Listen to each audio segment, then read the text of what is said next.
walk through life carrying fear. Not because they've done something wrong, but because no one ever told them they have rights. When you don't know the law, even ordinary life can feel like a risk. That's why we build Know Your Rights Foundation, a place where the law becomes clear, simple, and yours. Knowledge is your shield. The law is your defense. Start learning today at KYRF.org. Administration, because they are not a government. They are the United States Corporation. The U.S. government incorporated as a for-profit commercial enterprise in the Legislative Act of February 21st, 1871, 41st Congress, Session 3, Chapter 62, page 419, and chartered a federal company entitled United States, i.e. United States, aka U.S. Incorporated, a commercial agency originally designated as Washington, D.C., in accordance with the so-called 14th Amendment, which the records indicate was never ratified. The United States government is a foreign corporation with respect to the state. 19 Corpus Juris Secundum 541, location of the United States. The United States is located in the District of Columbia.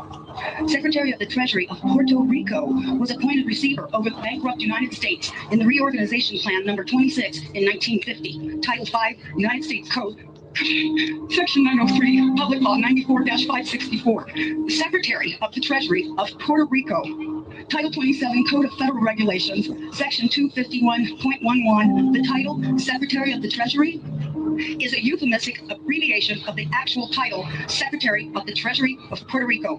The Internal Revenue Service was incorporated in Delaware, is not a part of the supposed U.S. government, which is but a de facto for-profit corporation masquerading as a government. It operates out of Puerto Rico. This is the IRS. It's not registered to do business in any state. Is the bookkeeping and debt collection arm of the Secretary of the Treasury of Puerto Rico. They collect for the International Monetary Fund. Everybody who gets up into the administration, the Congress, the legislation, all the way down to the local level are corporations, private companies. We are their chattel. We are their inventory. They make money off of us, and you don't even know how deep it goes. And I apologize for my passion about this. But when I found this out, it was the only time that I felt hatred to the evil slime who did this to us. In 1871, when the United States became incorporated, they attached our birth certificates to a CUSIP number on the stock exchange, which equals slave trade, and it's done every time a baby is born. There is a bond trust account set up, and they trade us on the stock market, and this is all documented, and I know it's shocking. Some of you are hearing this for the very first time, and you're thinking, oh my God, how could they possibly? They go so far as to trick us that, have you ever been to court and the judge says, do you understand?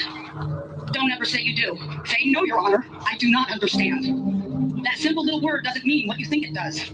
You have just given him permission, if you say, yes, I do understand, that you're going to stand under whatever he wants to lay on top of you. The courts are admiralty courts. The judges, the attorneys all belong to the Bar Association.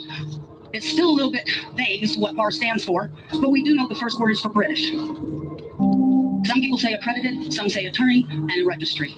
They do not work for us, we the people. We the people are working for them. We don't need a gold standard. We are the value to the Federal Reserve note. We can give value to our United States currency. The Constitution that they're teaching today, as wonderful as it is to learn about a big portion of it, it's not the correct Constitution. It's actually a second Constitution, and that's the one that they wrote when they went incorporated. In 1933, there was the Emergency Banking Act.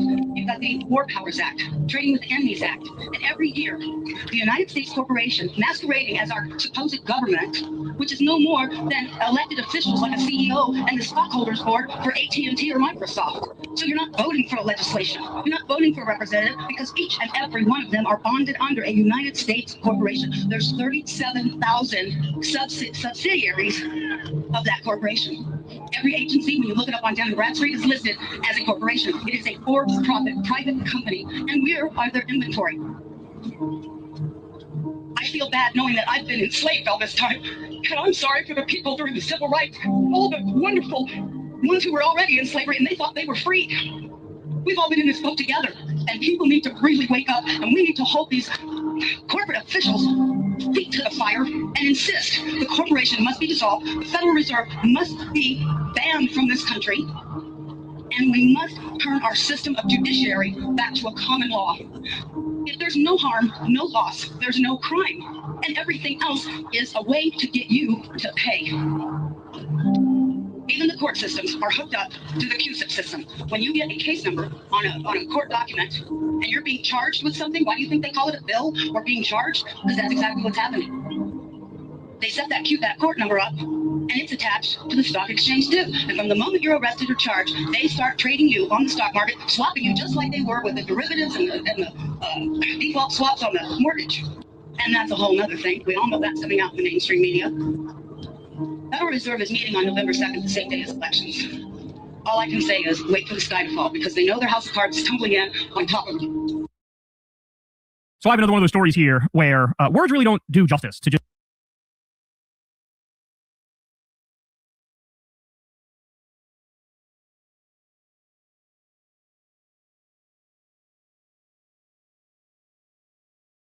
What up, everybody? Yo, yeah, you notice a little something that I'm not on screen today. I have my avatar, as you can see, representing today. There is a reason that I have picked this picture as my avatar for the day. And that is because I got in an accident earlier this week, doing some stupid stuff. I was...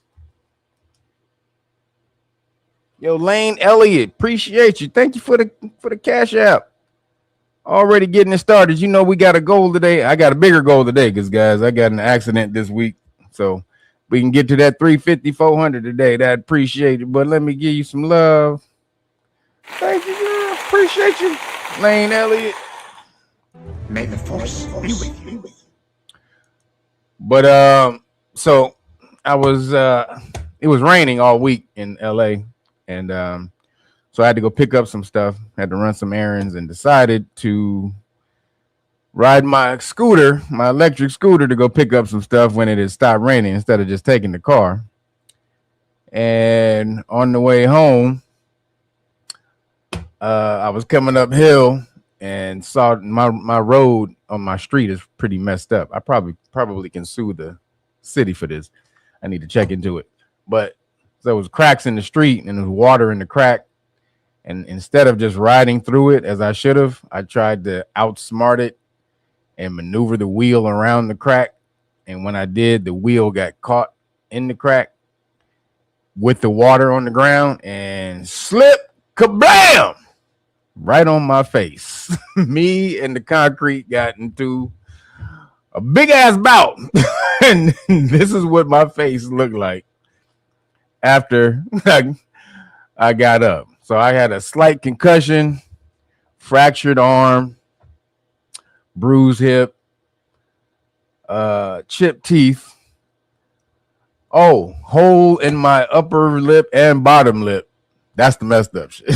So actually my face, I didn't smash my whole face. I smashed the left side of my face. So the left side of my face looked like this. Actually, my eye looked like that. It did when I first did it. It's gone down now, but I still don't look good enough for the camera yet. But so this is what my face looked like. This side of Martin. Y'all seen this? Remember when Martin fought Tommy Hearns? That's what my face looked like after I got into a fight with the concrete. The concrete is 87 million and oh, don't ever get into a fight with the goddamn concrete. You understand? That shit was no joke. So in the hospital for a long ass time, then a fractured arm and all that type of stuff. Slight concussion. Man, goddamn. And I was going to pick up y'all stuff, the damn constitutional rights cards and stuff. I was going to pick up that stuff. Goddamn. Appreciate you. Thank you, Team Hazard. Appreciate you. Let me get off some people. I see you, Mark Woods, El Aqua, Chris Tiger Ellis, Bro L Wise. What up, Corey? Chinzira Anubis, True Knowledge, Jesus. What up, D Money? Lester Ingram. Yo, Rosalind, appreciate you. Thank you for the cash app. Appreciate everybody. I got to get some stuff fixed. Got to get my scooter hooked back up and my injuries picked. So all the donations that you can give today are much appreciated. Thank you, Rosalind. We are $30 in. We are $30 into the goal. So appreciate you guys. And May the force be with you. So hold up. Oops. So I got you, Lester Ingram, Nadine, I got you, Chaz McFly, Sam Stone, Ivory Coast Barber. Is that what it says? Ivory Coast Barber. That's funny. Shalom Mitchell, DJ Sherm, what up? Travis Bailey. Hold on, what I missing? What I got? Is that Brian 7357? What up, WD? Soul Sus. What up, Hodges? True SAT. What did I get? Yo. Is this Namaste Manakusa? What's cracking? You with this long ass name. I'm just Namasa. What's cracking? Man, got everybody in there. Got your Lester Ingram. What up, the Herbal Goddess? King Lemuel Productions. So everybody in here, I can't go through everybody today. My eye is not that great. I landed on my eye. Yo, hold up. Says you got beat up, kid. We not going for it. I don't ever believe that. Ain't no ass whippings coming. Yeah, I got you. You right. Let me take that back. You damn right. I got my ass whooped for sure by the concrete. Told you the concrete is 87 million and oh, god damn it. But appreciate you. Thank you for the we had 35 with that one. Appreciate you. Who else we got? Preston Davis, appreciate you, brother. We have 45 with that. And then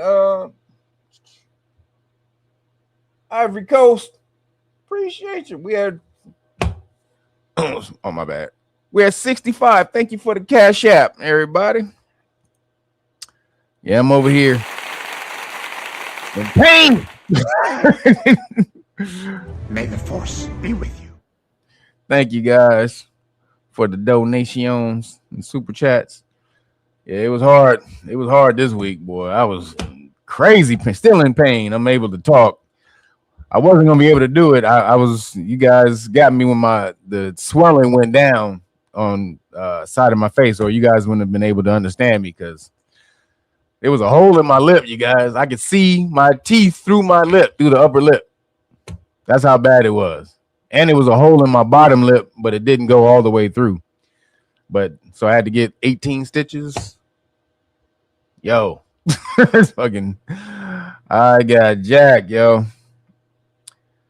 So if you didn't hear me, go back and rewind to the beginning about my scooter accident.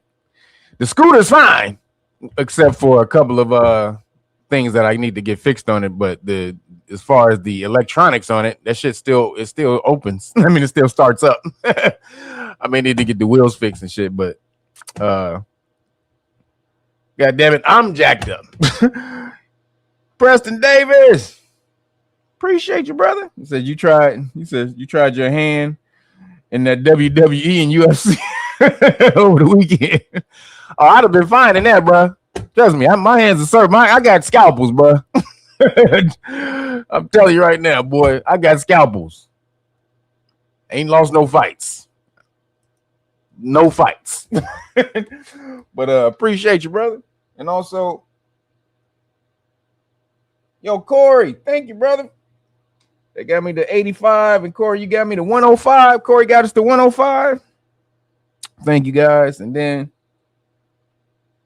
Got Samuel Harris. Appreciate you. Appreciate you. We got 125 on the donation side of the game today. Thank you guys. Yeah, the pain is rough. I appreciate you. May the force be with you. The force will get us through. Yo, Terrence. Terrence David. Appreciate you, brother. Thank you for the cash out. I see you with the sevens. Thank you for the sevens, bro. We're at what did I say we're at? We're at 130. We're at 135. I think it's 130. No, 132. 132 for the day. Appreciate you, brother. So yeah, we got a lot to get into. Let me see how we're gonna work this. Hold on, let me so as you saw, really quick update. So I wasn't able to get to the if you ordered a package, obviously I wasn't able to mail your package out this week. So sorry about that. I was kind of incapacitated, hospital and bedridden with just trying to recover. So sorry. My arm is still fractured, so I'm going to try to, it's getting better. So I'm going to try to get you guys stuff out this week. So sorry for the delay, everybody. But it could not be helped otherwise. But for the deal, because I had the deal going, and I wasn't able to get out, I'm going to keep the deal going.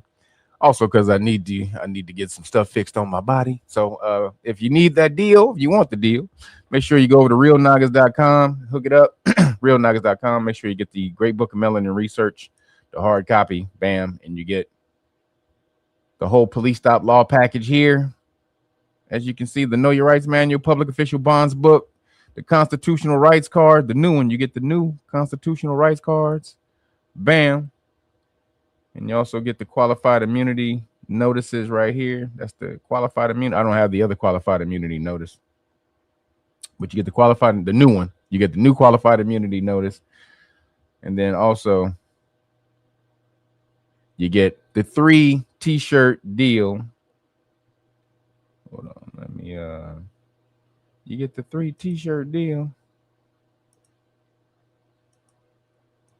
Make sure you go and hook it up. Damn. So right here, order the Great Book of Melanin Research. Go to the Naga Knowledge Shop. When you're in there, make sure you click over to Rapstrology. And everybody, if you order the Great Book of Melanin Research, remember you get the 3 Volume 1, Volume 2, and Volume 3 shirts for the deal. Now, what I will do is some people are asking about the hoodie deal. So if you want 1 shirt and 1 hoodie, I'll do that. So you can either get the 3 shirts. You can swap one of these shirts out with a Wu-Tang shirt, a Wu-Strology shirt as well. You see the Wu-Strology right here. You can get either one, the regular or the special edition Wu W right here. Or you can get 1 t-shirt and 1 hoodie. Because 1 hoodie is worth 2 sheets. It's worth more than 2 t-shirts. So, again, this is the deal.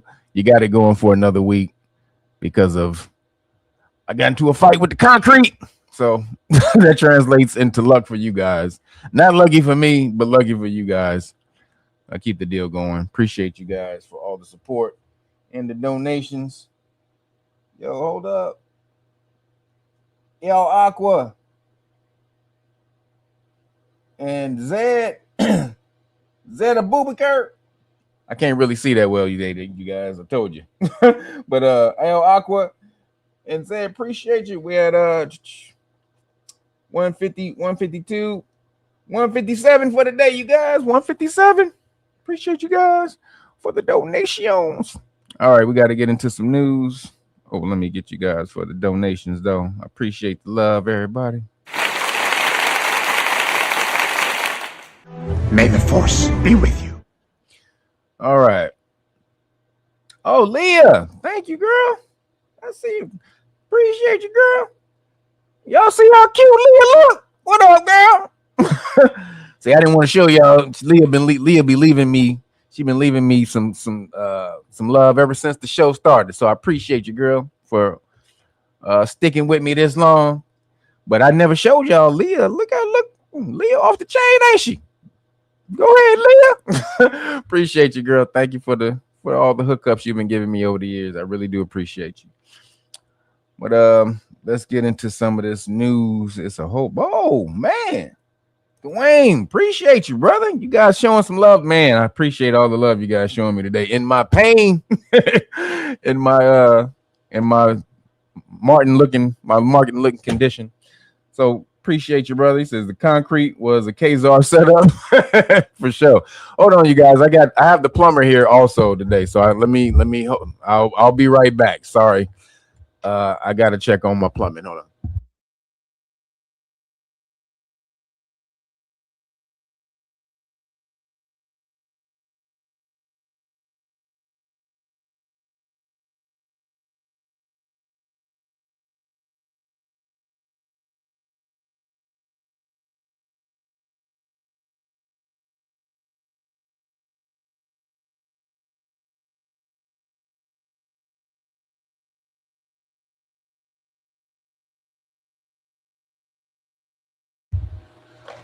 Sorry, having some plumbing issues today.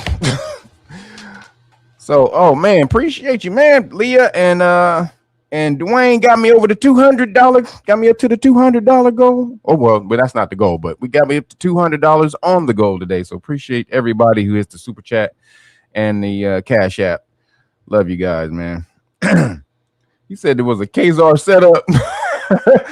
Well, we got some Kazarian news as far as Michael Jackson. I don't know if you guys heard what happened with the files. And they basically exonerate your boy Mike. Yo, Transcendental. Thank you, brother. Thank you for the Cash App. Thank you, brother. 235 for the day. 235. Thank you, man. 235 for the and also. May the force be with you. Thank you, guys. So the files basically exonerate Michael Jackson. We already knew Mike was innocent. We all knew that. Yo, Wayne Richards, appreciate you, brother. We had 242 for the day. Thank you for the Cash App, bro. Appreciate you, bro. May the force be with you. So we all knew. I knew this earlier. My best friend, my ex-best friend at this point, but his cousin was Michael Jackson's bodyguard for 10 years. And so we already knew. He used to tell us all kind of stuff about Mike. I can't share with y'all what Mike is gone, but let me just tell you that he wasn't fruity. He didn't touch kids. He loved girls and he would tap all the time. This is coming from his bodyguard who used to have to clear these chicks to get in with Mike. Mike was a tapper, a female tapper. Just so you know. Yo, Samuel Moore, appreciate you, brother. He says heal better. Thank you, brother. Thank you, brother. I appreciate you. You got me the 250 for the day. Thank you, man. Appreciate you. So Mike's bodyguard, and so basically the reason I was allegedly Mike used to buy broccoli through his bodyguard. His bodyguard used to buy broccoli for Mike. And so that's how we had a connection. So he used to tell us all this crazy stuff about Mike, what he would do and how he would slap the shit out of you. Like, Mike was crazy. Mike would talk shit. Mike was a nigga. Like, Mike was a real nigga behind the scenes. All that sweet voice. He didn't talk like that off camera. Like, you can hear and you can get people who would vouch for that. Mike didn't talk like that off camera. So that was definitely a camera. That was a camera thing that Mike did. So some news came out about Mike. So let's hold on, let me share the screen. Because this is very important. Let's see.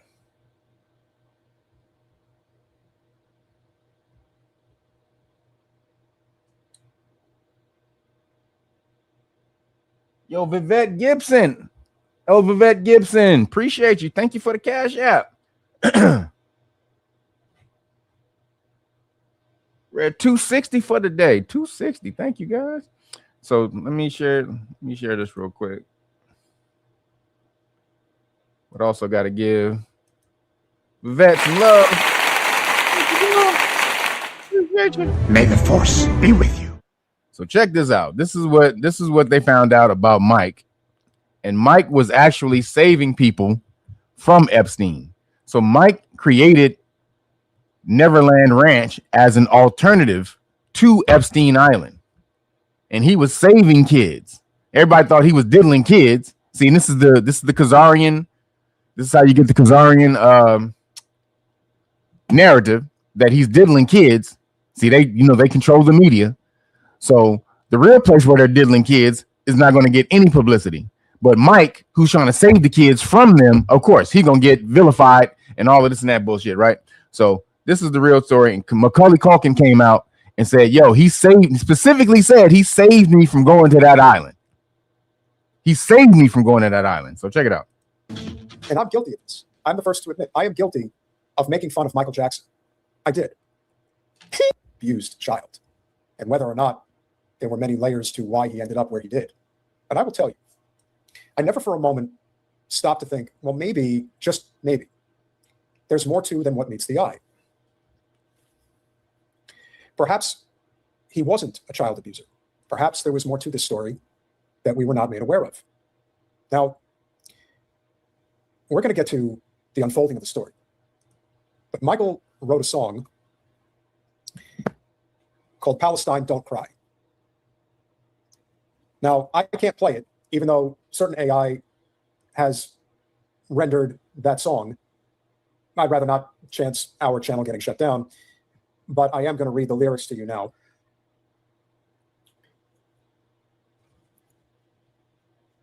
Let's see if I can get to the front of this. I want to make sure that, what are they fighting for? Oh, my bad. Hold on. See the place as a joke. Sorry, hold on. And I'm not going to do this as a joke. I'm going to do this very seriously. And I want to make sure that it's read properly. See the plains of the days of old, just a century ago, when stories of peace were told of how Galilea ran through the Jordan River. What remains are cold tales of war, of the death and dying, bombshells are flying, bodies multiplying, see the children crying. What are they fighting for? And the chorus goes, I will pray for you, O Palestine, O Palestine. I will carry you, O Palestine, Palestine. Palestine, come deep in my heart, I'll always love you. Palestine, don't cry, I will pray for you, O Palestine, O Palestine, O Palestine. God's a place for you, O Palestine, and I believe in you, O Palestine, I will die for you. I will pray for you, O Palestine, O Palestine. I will carry you, O Palestine, Palestine. This song was written, it was recorded, but not. 1992, he wrote that song. 1992, Mike wrote that song. Now, when was the first allegation of child diddling against Mike? When did that come out? Oh, 1993. You see how that? So he writes this song. It was supposed to be on his album. He didn't put it on his album. They wouldn't let him get on. They wouldn't let him go on his album. They wouldn't let it go on his album. So then they like, oh, you know, behind the scenes, they're like, oh shit, we got a Mike problem. Mike is starting to leave the plantation. How do we bring Mike back in? Well, he's hanging around a lot of kids, right? Well, we don't have any actual evidence that he's did anything with the kids. So what? All we got to do is make the allegations. That's all we got to do. Who won't believe Mike is diddling kids? Look at him. Look at how he talk. He hang around kids. Look at how he is around kids. Even though it's a loving way, it was never sexual when he was around kids, but they can flip it any way they want. So this is the shit. 1993, first allegations against Mike. Not released. At the end of 1992, early 1993. This, I believe, was the first song that he put together for what was to be his follow-up album to the last major album he released in 1992, Dangerous. You know, when you really think about it, Michael Jackson, for all of his success, only had like 5 albums. He had, well, in terms of a solo career, now that I think about it, Rabbi Schmutz bring that up. So Michael obviously went through a lot trying to regain his reputation. Rabbi Schmutzy became his spiritual advisor. Yo, Yeshaya, appreciate you. Thank you for the cash app. Now, you see what happened. Thank you for the cash app. May the force be with you. We're at 270 for the day. Thank you, guys. Within the first hour. Thank you, guys. Because I damn sure needed it this week, boy. My goddamn, my face looked like holy shit. But so really quick, after he put out the album, or they didn't release it, they got a hold of the track Cry for Palestine, and they said, no, we're not putting this on your album. We got a mic problem. They put the diddling charges against him, but look who they put as his handler. This is Rabbi Shmuley. Anybody know about Rabbi Shmuley? You've seen him today. He's the one who's going head up with Candace Owens. He go head up with Candace. And if you ever watched Candace's podcast, he go head up with her because he's the main one calling her anti, whatever, anti-coaster hat. And she be killing him all the time. Now, this motherfucker has a butt plug business with his daughter. This fool right here has a butt plug business, sexual toy butt plug business, selling business with his daughter. His daughter. You understand? Like, goddamn. His goddamn daughter. So that's some bullshit. Rabbi Shmuley got put as Mike's handler after that song. So when you see these photographs of all of these celebrities that are taken with this dingbat, you have to know that it's basically just another form of blackmail, that you are going to do as you're told. And the dildo salesman is going to make sure that you get your mind right. MJ's dad did destroy his life like a lot of parents who push their children into a similar career. Why do you think Michael Jackson and Macaulay Culkin were so close? They basically had the same father. If you're into butt play, that's your business. Point is, when you see somebody of incredible prominence who's been taken down several pegs and has now been placed in the position where they have to do everything they can to salvage their reputation, and especially if you insult the wrong community, this is the person that they're going to stick you with. And there's very little you can do about it, unless you want to be completely excommunicated, or dare I say, removed. Again, think about all the people like RFK, Tulsi Gabbard, Sean Penn. I could go on and on. But when they show up arm in arm with Shmuley, well, you know they done fucked up somewhere. And now they have to make amends, repent. So Shmuley is the one that they put you in front of when you messed up, and they need you to repent. The Khazars, you will always see Shmuley either go after that person, or they have to make peace with Shmuley. That's usually the case.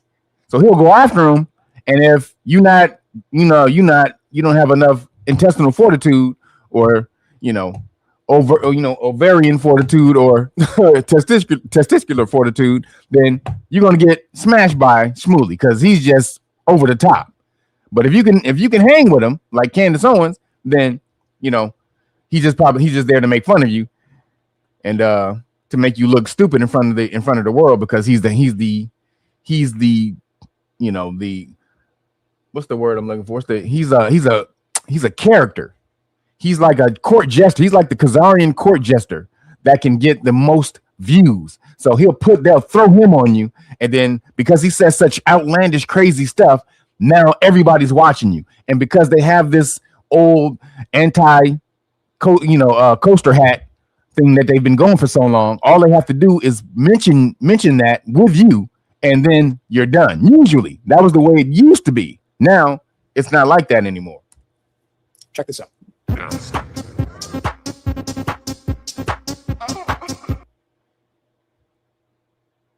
So hold on.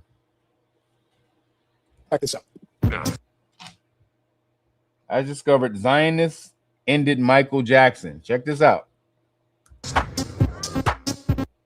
In 1993, he toured in Israel and was shocked about how they treated Palestinians. Sorry. He came back and made a song about it. And Sony Records refused to release the song. 2 months after the first claims of child diddling began. Now we're gonna have to. The people who conspired against him just happened to be the Khazarians, the accuser, and the psychiatrist of the victim. Just happened to be. Just a coincidence. Stop and go with this quite a bit. I want you to watch this again very carefully. After his trip to Israel during the dangerous tour, he came back and made a song about it because he went to Palestine. Sony Records refused to release the song. Actually, it was some very high-profile Jewish Zionists that refused to allow the song to be released, but I digress.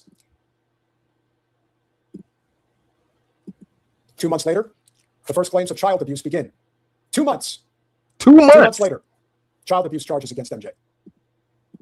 The people who conspired against him just happened to be Jewish, the accuser and the psychiatrist of the victim. Now, here's where it gets very, very dirty. His sister, Latoya, who couldn't sing, did a press conference in Tel Aviv. She publicly said she believed Michael was a pedo, that he's committed crimes. In Tel Aviv. She did a press conference in Tel Aviv saying that Mike, look at this bitch. This is why everybody hate Latoya, bitch ass. This is why everybody hate this bitch. First of all, she wanted to be Mike. Let's get that real. If you know about Latoya wanted to be Mike. And so everybody was like, Mike was trying to look like Latoya. No, Mike was Mike. Latoya wanted to be Mike. And she tried to make herself look like Mike. She wanted Mike's career. And then in Tel Aviv, she comes out against her brother. Oh, you got to believe it then, right? If Latoya said it. But look what happened in Tel Aviv. Could she have been held prisoner? Was this a hostage situation? Against children. Here's what you probably didn't know. Years later, in 2011, she confessed her husband was abusive and forced her to say those things. Wow, there it is. I'll get this person's name right, in case anybody is curious. So then she finally told the truth when she started getting guilty. Later on, after Mike died. Since Mike died in 2009. So finally in 2011, she comes out and tells the truth. Fuck you, bitch. Fuck that bitch. Straight up. She whack as hell. So you can't tell the truth after he dead. That does him no good. So hell no. We're not dealing with that. This gentleman's name is Jack Gordon. Now, unfortunately, Jack Gordon's no longer with us, so we can't question him.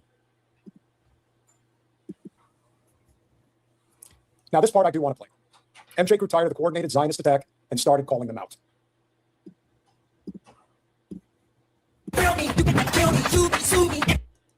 Now, you can play these things for 5 seconds before they grab you, but you can hear that he's had enough.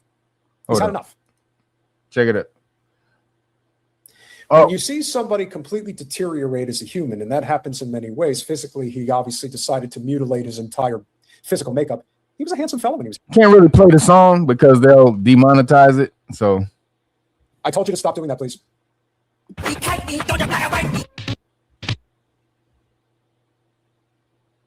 Sorry. Now remember, you can play it in increments of 5 seconds. That's how it works. In order to stay in the music business, he had to apologize, and Rabbi Shmuley became his spiritual advisor. Neverland Ranch gets raided, goes to court to answer new indictments. Jury finds Jackson not guilty after 32 hours deliberation. Anti-Semitic phone rant leaked. So really quick, that fight me, that was the song he wrote after they tried to cancel him. internally. It wasn't an external cancellation. Well, it was because they put the pedo moniker on him, but internally they wasn't letting him do anything. And then he bought the Sony, and then he bought the Sony catalog on top of that. That was worth $1 billion in the 90s. Think of how much that shit is worth now. It would have been worth now. So all of this going on, and the case officer was pissed that he had, first of all, he had that catalog, but also that he was turning against them because they had kept him close to the vest for a long time since he was a kid. Who knows what they did to Mike as a kid? So he probably has firsthand knowledge of what was going on. So this is why he's so adamant about it. He was like, these motherfuckers tried to do some shit to me. So I know. So here we go. Now listen carefully. Oh, hold on, my bad. Hold on, I gotta slow this down. So you got it. This is Mike on the phone. I think it was like the day before he died.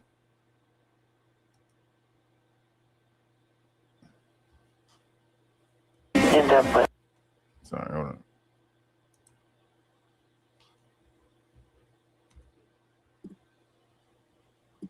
I'm so tired of they start out the most popular person in the world, make a lot of money, big house, cars, and everything, end up with painting a huge conspiracy.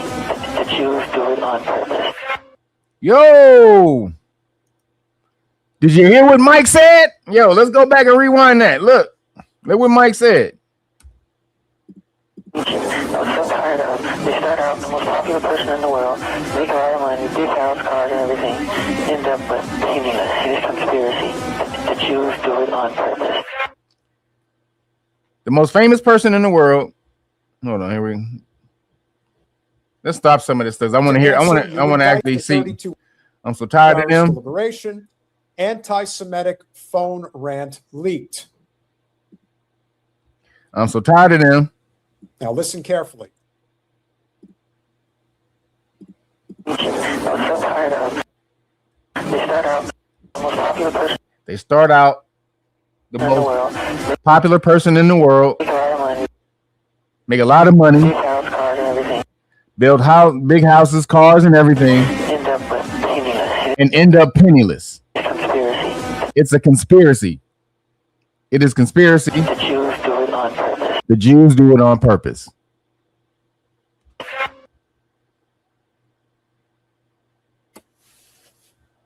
Now, unfortunately, it becomes a Jew problem when you're surrounded by everybody who is Jewish and is pro-Israel, Zionist, etc. And this is a common practice within the music business. Jackson does not respond publicly. Some link this to frustrations with Sony executives like Tommy Mottola, Italian, whom he accused of exploitation. Tommy Mottola has quite the reputation. Just ask Mariah Carey. The last thing, let's get back to that. The last thing we can hear, damn this thing, come on. The last thing we can hear from MJ is the phone call where he predicts his death. This apparently is from the night before he died. Yo, check this out. This is the night before Mike died. This is his voice. This is him, the phone call before Mike died, the night before he died.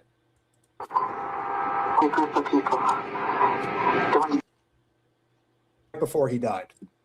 Maybe a group of people don't want to get rid of me.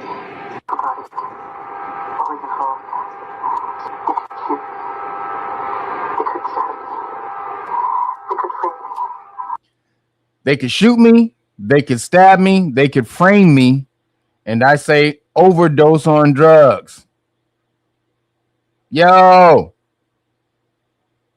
They could frame me and say and say I overdosed on drugs. Excuse me.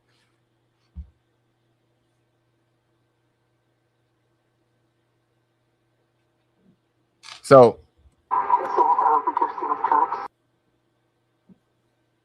the day before he dies, he puts out this message. And then he overdoses the next day? I mean, Allegedly, he overdoses the next day. They could frame me and say I overdosed on drugs. They could frame me and say I overdosed on drugs.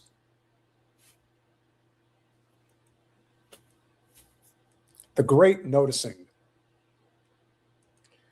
So now we know. I mean, we kind of had it in the back of our mind. We understood. We kind of knew, but now we see what's up. The KYRFs are a major problem. They've been a major problem, but now that all the Epstein stuff is coming out there, I mean, you starting to see what a major problem they really are. They are the demon devils that has been talked about throughout time. That's them. Evil ass motherfucker. They are evil. I mean, and I'm not talking about the Khazarian people. I'm talking about the government. Let's get it straight. The Khazarian government. Because there's a lot of cool Khazarians out here. I know some. Then kicked it with them. There's a whole lot of cool Khazarians. Talking about the Zionist Khazarians. Those are the evil motherfuckers. And any Zionist Christian also. Any Zionist, period. Anybody who believes that Israel is the chosen people, they on some bullshit. What up, Roger Gross? This Mike was telling the real truth about Tommy Mottola. Yep. And Clot. Yep. And nobody, of course, they're not going to believe him. Of course, they're not going to believe him because the KYRFs. There's all those that stand with them are a base people as well. Okay. Appreciate you, brother. Oh, also, Transcendental, he says, with MJ's level of influence, they had to destroy him. Yeah, he had the Sony catalog. Dog, it was worth $1 billion in the 90s. Do the calculation on that. Somebody put the calculation on that. What would it be worth today if the catalog was worth $1 billion in the 90s? What would that catalog be worth today? Somebody put that in the chat. But that was Mike. So as you can see, the Khazarians are up to no good, and that's about to jump back on it. Hold on. Like I'm looking for the other video. So Rabbi Shmuley. So did you see that they burnt the Palestinians? They burnt a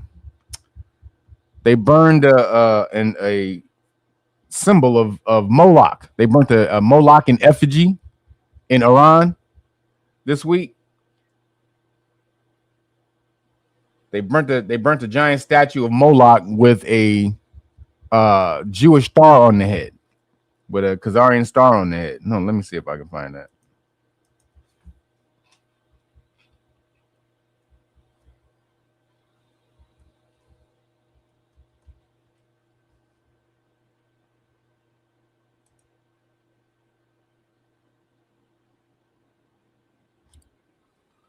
Hold on.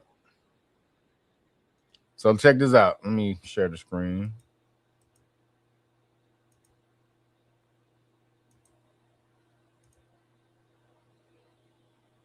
So this is what Iran burned this week.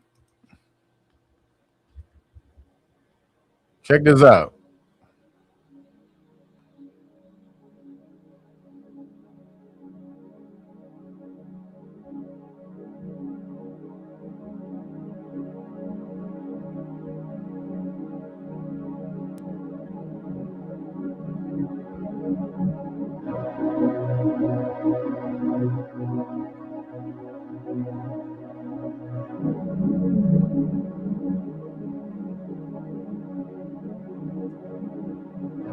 Giant statue in Iran of Moloch.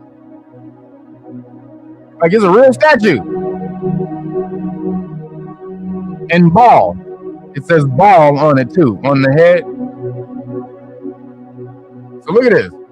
It said, so this is the two gods.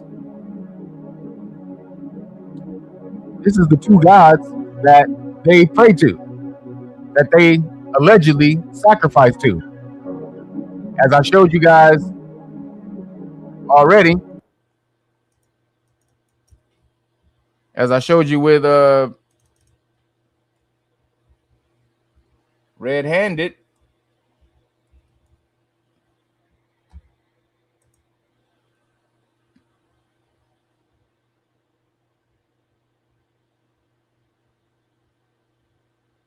Hold on.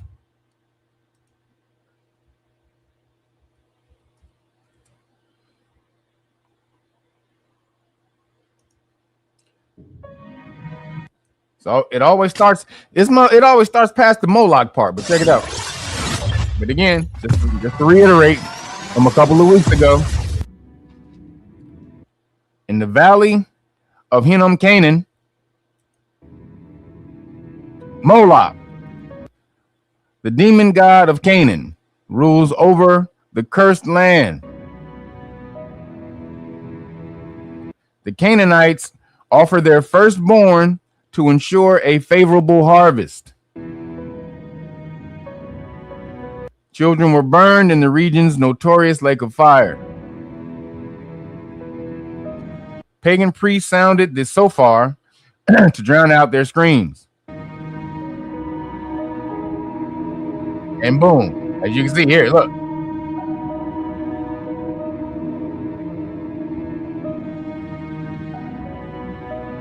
All of the children of Canaan did not perish in the flames. Others were forced to drink from his chalice. They then were marked by the fang of the serpent and were kept alive. So if you bought his bullshit, if you became a follower, then you wouldn't be sacrificed. If you were turned, you became a sacrifice. Now, it says they then marked by the fang of the serpent, where they are kept alive. Now, there's the place where I forgot this place where they do the damn, I forgot the name. It's a giant auditorium that looks like, if you look at it from the back, it looks like a serpent. It has two serpent eyes and fangs and shit. I forgot what that place where that was. But so Moloch is the god of child sacrifice. Baal is the god of fertility. So you got child sacrifice and fertility. So have the kid and then sacrifice it. That gains you power, right? That's in their mind. This is what's believed by ancient cults. You know, this is what gets you the most power. The sacrifice of a little one, of a young one. So Baal, right? The fertility. Why do you think your testicles are called balls?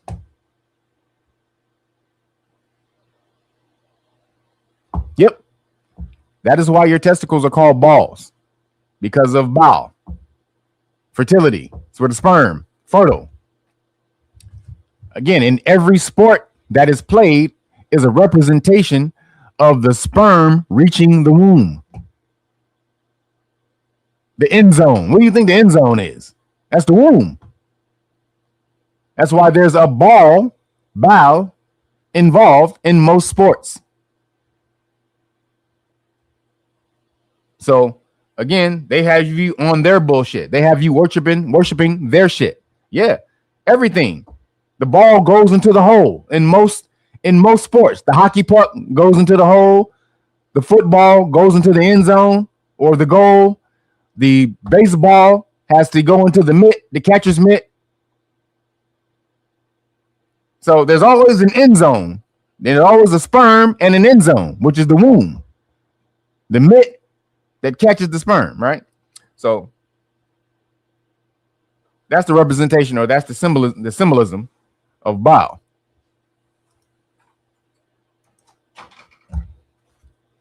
So they were trying to put that. So this is the world that's been fed up with the bullshit they've been doing all week. Would you say pool? Oh, pool. Yeah, pool. Yep. Soccer. Basketball. All of them. All of them. They use a ball, except in hockey it's called a puck. They use the puck, right? But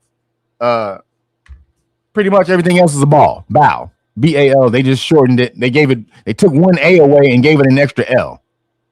That's basically what they did. They took away an A and gave it an L. So, yo, hold on a second, guys.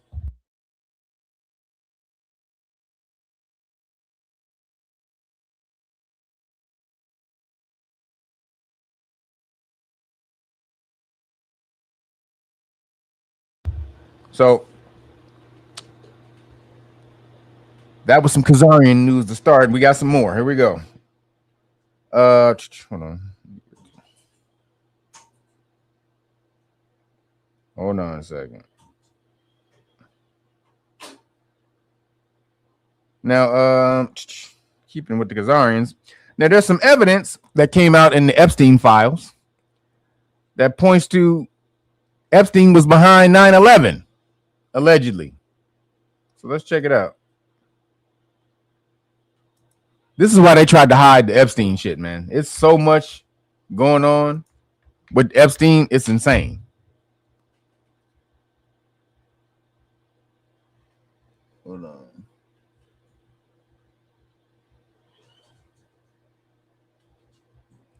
Let me find it. I'm looking for it, everybody. Hold on. I got a bunch of videos. I got a bunch of videos looking for you. Hold on.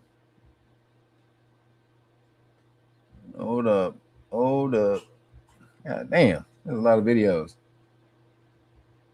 God damn. Where's the video? Okay, hold on. All right.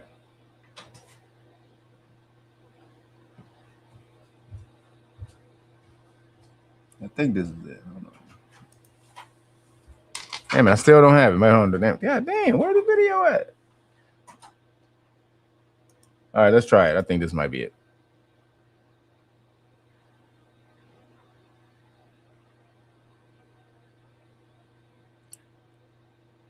All right, here we go.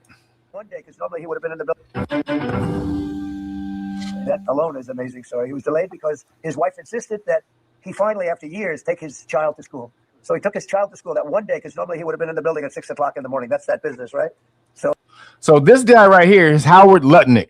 He's the one who came out that he was in the files. He's the one who lived at in the same building as Epstein. And he said he went over to Epstein's crib, him and his wife. They saw a massage table. Yo, Alan Williams, appreciate you, brother. Thank you for the cash app. They said they saw a massage table in the middle of the room, and he said, "What's that for?" And he said, "Oh, that's for I get daily massages." And then he said Epstein leaned in and he said, "The right kind of massages." And then he said, "I turned and looked at my wife. We looked at each other and said, 'I'm sorry, but we have to go.'" Yo, third eye Jedi, appreciate you. This is cannibal means priest to bow. Mm-hmm. Cannibal, yep. So, hold on. Damn it, I lost my train of thought, man. Damn it, where the... Oh, so he said that we had to go, right? So then it came out in the files that he took his family. I talked about this last week, that he took his family to the island. His kids, everything. His wife, kids, maids. But then there was more correspondence that came out that he did way more than that. That he had business with him. Now check this out. So then reports started to come out that maybe Epstein was involved in 9/11 because they redacted the files. The Epstein files were redacted from 1999 to 2001. Why were the files? There was missing. I mean, all of them missing, not redacted, but missing. So the Epstein files, you can get all these years up till 1999. Then there's no years from 1999 to 2001. That would be the planning and execution of the World Trade Towers, allegedly.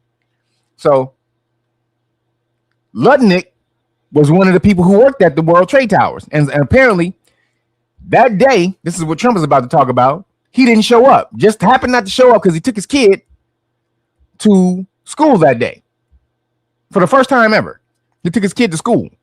Now watch how when Trump is telling this story, Watch how this dude is laughing. His brother died. So he got a call. His brother died though in that shit, and he's laughing. Watch this shit.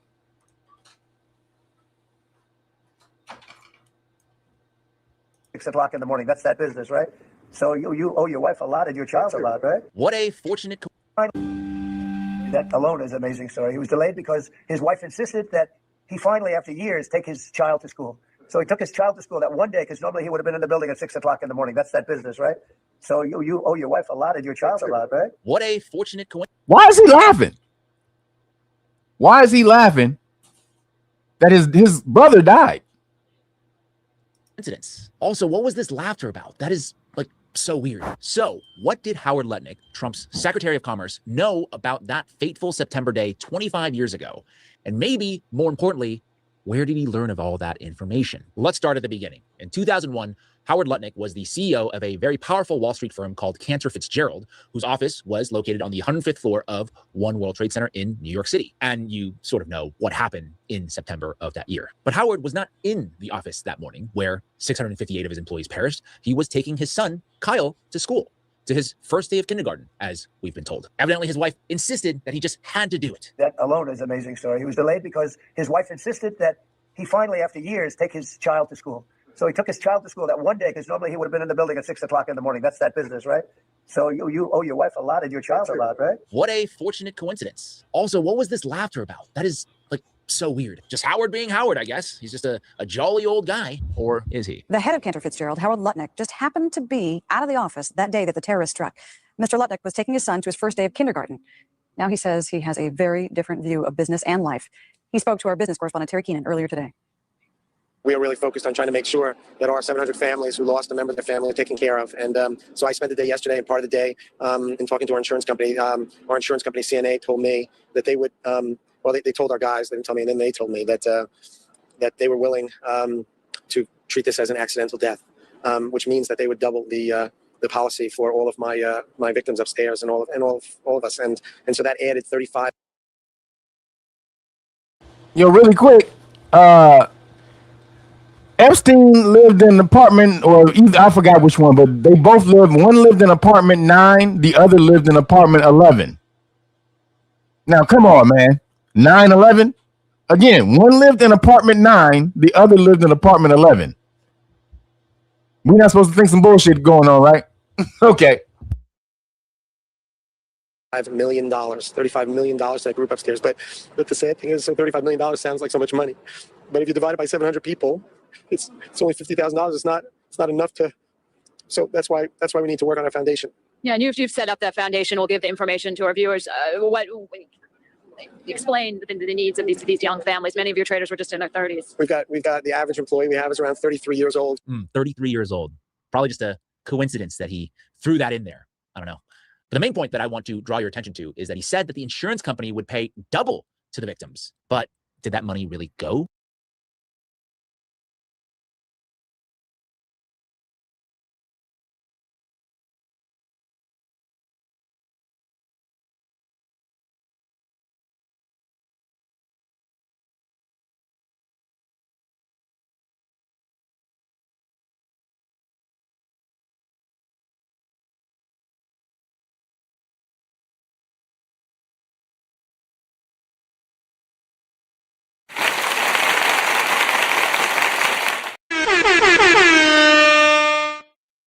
May the Force be with you.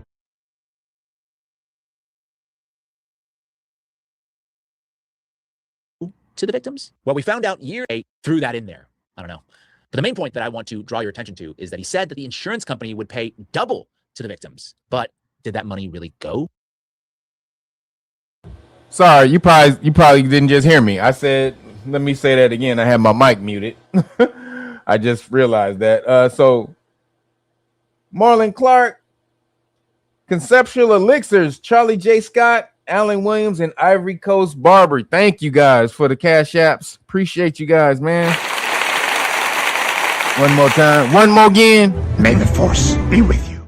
Thank you guys. I had my mic muted and I was talking and you guys didn't hear a damn thing, but appreciate you. to the victims? Well, we found out years later, decades later, that the $135 million settlement with American Airlines went to the firm, Cantor Fitzgerald, and its partners, not the families of the dead. At the time of the statement, Cantor CEO Howard Lutnick issued a statement, quote, "For the insurance companies, this was just another case, just another settlement, but not for us. We could never and will never consider it ordinary. For us, there is just no way to describe this compromise with inapt words like ordinary, fair, or reasonable." But Lutnick and his fellow Cantor partners reportedly kept some of the money, a lot of the money actually, for the firm and distributed the rest to themselves in proportion to their ownership stake. Lutnick, the firm's biggest partner, may have received as much as $25 million. So the dude kept the money, the guy who didn't go to work that September morning because his wife told him not to in order to take his son to school, something he supposedly never does, is not only alive, but tens of millions of dollars richer. And guess who Howard Lutnick just happened to live right next door to? Yep.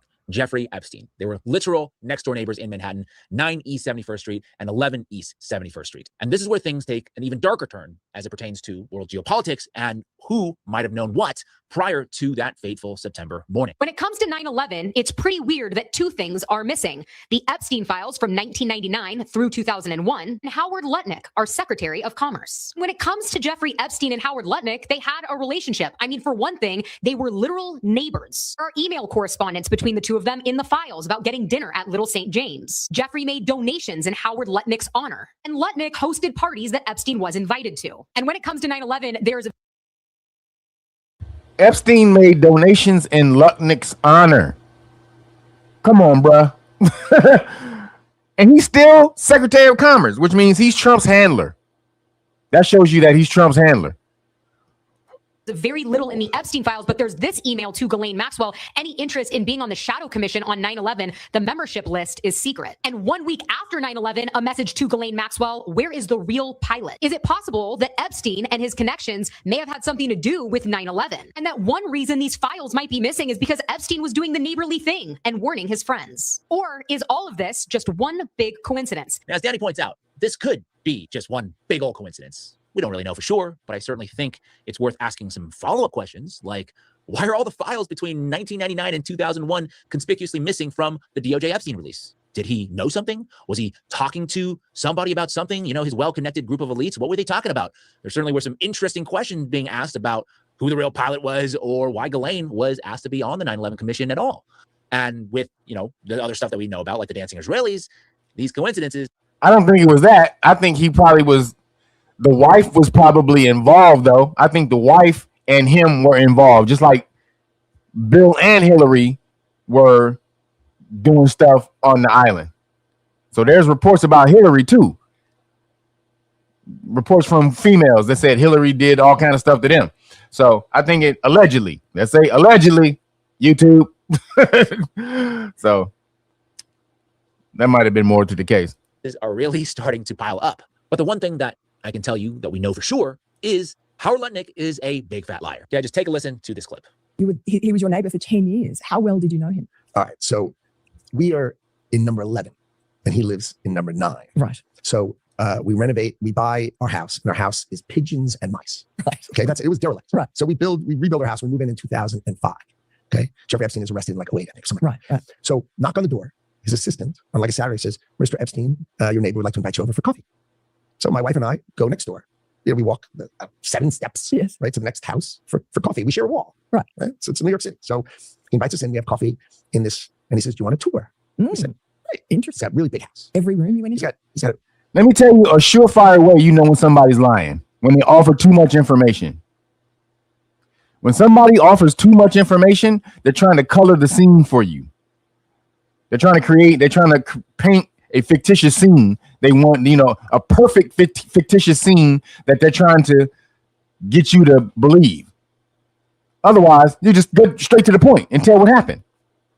But if they try to tell too much shit, well, we're right next door. You know, we share a wall, but nigga, ain't nobody ask you all that. You're offering too much information, bro. So when somebody offers you too much information, just know they're most likely lying. It's not all the time, but most likely they're probably lying. Well, so his house is like super big, really wide. And so he gives me a tour in the living room, big living room. And then across from it is double doors. I assume it's the dining room. Yeah. And he opens the door and there's a massage table in the middle of the room. And candles all around and stuff. So I ask very insightful, cutting questions. I say to him, massage table in the middle of your house? How often do you have a massage? And he says, every day. And then he like gets like weirdly close to me. And he says, and the right kind of massage. Now my wife is standing here. So she looks at me and I look at her and we say, I'm sorry, we have to go. And we left. Lying his ass off. And in the 6 or 8 steps it takes to get from his house to my house, my wife and I decided that I will never be in the room with that disgusting person ever again. So I was never in the room with him socially, for business, or for even philanthropy. That guy was there. I wasn't going because he's gross. There's something very disturbing about someone who could just come up with a melodramatic story like that and boldly lie to your face with such vigor and detail, telling us that he was never in the same room with Epstein again, even though he knows emails like this exist where he's directly corresponding with Epstein about having lunch on his island. You know what I mean? Like, this guy is an absolute psychopath. Like, who knows what he's capable of? And here's another one. This is proof that Lutnick and Epstein were business partners together when they acquired a tech company in 2012. There's also a photo of this creepy mask found on Epstein's property that looks an awful lot like Howard Lutnick. I don't know. I mean, you tell me, but I definitely see some resemblance here. And usually I make the point, when someone can tell a small lie, they're capable of telling bigger lies. Well, now we got this guy who is capable of telling a grand lie. So what else could he be lying about? You know, when you see data like this, almost no files between 1999 and 2001. Look at that. No files. Why would they keep the files out from 1999 to 2001? When you're supposed to release all the goddamn files. First of all, you've seen they redacted every goddamn thing, but you just didn't give us these files from 1999 to 2001. Come on, man. We're living in some bullshit. It's all being uncovered, dude. This is the apocalypse. It's unraveling for them. And if we don't get, cause a ruckus behind this shit, they'll get away with it. See, when somebody tell you all the fuck shit they doing, and then you don't get upset by it, then you kind of give your consent. It's called tacit consent, acquiescence. You have to get upset. You got to get riled up about this shit. You got to fuck these goddamn KZRs. Nigga trying to control shit. Fuck all these. You got to get angry about this shit because they're trying to steal your goddamn your rights. First off, they're trying to take away your rights, but they're trying to take away everything as far as America goes. The KZRs. They're trying to take America down so that it will uplift Khazaria. They don't give a shit about America. They give a fuck about Khazaria. They'll act like they care about America, but they don't give a shit. They don't give a shit as long as New Khazaria is uplifted. They don't give a shit if America falls. They don't give a goddamn because if America falls, that means the rest of the world can be put under subjugation. So they need America to fall in order for them to subjugate the rest of the world, or at least for America to be taken down. So you got to get riled up about this shit. When you see this type of shit coming out and you be like, oh, that's all right. Yeah, that's fucked up. We knew that shit forever. Yeah, we knew it, but go slap the shit out of these motherfuckers. Figuratively, YouTube. But we got to get upset about this shit. And it doesn't look like a coincidence. It looks like a cover-up. There's something here that they don't want us to see. What is that? And the question that I think we had to ask is, who are they protecting? Is it Trump? Is it the CIA? Is it a certain foreign government that they're trying to protect? I know there's this whole, who did Epstein actually work for? Was it Israel? Was it Russia? But we just learned today through Dropsite News that the Israeli government installed and maintained a security system at Epstein's apartment. And this is the email from 2016, quote, the Israeli government installed and maintained a security system at Epstein's crib. I mean, come on, man. Are we going to keep questioning this shit? We know. The question is, what the fuck is going to be done about this shit? You see, Trump ain't going to do a goddamn thing. It's going to be up to the people to get riled up and say, fuck these motherfuckers. We ain't doing nothing until you get rid of the Khazarian control of America. We ain't doing shit. Until Khazarian control of America is over, we ain't doing shit. No taxes, no nothing, motherfucker. Jeffrey says he does not mind holes in the walls, and this is all just fine. And he's talking about this technician that's coming over to install an alarm system that we now know is on behalf of the state of Israel. So I've been, pretty careful of the language that I've used throughout this whole expose because I'm trying to not get my whole channel nuke just yet. But I hope I've been clear enough in the sense that if you don't think that there has been a cover-up of epic proportions that has been taking place for the last 25 years surrounding the events before and after 9/11, you might be the conspiracy theorist, not me. And in regards to these... So, as you can see, I had to show you all of that one because I had to show you that whole one because it was a whole bunch of stuff in there that needed to be learned about Lutnick, who's basically Trump's handler, which is why Trump can't get rid of him. He's there to make sure Trump does, and he's like a surrogate arm for Jared Kushner. Because Jared Kushner would have been in the administration. However, because he's doing so much, he needs to be in the background where there's no spotlight on him. Because before, when he was in the administration last time, I mean, he was getting mangled. Jared Kushner responsible for this. Jared Kushner did this. Jared Kushner did that. Jared Kushner. So he's like, fuck that. that's way too much publicity for me. So I'll move to the back, and Lutnick, you can be my surrogate arm in the office, and also Israel's surrogate arm in the office. So now then some video came out, showing Trump, because you know you see all this stuff they trying. Now this is why Trump is about to release the UFO files, and we're gonna get in that later. But you see all this stuff coming out about Trump, and check these videos out. Now, if you're older and you were watching TV in the 80s and stuff, you remember this stuff. But it kind of, but you were probably young, and so you don't really really understand what was going on and stuff. But check this out, because apparently though, Trump has been involved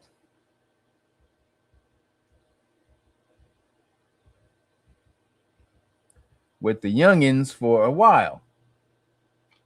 Check this out.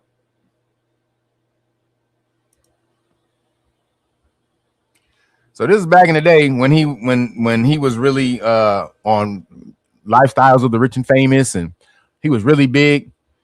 Welcome to the Lifestyles of the Rich and Famous.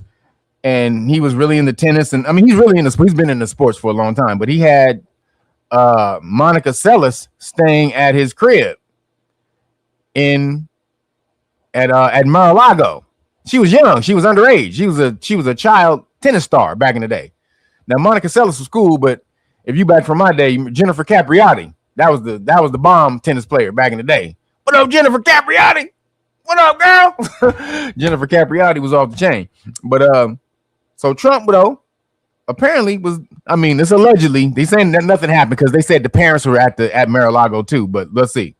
So this is Trump back in the day with the youngins. Found himself in some trouble last year when he was squiring Argentine people who feel somewhat bigger by hanging around with athletes or celebrities, and I think it doesn't matter what social status you're from. Trump has been known to be a big tennis fan. In fact, he found himself in some trouble last year when he was squiring Argentine tennis star Gabriela Sabatini around his casino in Atlantic City. She was 19 years old, underage according to Jersey law. Trump was served with a fine. While Gabriela Sabatini was off the chain too. Gabriela Sabatini. What up, girl? Mr. Trump would not comment on this latest tennis friendship. A published report says that Donald is really not interested in Monica romantically. In fact, her parents are staying with her at Mar-a-Lago. She's kind of a melodramatic kid. She's always said she wants to be an actress, and she's loves LA, and I can see myself in LA in a few years, but this is a little bit too Mata Hari-ish, even for tennis. In Manhattan, Rosanna Scotto, Fox 5 News. And then here's a commercial that she did for a company with connections to Sears. It was a company called No Excuses. And you see at a very young age how she was being like sexualized. And you see that she's in a car that says Trump. I mean, you see what's going on here. Here, play this clip. I'm not going to do just any commercial. I'm not going to fill out. U.S. Open champion Monica Seles. I'm not giving up my acting lessons. No way. And I'm not going to Disney World. Now, she was a young girl when she filmed that. She was like 18, 19, 17, 18. So then we look at the Midas Touch Network unearthed footage of the 1991 Look of the Year modeling competition with 14-year-old girls. They said it was from 14 to 28, but all of the sources there said the girls were really 14, 15, 16-year-old girls who Donald Trump made them parade in front of him wearing swimsuits and like wearing very little clothing. Here, play this clip. You'll see the MTN logo. We found this. This has been viewed like literally hundreds of millions of times right now. Play this clip. 58 contestants participated in an exhaustive round of personal interviews. Yes, Roger Roche. you remember Jennifer Capriati, see? You remember back in the day. Jennifer Capriati was off the chain. Designed to help our judges discover what makes. But look at the young girls, though. This is the young girls. We found this. This has been viewed around him hundreds of millions of times right now. Play this clip. 58 contestants participated in an exhaustive round of personal interviews designed to help our judges discover what makes each one special. Okay. Thank you very much. The concentration was intense inside the judging room. As you are. And out. I'm just so excited. Each girl was considered not only for her beauty and poise, but also for her personality and that indefinable something extra that makes a top model. Okay, want to pull your hair back 1 second? Okay. All right. Thank you very much. Good luck tonight. Thank you. When it came time to choose the 21 finalists, emotions ran high as each judge expressed his or her opinion. And then they go and party on a yacht together. Play this clip. For the spirit of New York. The ever-present paparazzi took advantage of the numerous photo opportunities, and everyone was entranced by the views. Despite the long day behind them and the work that lay ahead, the girls just didn't want to quit. Look at this. We were supposed to forget all about this. Trump thought we forgot all about this. He has been hanging around little young girls the whole time.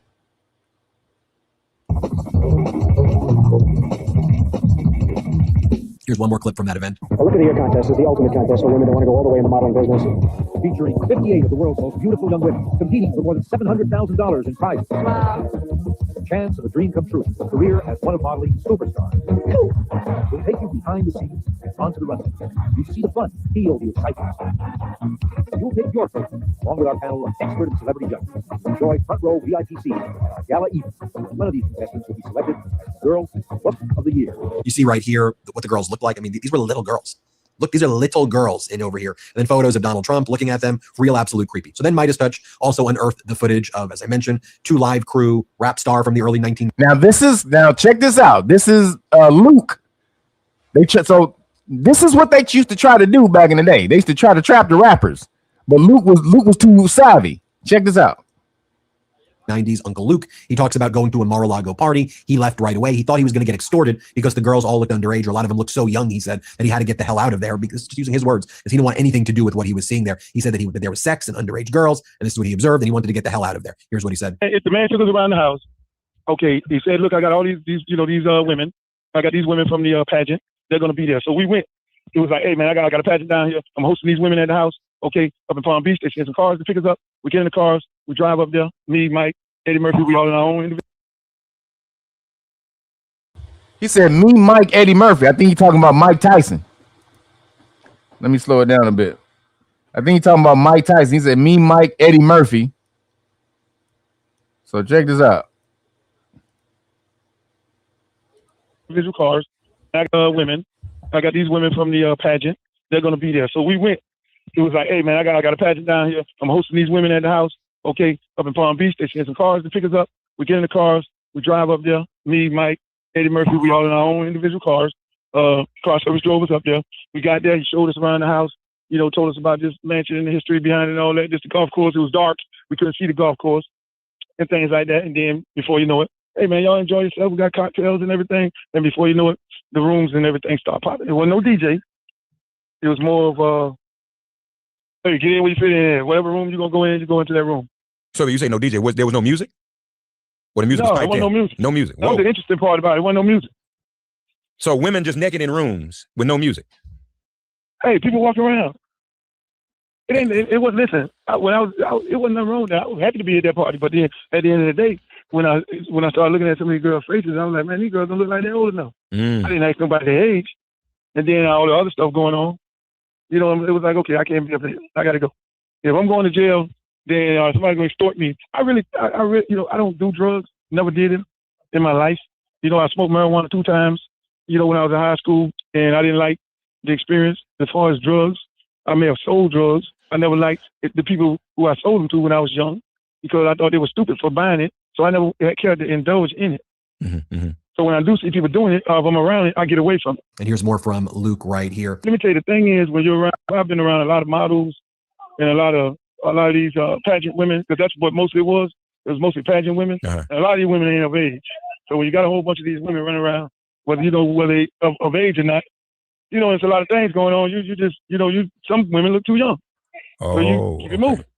I see. You know, so it wasn't nobody beating no women or nobody taking advantage of no women. I mean, they were all enjoying themselves. That's what they were there for. But were they old enough to be enjoying themselves? I don't know.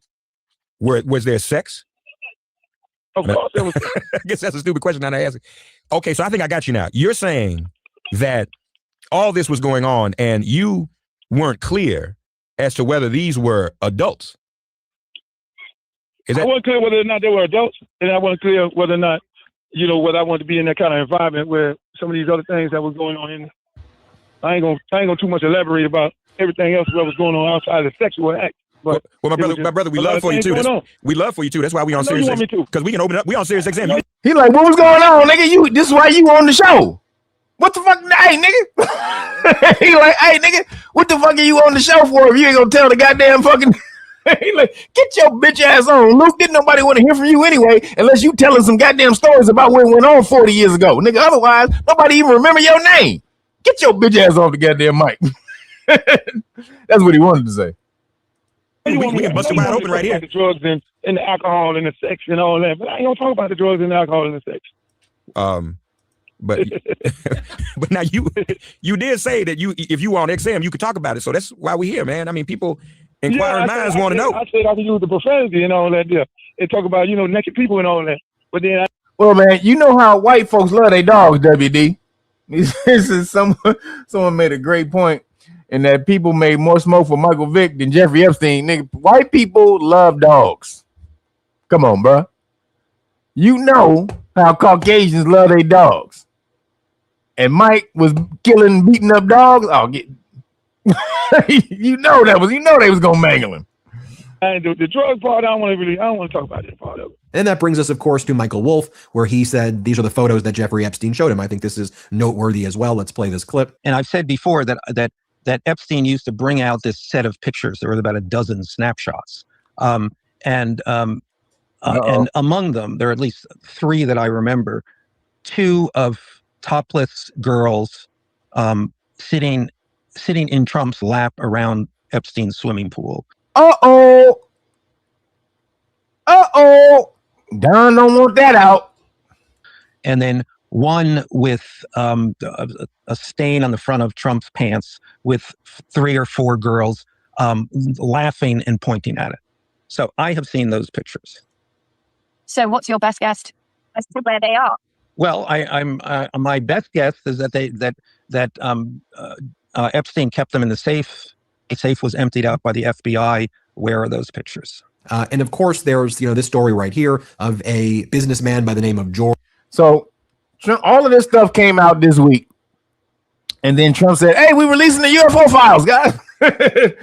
But we'll talk about that in a minute. UFOs. You guys want to see UFOs, don't you? Don't you? Like, nah, nigga, you a bitch ass. You want to hear more about how you are a piece of crap. He said UFO files of fraud. Yeah, Trump was hilarious. He says he let his cousin stay in prime property in VA, and they were dog fighting. Michael Vickers and hey, look.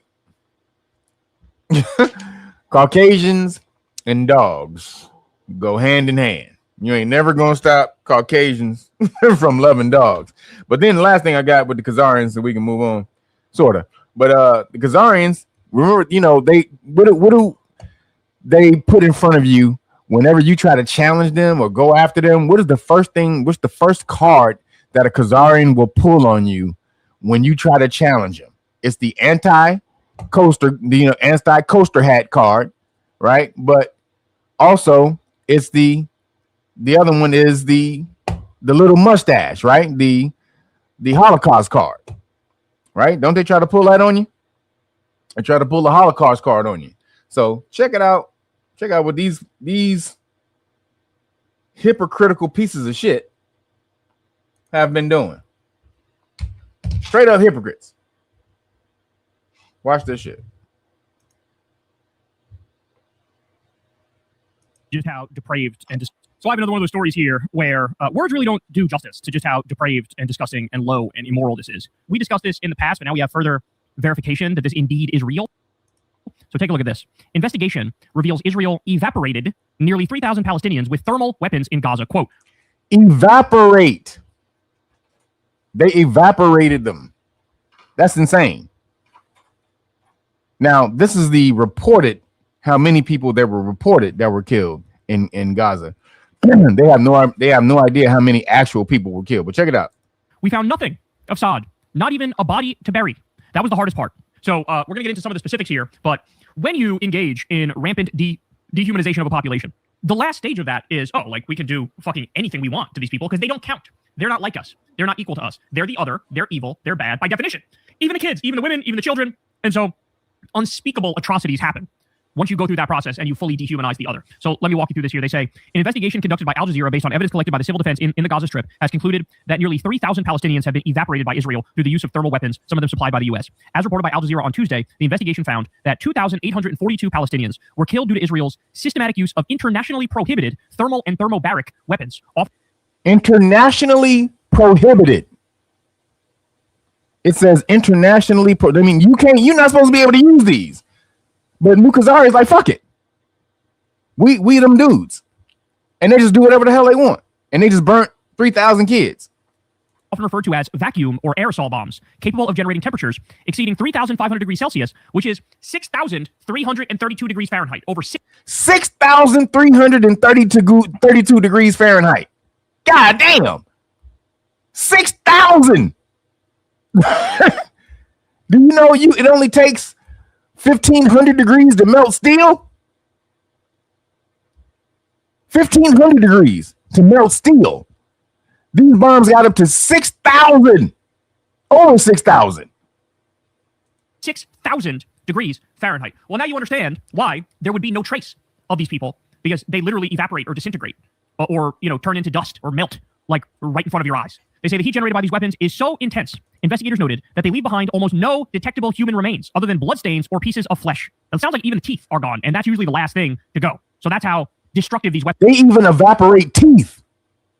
The bombs even evaporate teeth. They didn't want any trace of the people left. These people are, man, these Khazaris are the most evil motherfuckers now, but they can never pull that Holocaust card anymore, ever again, because the definition of Holocaust means sacrifice by fire, or a thing wholly burnt, to burn whole. So this is because they said they were thrown in ovens, right? So you turn around and do the exact same thing, even worse, because there's still evidence left. After you throw somebody in the oven, you still got ash and bone and shit. You ain't got nothing. That was nothing. Vaporized, nothing left of these people. Weapons. I mean, this is right up there literally with like nuclear weapons in terms of the horror that we're talking about. Israel's use of such weapons was flagged last year in a social media post by Omar Hamad, a Gaza pharmacist who posted a video purportedly showing a thermobaric bomb being detonated in Beirut Hanun. So here, let me show you this video. You really get a sense of the power of these things by watching this. This is incredible. Ready? Look at that. I mean, it actually, like, it goes off like a nuclear bomb. Look at how it goes off again. Look at the shockwave. 6,000 degrees Fahrenheit. Did you see the shockwave that it released? Look at the shockwave it released. Watch. Wow. Look at the damn shockwave. You really get a sense of the power of these things by watching this. This is incredible. Ready?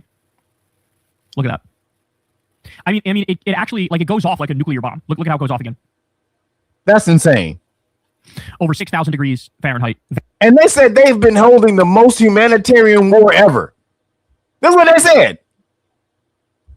They're the most humane people who've ever carried out a war ever in history, is what they fucking said.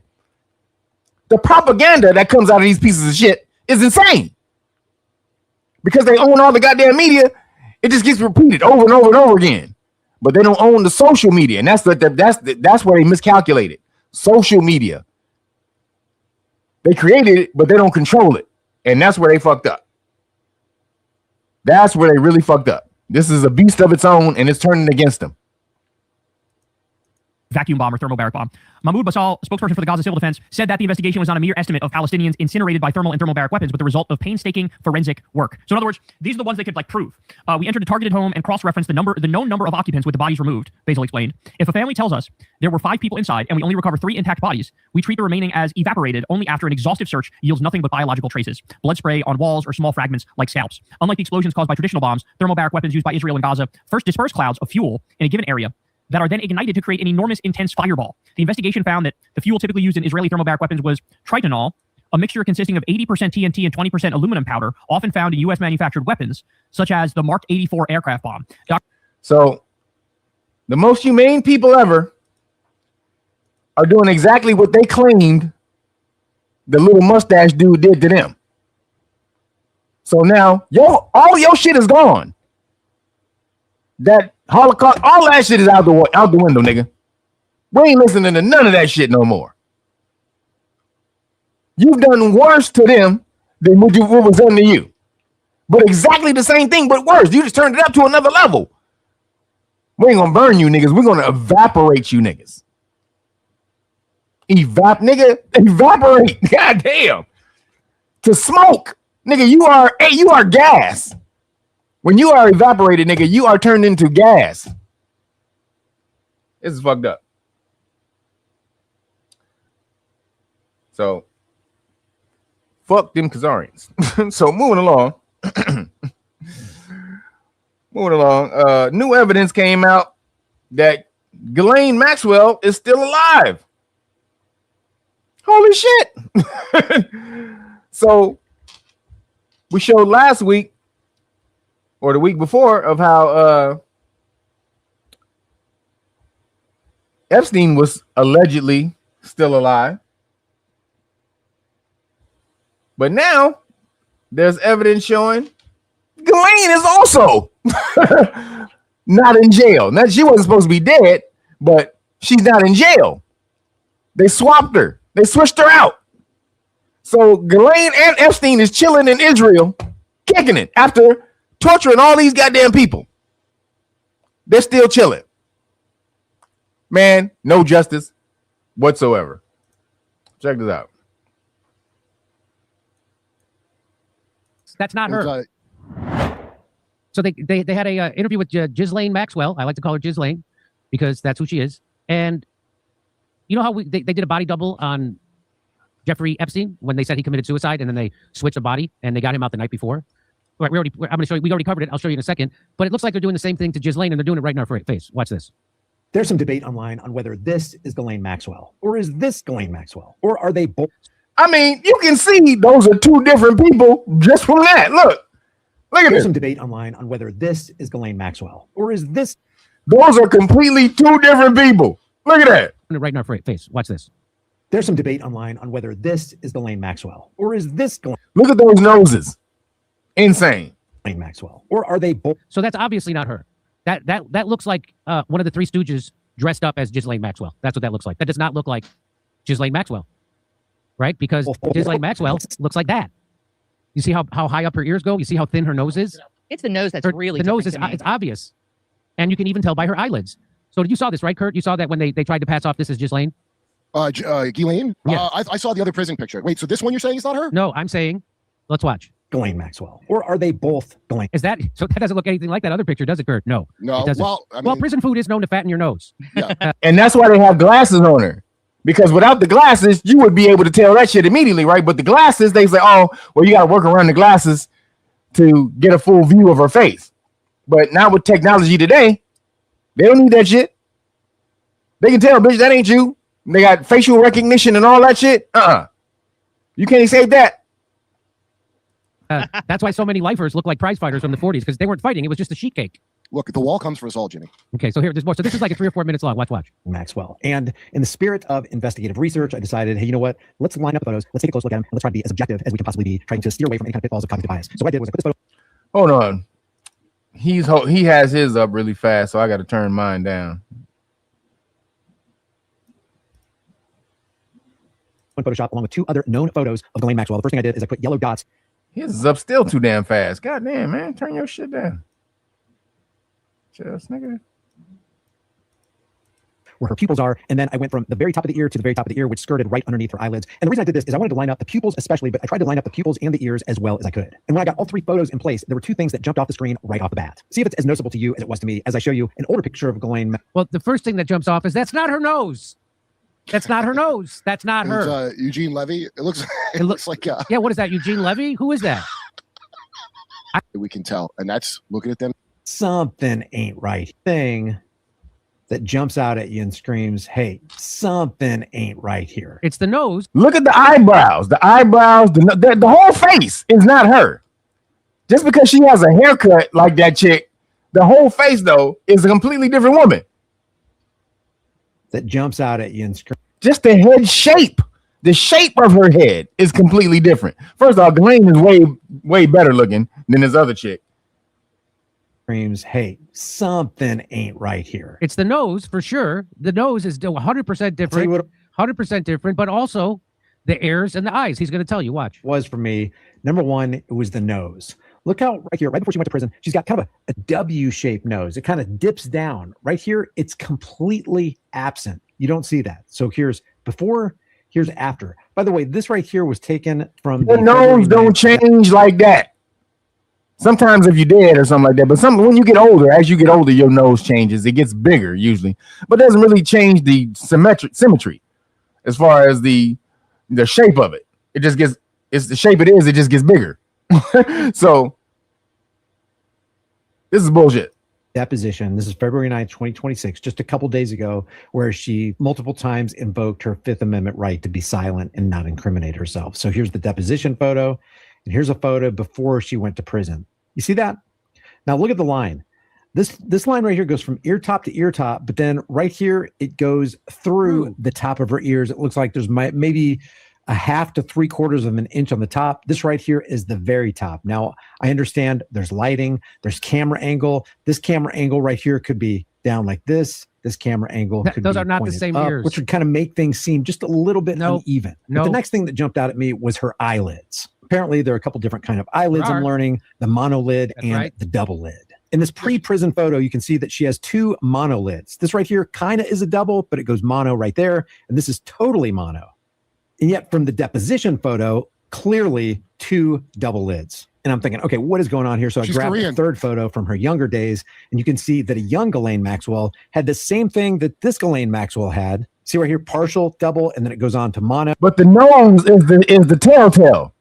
The eyes are on it, but the nose is the telltale. Oh, in her younger days, partial double goes on to mono. This right here is clearly mono with a partial double right there, which is consistent with this photo as well. Partial double goes on to mono, partial double goes on to mono. But then when you look at the February 9th deposition photo, full double eyelids. Full double. But the most glaring thing is that nose. I mean, look at this right here. The eyes are pretty much lined up. That's another thing too. Chin shape too, though. Pupil to pupil. Right. But then when you go look at that chin shape. You're right.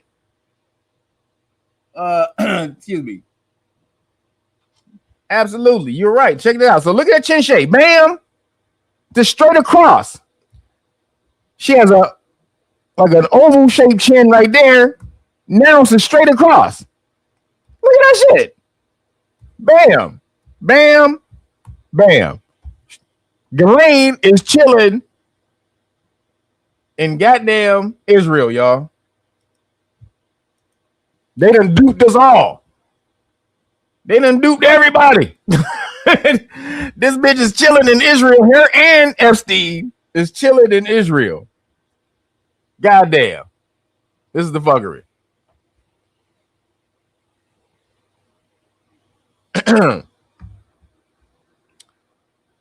But something came about this. They arrested Prince Andrew the other day, but then let him go after like 7 or 8 hours or something like that. So everybody was like, "Oh, Prince Andrew's getting arrested. Somebody's going to jail." First of all, he's not a prince anymore. They stripped him of the prince title, but they didn't arrest him for anything, as far as salacious with young girls. They didn't do any of that. They arrested him because he supposedly leaked information to Epstein. So showing that he was honeypotted, but didn't get him for the diddling of the children, the honeypot, actions. They didn't get him for the honeypot actions. They got him for the repercussions of him being honeypotted. Basically, what happened because you were honeypotted? You gave up secrets to the UK. Oh, we gotta. But then it's only an investigation. They didn't charge him with anything. So still, nobody going down for nothing. Well, it's a few people. Some Muslims lost their jobs. Some executives had to give up their companies and shit like that. But no big major political people in America. Nothing happened to them. Some other supposed accountability is happening around the world. That's bullshit. You know how many people in there? Then they released a file with 300 more names on it, and everybody name in there. They just threw everybody name in there. People who would have been people's names were Epstein would have been like 12 years old when those people was alive. Like, nigga, you got Karen Carpenter's name in there. What the fuck? Why is Karen Carpenter's name in the Epstein files? Nigga, she died in the 70s. Epstein would have been 12. See, this is bullshit. They just did that. They threw all these names in there to throw you off. To say that, see, look at all these names that are in there. These are just names. So Trump's name being in there, it's just another name. Just like the rest of these people. No, Trump got actual allegations. Shit that he did to people, allegedly. Oh, yeah, Ghislaine is way better looking. Not even close. Allegedly, I heard about them being disposed of by military in 2020. Allegedly. Don't know. He says her nose, wait, what'd you say? Her nose looked like she got punched in prison. Like she got mangled. So you see, all of this stuff is coming out, but nothing is really happening. This is why we're saying, man, if we let this go this time, this is the turning point. This is the key turning point right here. Are you going to be outraged and not fake outrage? This should be the real outrage. This is what I think they've been getting you used to fake outrage for so long. Like, fake outrage has been a thing for the past since 2020, since the pandemic. And so now, because everybody outrages over everything, if you come out about this, everybody, oh, this is another thing to outrage over. No, this is the thing. This is the one. If there's one goddamn thing you should be outraged over, it's this shit right here, because it covers everything. It covers every goddamn thing. The trafficking of adults and children, the corruption of government politicians, cloning. This fool was cloning people out at his damn ranch out in New Mexico, allegedly. Cloning. So apparently one of the person who was taken out in his cell was one of his clones. That was supposed to be allegedly what happened. So this goes so damn deep. And then the new files that came out, the names that were released, all those bullshit names that were released, guess whose name wasn't on the file list? That was in the first release. So these names were in the first release, but then when Pam Bondi released this bullshit list last week, this name was surprisingly left off. Rothschild. Now there's some story that says that Epstein could be one of the Rothschild's illegitimate kids. And so this is how they kind of do. If you're not legitimate, you basically work for the family. You do the dirt for the family. So that's probably one of the alleged people he could be. Now, whether he's that or not, he worked for them because it's all in the files that he was the representative of the Rothschilds. Representative. So that would be right in line, because you wouldn't be scared of him otherwise. Why would so many people be scared of this dude? You would have to have the ultimate people backing you for everybody to be scared of some bitch ass motherfucker like you, who's never had anything or created anything. You have to be representing someone huge. And that would be the Rothschilds. And again, their names were left off in the last release when we seen their names in the first one. So we know who the shit is, who's behind the shit.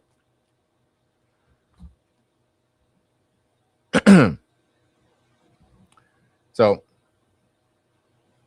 we are in a major psyop going on right now.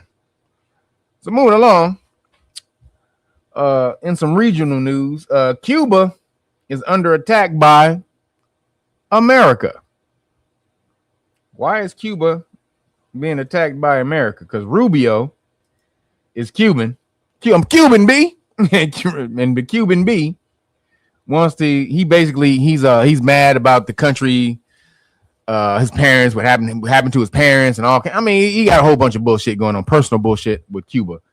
And so he wants to take out Cuba and reestablish Cuba and bring Cuba up to modern standards, is what he's saying. But Cuba doesn't allow any modern technology into Cuba. If you go to Cuba, you got to get a car. Your car is going to be like from 1955 if you go to Cuba, unless you got major pull and able to get some goods into Cuba. But most likely you're going to be driving a 1955 Studebaker if you go to Cuba. So Cuba's basically underdeveloped, right? But their doctors are the #1 doctors in the world.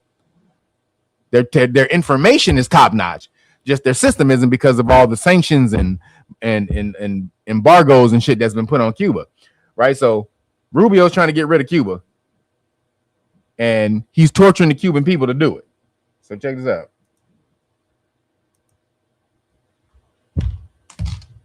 Rubio's terrible, man. And that's the dude he called Little Rubio when he was first in office. Now all of a sudden, Rubio is running every goddamn thing. So this shows you how Trump, the administration, has been taking over. All the people he was beefing with from the jump,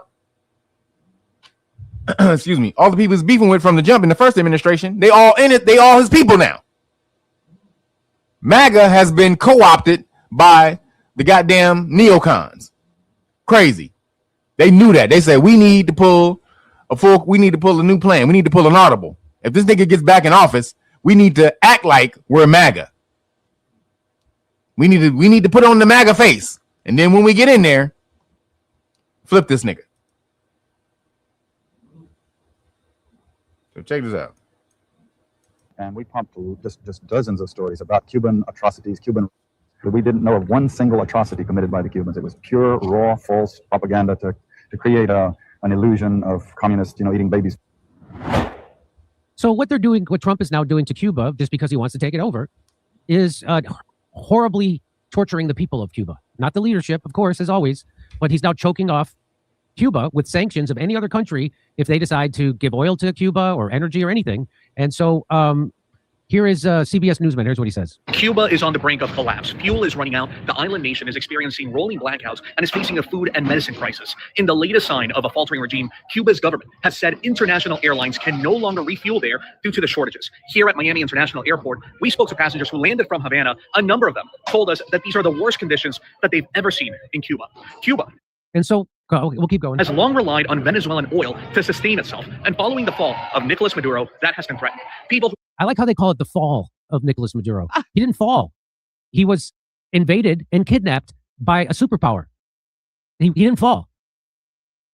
Arrived here told us the people of Cuba are living under constant anxiety and fear over what could happen next. There's widespread belief that following the U.S. operation in Venezuela, Cuba's government could be the next to be ousted, something that many people that live on the island say is necessary for their survival. Cuba is many on the island. I'm not going to show you any of the many. I'm not going to quote any of the many. And I'm not even going to tell you why this is happening in Cuba. This is kind of unbelievable. And that's the ridiculous corporate media propaganda doesn't mention why Cuba is suffering from the blackouts and shortages. It's because the U.S. regime has imposed an illegal, barbaric, medieval blockade on Cuba to starve it of fuel, food, and medicine. That's called a siege warfare. And that's supposed to be illegal. That's a war crime. So that's what we're doing to a country that's not doing anything to us. The U.S. also threatening tariffs and sanctions on any countries that trade with Cuba. Donald Trump and Marco Rubio are intentionally trying to cause a massive humanitarian catastrophe in Cuba to collapse the economy and the health sector, to kill as many Cuban civilians as possible and make their lives hell in order to overthrow Cuba's revolutionary anti-imperialist government. This is a monstrous crime against humanity. The same thing we did in Iran, which they now brag about. Remember when they had the protests in Iran? Well, those protests were caused because we crashed their economy. We crashed their banks and made them fail. We crashed their... Let's get back. Let's get to the... President Trump's threat to impose tariffs on any country that delivers oil to Cuba appeared to be directed largely at Mexico, the only nation that has sent any meaningful fuel shipments to the island. Oh, no kidding. So, sounds to me like he's inviting Russia to intervene. That's basically, or forcing them to. Dropsite says, breaking, Cuba informs airlines that in 24 hours it will run out of fuel for airplanes. Cuba has warned international airlines that it will run out of fuel in 24 hours, citing intensified U.S. energy pressures. According to an official aviation notice, the shortage affects all of Cuba's international airports from February 10th to March 11th, with Jet A1. So when that happened, Mexico came out and saved Cuba. They's like, look, we have refueling because Mexico has flights into Cuba. So they were like, Well, you guys can refuel in Mexico. So Mexico stepped up. Then Russia tried to step up too. Everybody's stepping up against Trump bitch ass. Trump trying to control the world for Khazaria. Because this ain't has shit to do with America first. You fucking with Cuba ain't got nothing to do with America. Leave Cuba the fuck alone. They're one of the most underdeveloped countries ever. What the hell are they? Cuba has nothing to do, has no threat to America whatsoever. But we're gonna go ruin Cuba because Marco Rubio bitch ass. So again, none of this has anything to do with America. So Russia came in, tried to save them. Mexico tried to come in and save. And so Trump said, all right, if y'all try to help, we're going to impose tariffs on the countries who try to help Cuba. Like, fuck you, bitch. Not only are you going to choke Cuba off, but you're going to penalize anybody else to try to help them? Nigga, you are evil, nigga. So, on fuel unavailable nationwide.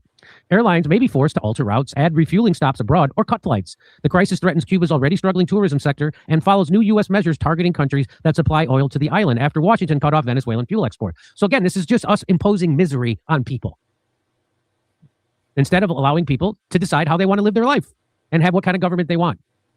Cuba is struggling. Again, the terrorists are us. This is called terrorism. This is terrorizing people for a political end. So you're trying to inflict harm. You're doing violence. This is violence. This is economic violence. And you're doing that to inflict pain on regular people. So you can have a political end that you want, an outcome. That's the definition of terrorism. Using violence for political ends. That's what the United States. This is the little island of Cuba that we're trying to wreck by as much as 50%. This is the little island of Cuba. Let me go back. The level of U.S. pressure campaign to halt all to keep lights on amid Trump's oil blockade. Just weeks into the U.S. pressure campaign to halt all oil shipments to the Caribbean island, a Bloomberg News analysis of satellite imagery finds the level of light at night has dropped by as much as 50%. This is the little island of Cuba that we're trying to wreck. 50% of the lights are off in Cuba. They have to turn off. They have no power. Trump is a piece of shit, man. Do not travel. This is Representative Maria Elvira Salazar. Man, do not travel to Cuba. This is Trump. This is Rubio, but Rubio is running everything. Trump has no power right now, guys. It's all for show. Trump has no power. There is no electricity, no food, no medicine, only blackouts, hunger, and repression. How about you tell your government to stop doing that? Many airlines are canceling flights to and from the island. If you go, you may not be able to return for weeks or longer. Don't risk your safety. A regime in its final hours is unpredictable and dangerous. No, what's dangerous is the United States economic hitmen that are doing this. Our friend Arnaud says, Gaza will be remembered as the moment. So, Trump's evil. You guys can watch this if you want and see how much Trump is fucking over Cuba. But Trump's regime, Marco Rubio and them are full of shit, man. Bitchio Rubio is full of shit, trying to take over all the goddamn Latin countries because he got some damn vendetta, or he wants to be known as the Latin king. But he's doing this in the wrong time. This is the apocalypse. Maybe if you had done this about 20 some odd years ago, it would have worked. Because you're trying this shit now, none of it's going to work. So I'm for the Cubans. Cuban, B. I'm for the Cubans in this one, baby. You gotta pick a side, man. You gotta pick a side, baby. And right now, I'm for the Cubans, B. You got to be for the Cubans. Then putting a hamper on that, what he's doing with the Cubans is Trump. The Supreme Court just ruled on Trump's tariffs. They said they ruled against Trump's tariffs. They said, nigga, you cannot implement those tariffs like your bitch ass has been trying to do. So now, which is kind of messed up for America. I don't necessarily agree. So check it out.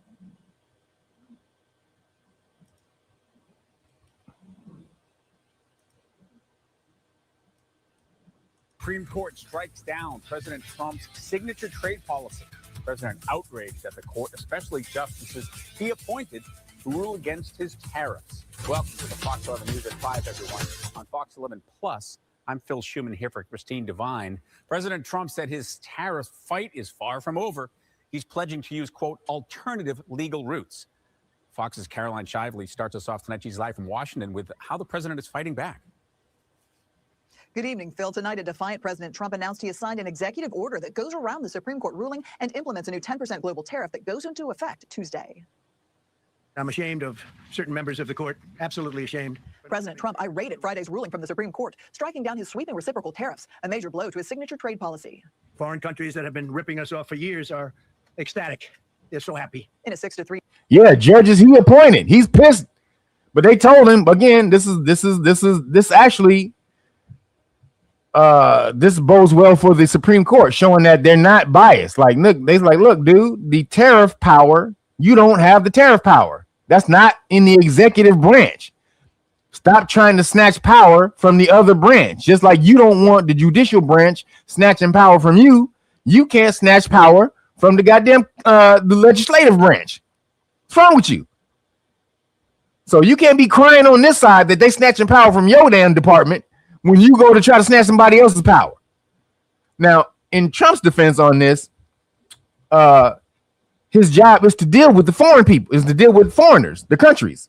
It's not Congress's job. Congress' job is to make laws, but it's the executive branch's job, the federal government's job, or the whole federal government actually, but the president's job though is to deal with foreigners, outside people trying to come in and deal with the United States.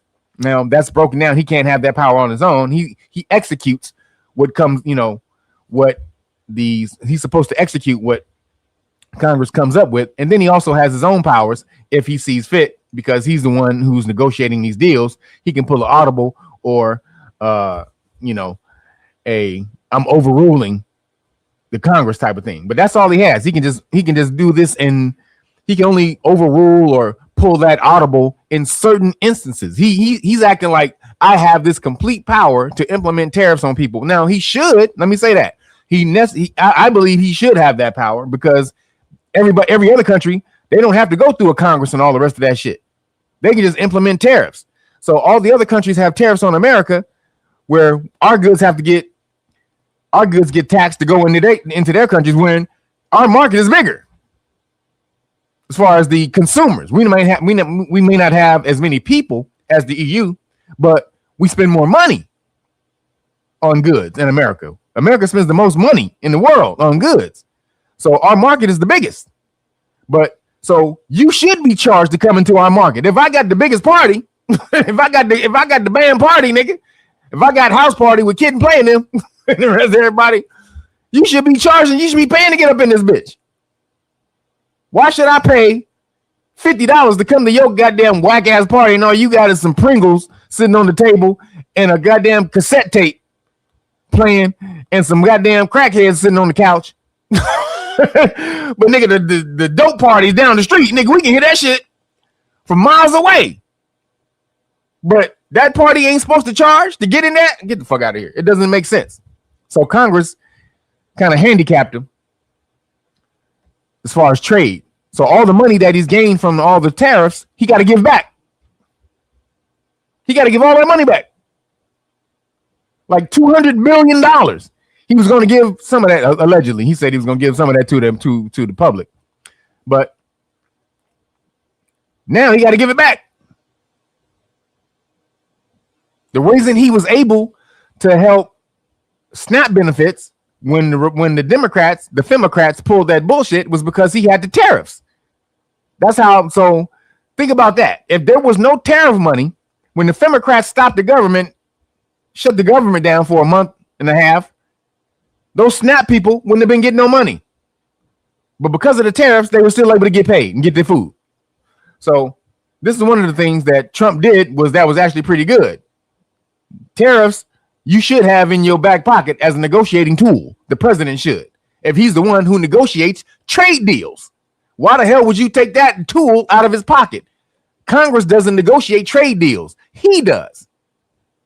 So if I'm negotiating trade deals, then that should be one of my tools in my box. Is tariffs, is the ability to tax these people when they try to fuck us over.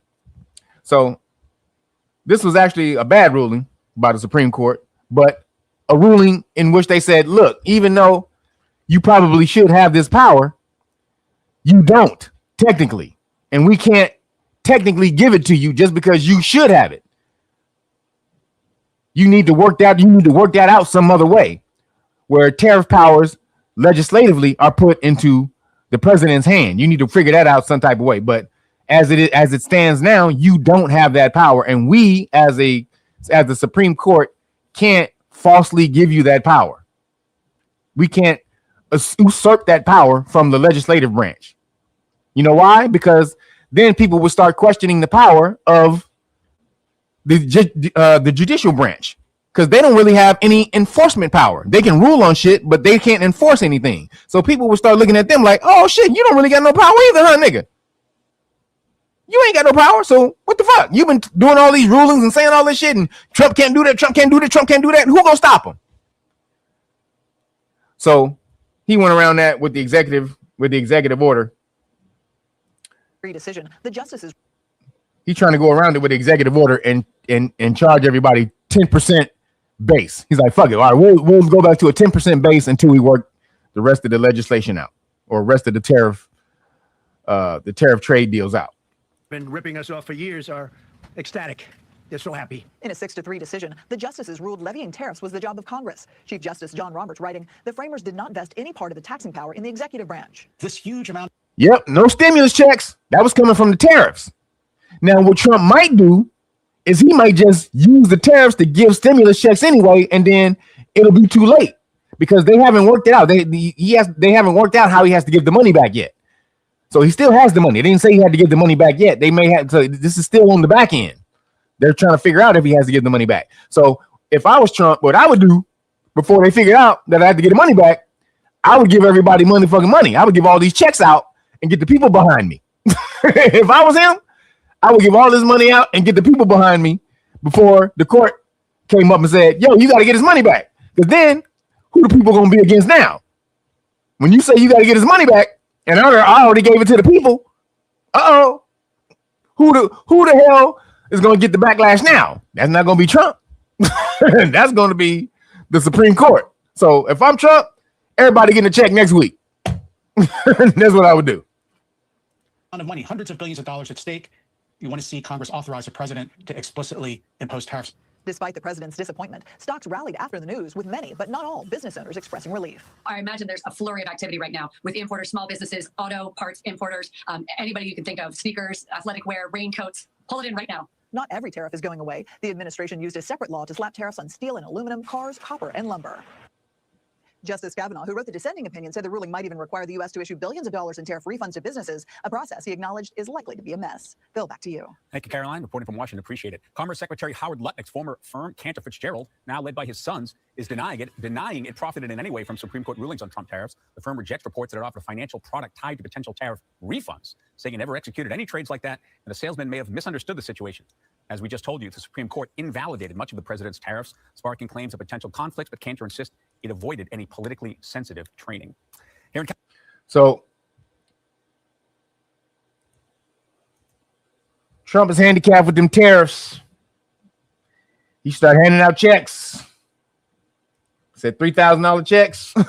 He started handing out them $3,000 checks, bitch. That's his best bet, actually, is to get the people on the side. If he gets the people on the side, then he's good. If he doesn't get the people on the side, he's going to be fucked. So then, also in the files, there was some stuff about Malcolm X. Malcolm X. I am Malcolm X. I am Malcolm X. So this is what came out about Malcolm, that the Khazarians might have killed Malcolm, allegedly. Again, we got to go with the allegedly. But I think it's a little more than alleged. So check this out.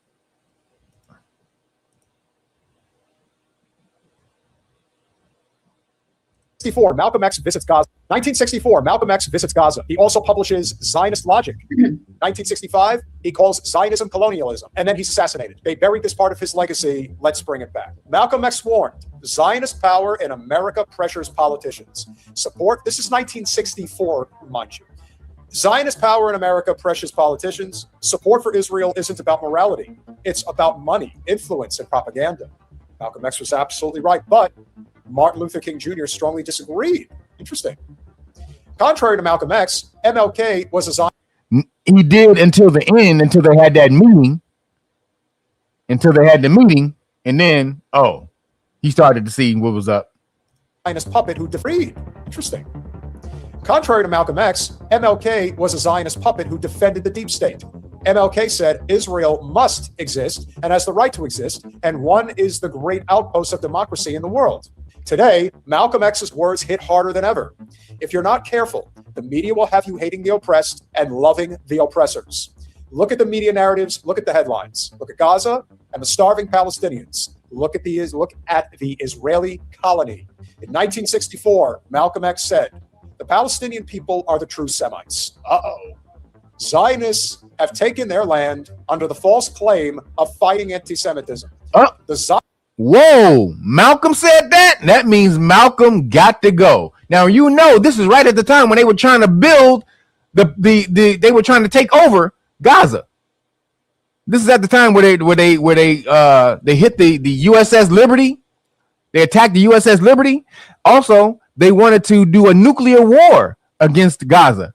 With America down there, they was like, nigga, if you do a nuclear war, if you drop it, they wanted America to do it. They wanted America to drop a nuke on Gaza. And they was like, nigga, if we do that shit, that's going to contaminate the rest of the goddamn land over there. Fuck that shit. We're not doing that. Nah, we're not doing that. So right around this time, when all this is going on, you creating superheroes out of Malcolm X and Martin Luther King, Magneto, and Professor Xavier. And then Malcolm X comes out and says, "Oh shit, Palestine's being occupied." Oh goddamn, this nigga got to go. This nigga has to go. Did he just get up here and cape for Gaza? Oh hell no, nigga. You got to go, nigga. Said, "The Palestinian people are the true Semites." Zionists have taken their land under the false claim of fighting anti-Semitism. The Zionist argument to justify Israel is one of the most dishonest ever invented. Look at what Malcolm was saying. Now you see why he dead? This is why Malcolm is dead right here. In July of '64, Malcolm X traveled to Gaza. He met Palestinian refugees who had been expelled in 1948 during the Nakba. And he told reporters, "The Palestinian struggle is the same as the struggle of the oppressed people everywhere. They killed a man. By making sure a black man killed Malcolm, they got rid of him and continued scheming in secret. But they couldn't kill the message. The struggle against colonialism and Zionism is one. Same struggle, same oppressors. What I can't share, I send to my list. Be informed, stay free." So what kills Malcolm X is Zionism, and what kills MLK is capitalism. But they're basically arms of the same system of oppression and supremacy. It's the same difference. Capitalism is a narcissistic economic system. Fascism is a narcissistic government system, right? It's the same concept. It's authoritarianism. Same thing. And Zionism is white supremacy. At last, and I now care not where. So now this is a Caucasian dude who bought the book, the relationships between the blacks and between the Jews and the Muslims and the Nation of Islam. So he bought this book, and this dude is breaking it off. Check this out. Let me see if I can. So check it out. So back to the book. This is like I said, very dry reading. It's all and it's very well sourced, and it's all the lists of who's who. In the back in the index is a whole list of family names. So this is definitely not one of those that definitely not a fun read at all. But let's see. I'm just going to read part of what. Let's see here we go. Again, this is the secret relationship between the blacks and the Jews. This is written by the Nation of Islam. I don't think you can get it on Amazon right now. Yo, Broderick Enoch, appreciate you. Thank you for the Cash App. And Brandon Terry. And Gary Cowley, excuse me. How you say it? Cowley? Gary Cowley. Appreciate you guys for the super chats. Let me see the cash apps. Give you some love. Uh-oh. What just happened? May the force be with you. What just happened to my what happened to my hand clap? Hold on, guys. I just lost my hand clap again. Let me get my shit back. Gotta get my hand clap back. There we go.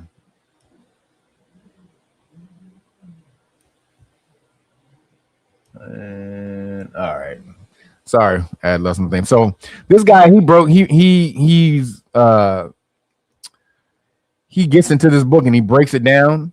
He actually reads all of the Nation of Islam books about slavery and how the Jews were behind slavery mostly, and he breaks this stuff down. So if you can go watch his channel, go watch his channel. But this is an excerpt of his breakdown of that book.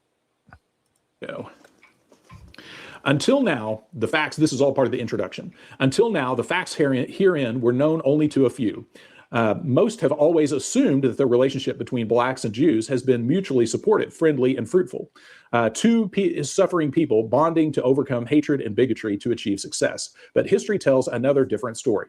This report will focus on the hidden history of blacks and Jews from the Jewish historical record. Rabbi Henry Cohen, author of the book Justice, Justice, makes a telling point. And then he goes on to quote a lot of some really good stuff about, there's a lot of excellent quotes and footnotes and everything in this. If you can find it, it's an excellent resource by itself. Very dry reading. This is definitely not one of those that you're going to be like excited to get through. This took me a long time. I think I originally saw this book. Hold on. So he starts to read it in about right about here. So here we go. Line. So anyway, one thing I did that I wanted to read I can't bring myself really to read this whole passage. I'm just going to read some of the stuff about it. There was one eyewitness to a slave being executed, relays in here the account, and it is heartbreaking. And just in light of a lot of the Epstein stuff that has come out, there's just the prevalence of torture and the kind of sadistic torture. You start to see that this is a common thread through a lot of these things, and the same actors pop up again and again with this kind of sadistic torture of other human beings. And this torture is, of course, carried out by another slave, which is also telling, under the authority of the Jewish master that's telling him what to do. And even that guy gets a little jumpy at the end after they take this guy and attach him to a cross and then beat him with a steel pipe until he is just pulverized. But they do it specifically so not to harm his vitals, so he will die extremely slow. And after this, and they also, what some of you that research occult matters and some of the other things I talk about on this channel, one of the first things they do is the executioner, himself a slave, chopped off his left hand. And then he gets into the eyewitness account of what all happened. And I'll spare you all, mainly bring this only to say the very end part, after this guy is just beat and pulverized to a point where, then they just leave him to die. That's the whole point of this humiliating execution, is as an example to the other slaves. And then he winds up obviously alive for several hours, because this guy hung out with the guy for a few hours before he finally had to leave, and actually had a conversation with him. And this slave that's just been pulverized winds up having conversation with several people around as he's laying there dying, and never once screamed or and it says, at last, seeing no ending to his misery, he declared that, quote, though he had deserved death, he had not expected to die so many deaths. However, said he, you Christians have missed your aim at last, and I now care not were I to remain thus 1 month longer.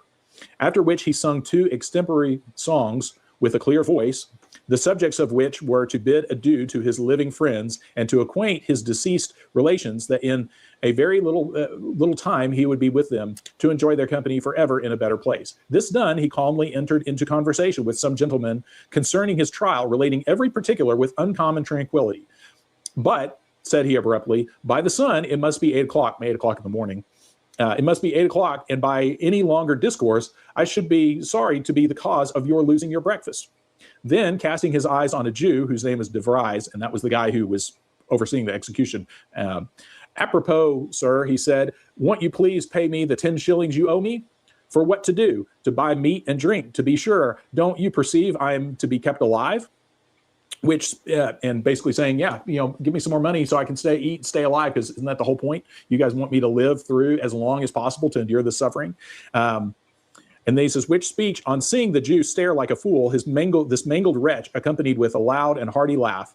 Next, so the guy that's beat to death is laughing at the guy that just ordered his execution. Next, observing the soldier that stood sentinel over him, biting occasionally on a piece of dry bread, he asked him, how it came to pass that he, a white man, should have no meat to eat along with it. And the soldier says, because I am not so rich, answered the soldier.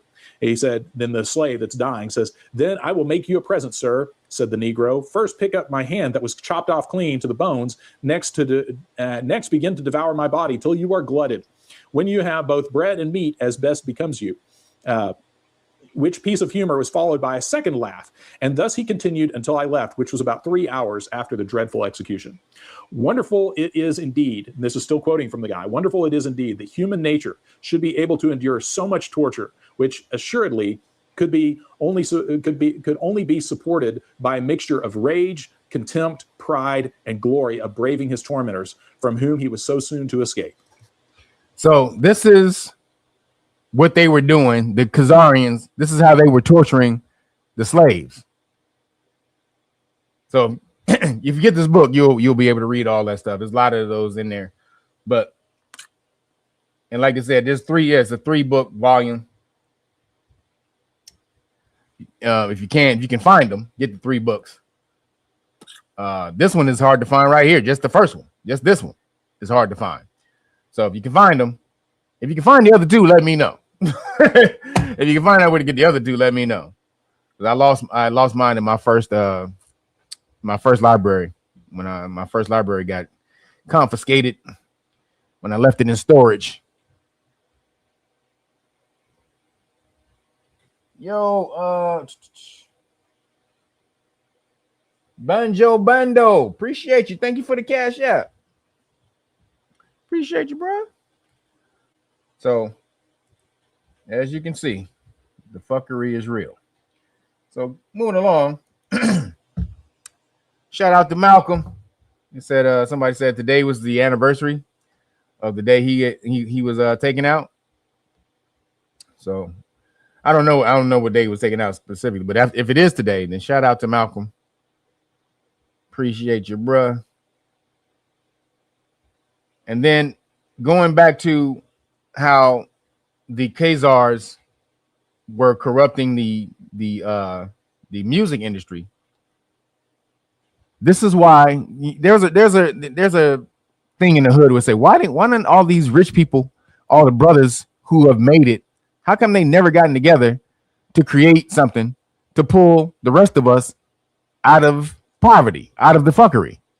Like, there's enough rich melanated people in the world that melanated people should be able to create their own things and never have to want for anything again. There's enough black people, melanated people with enough money. Why don't they do anything? And I'm talking about just in America. We ain't even talking about the rest of the world, but just America. Why don't they do anything? Then you start to figure out it's because they've been compromised. It's because they've been compromised. This has been a Khazarian playbook, or been in the Khazarian playbook since they started, especially Mossad, corrupting other people with sex, drugs, money, whatever way they can corrupt you. So for the most part, melanated people, especially when we broke, we're corrupted by what? Money. And most niggas love to tap. They love to get down. We love to get down. We love to be in the cootie. We love to be in the cootie. No, sorry. We love to be in the cootie. So if you can tempt a brother with that, and then just like Luke said, on some sly shit, you got him thinking, oh, we on some cool stuff, and then all of a sudden you got little young girls that pop up in the party, and then you start taking, and they don't know because some of them young girls, if you saw with the Trump thing, they were very tall, like 5'8", 5'9", so they could look like they were 18, 19, or in their 20s. And so you don't know. And so you messing around, boom, boom, you ain't asking questions, and boom, they got you. Before you know it, they got your ass, right? On some, they didn't drug you, they didn't puffied you up. Where you think Puffy learned it from? That they got your ass on tape. But you're not gonna hear this on the open. They just gonna send you that shit in the mail and say, don't you ever say anything about the Khazarians. Don't you ever try to create no black activist group or no black, whatever, some type of black group to get ahead in America. Don't do any of that. We don't want you caping for black folks. We don't want you putting no organizations together. We don't want you doing nothing. If we hear any of that going on, this is going straight to the news. And this is why you don't hear anything from the people who have the most money that are melanated, because they are compromised at the top by the Khazarians. They made sure they can get these people. And then when they fall off, then when the programming don't go through, they turn into Kanye. See, that's what happens when the programming doesn't go through all the way. You get Kanye when they can't fully turn you. So this is the bullshit. This is the real relationships between the blacks and the Jews, that they usurp everything that you create and then corrupt you so that you can't say anything about it. Melanated people got to get some discipline when they come to you with the cootie and the money and all the rest of it. No, say no. Hell no. I'm good. You got to be able to say that, to have some type of integrity, some type of fortitude, because if they're able to always move you and push you with bullshit, you'll never get anywhere. So this is what they've been doing the whole damn time, corrupting the rappers with the what they call it, compromat. They call it compromat. That's how they've been doing to the rappers since then. Hold on, guys.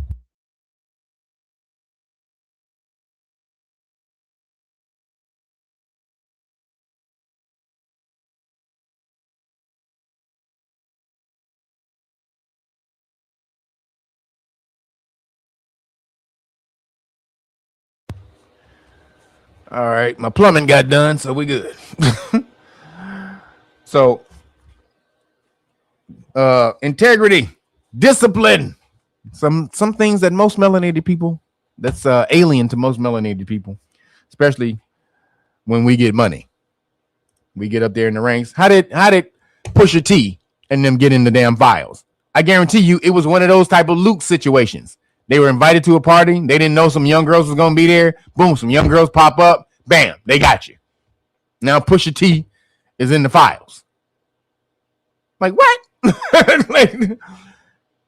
Because when you start talking about melanated people being in the files, that's very rare. Because in our community, that's something that we shun against. We protect kids. We don't mess with the kid. When you go to jail, if they found out you been fucking over little kids, you probably gonna get your ass beat or killed in jail. That's something we don't, man. That's the line we don't cross. And now, not to say that it's all the time. Now you do have some people in the hood that cross that line, but for the most part, that's something that collectively we don't fuck with. We protect the children in the hood. We all about that shit. So that's why I don't think a lot of these rappers were with kids. They don't have a lot. I don't think they have a lot of these rappers with children. I think they have them doing probably some freaky fruitopian shit. I think they have them, a lot of them doing that, but I don't think they have a lot of them doing the child diddling. But hey, who knows? Moving along. He says, "Yep," and the camera starts flashing. Yep, gotcha. Yep. Soon as that camera started, but they said they had pinhole cameras in these rooms, so the camera don't flash. They said they would have pinhole cameras in these rooms, so these cameras ain't flashing. We protect the kids in the hood. So that child diddling, that Epstein stuff ain't us. That ain't our bag. That's some Caucasian shit, straight up. So moving along in Skittle news, a week after the Transformer, there's the Transformer mass shooting that we talked about last week in Canada. Another Transformer commits another mass shooting in Rhode Island. The perpetrator happens to be a Trump supporter, though. He was a Trump supporter. Let's see, do I got that video? Damn it. I don't think I have that video. Damn. Hold on. Let me see if I got that video. So, happened to be a Trump supporter. Let me see. And a Fruitopian or a Transformer Trump supporter. That's pretty rare. Ain't gonna lie. That's not something you see all the time.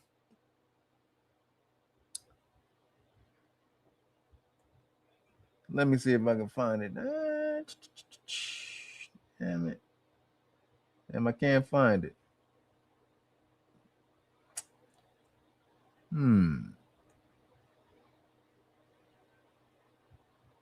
Yeah, damn it. Come on, man.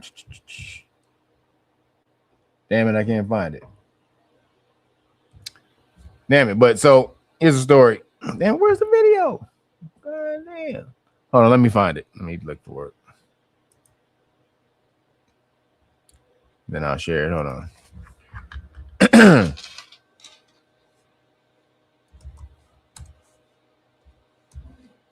So there's so many there it is. All right, here it goes.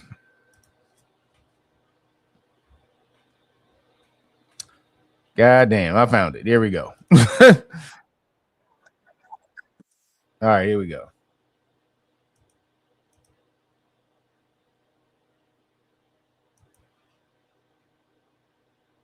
Ready? All right, here we go. Who posted online threats to quote, a crazed shooter armed with multiple guns, who posted online threats to quote, go berserk, and whose own reported daughter claims had quote, mental health issues and was very sick. Who was Robert Dorgan, the trans father who fatally opened fire during a Rhode Island high school hockey? Now, come on. First off, this nigga's a dad. He married with kids.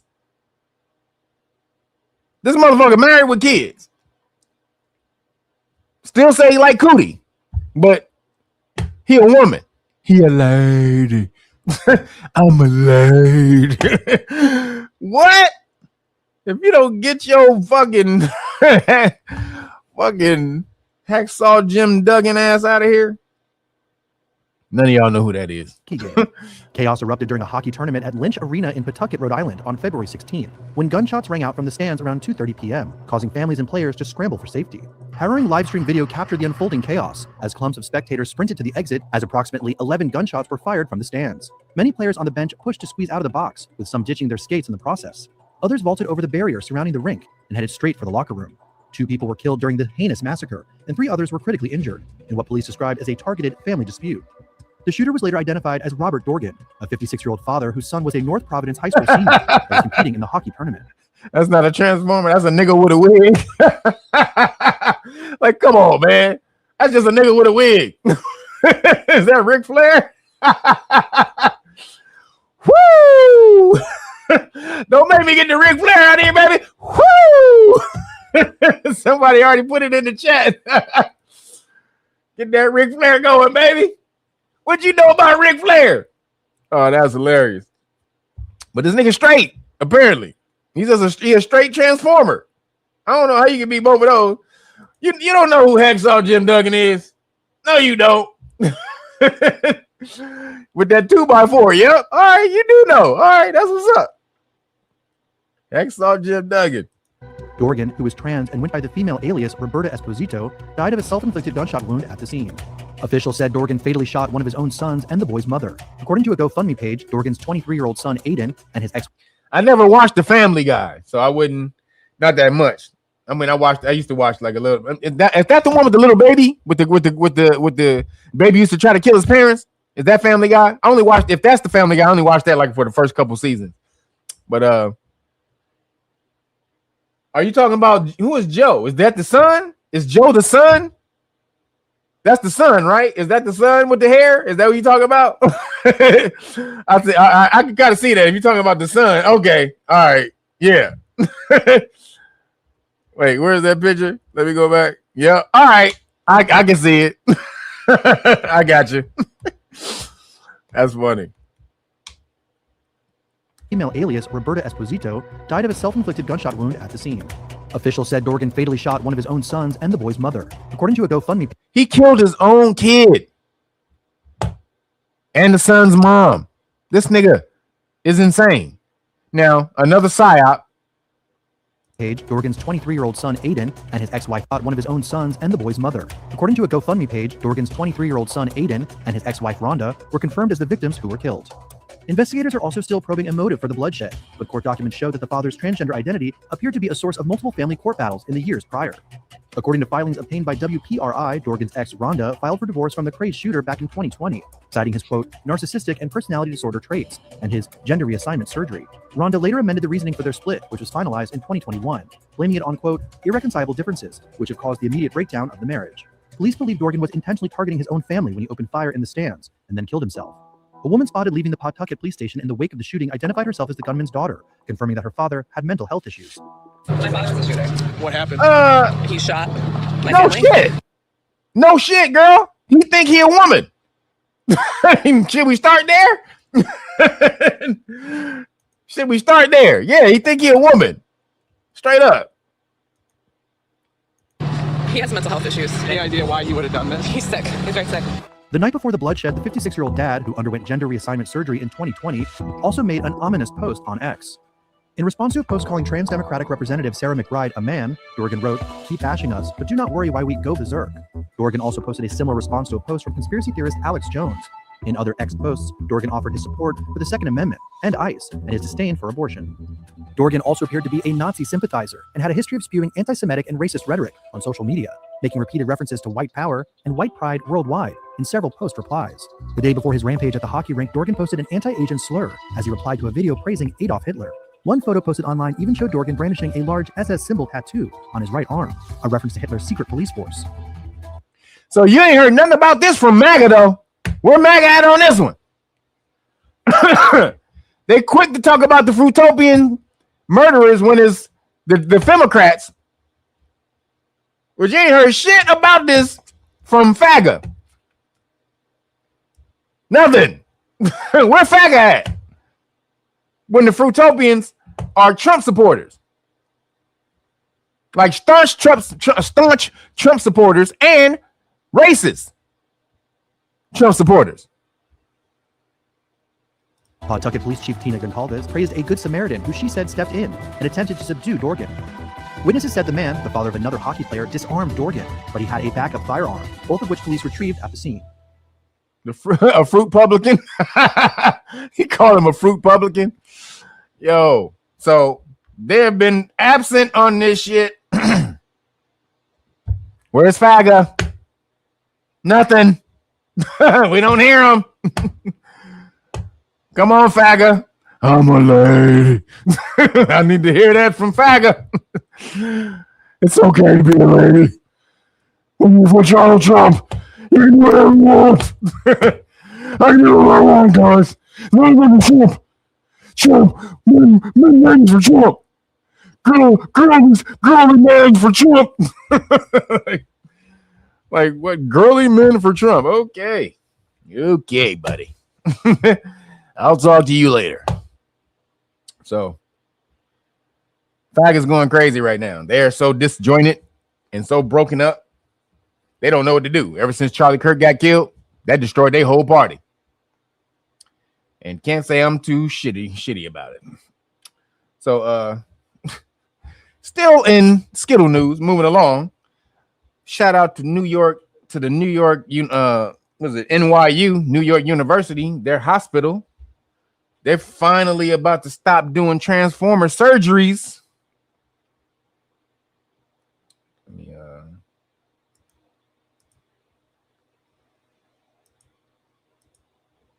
I think they got a little threatened by Trump, maybe. I think Trump might have got to him a little bit. Actually, hold on. Let me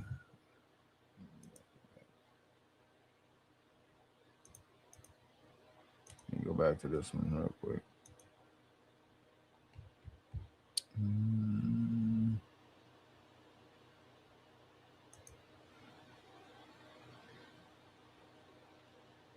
So here we go. NYU Langone ending its transgender youth health program. The hospital blaming the current regulatory environment for its decision. All right, Fox 5's Arthur Chen is here now with the details. Arthur, Steve Natasha didn't take long at all. Hold on. For this decision. Its decision. All right, Fox 5's Arthur Chen is here now with the details. Arthur. Steve Natasha didn't take long at all for this decision to be blasted by officials and LGBTQ plus groups. The families of transgender teens are already saying that they're scrambling to find care now that NYU Langone has just announced it is shutting down its trans youth health program. Now, patients in that program receive a variety of care, including hormones and puberty blockers, but the Trump administration has taken aim at those treatments, threatening to pull federal funding from hospitals that do provide these treatments, in particular to minors. Now, the government calls the practices unsafe. They say not only is it unsafe for the youth, it is also irreversible. Specifically in December, the White House proposed new rules that would ban Medicare and Medicaid funding to hospitals that do provide gender-affirming treatments. And it is a fact that hospitals depend heavily on public insurance programs for their bottom line. Now, critics are denouncing NYU's decision, saying transgender youth and the hospital should resist pressure from Washington. Trump administration is targeting trans people and trans young people. So they're saying, this dude is saying, do the surgeries anyway, even though Trump said, nigga, if you do the surgeries, we ain't giving you no money. So where they gonna get the money from? Their operation isn't just doing transformer surgeries. Nigga, they need money for everything else. For all the other operations. Nigga, transformer surgeries is like a small percentage of their business. Like maybe 1%, if that, like half of 1%. So they're supposed to defy Trump and not get any money for half of 1% of their goddamn clientele. Get the fuck out of here. Like, nigga, stop playing. Sorry, Transformers. You need to go back to what is it? What was it? Cybertron. You need to go back to Cybertron if you want to transform. For those who don't know, Cybertron is the home of all the Transformers, the home planet of the Transformers. They have decided to make the trans community scapegoats and to gin up fear of the trans community. NYU, they're going along with that. There are other medical providers who aren't going along with it. NYU, they are going along with it. We need to stand strong. As for NYU Langone, a spokesperson just sent us this statement saying, quote, given the recent departure of our medical director, coupled with the current regulatory environment, we made the difficult decision to discontinue our transgender youth health program. We are committed to helping patients in our care manage this change. This does not impact our pediatric mental health care programs, which will continue. Now, there is a real concern here that it does not end here with NYU's decision, that this threat to federal funding will lead other hospitals to soon follow suit, and they will. Yeah, because they want to get money. Nigga, Transformers, that Transformer position they took is only working if Biden or if Democrats are in office. But if they ain't getting no money, it does them no good to keep pushing that. Because you're a small percentage of the population. Most people don't want that shit in the first place.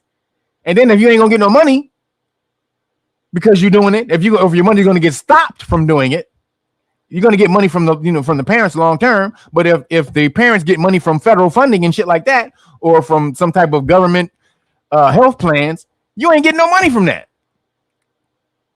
Sorry. Sorry, brother.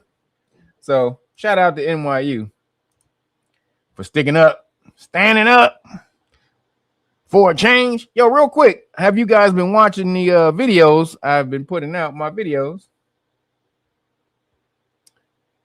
that I've been putting out this week, my tutorial videos. So those videos that you see, those explainer videos, are actually my videos. These are revamps of videos, live streams, or videos I've done.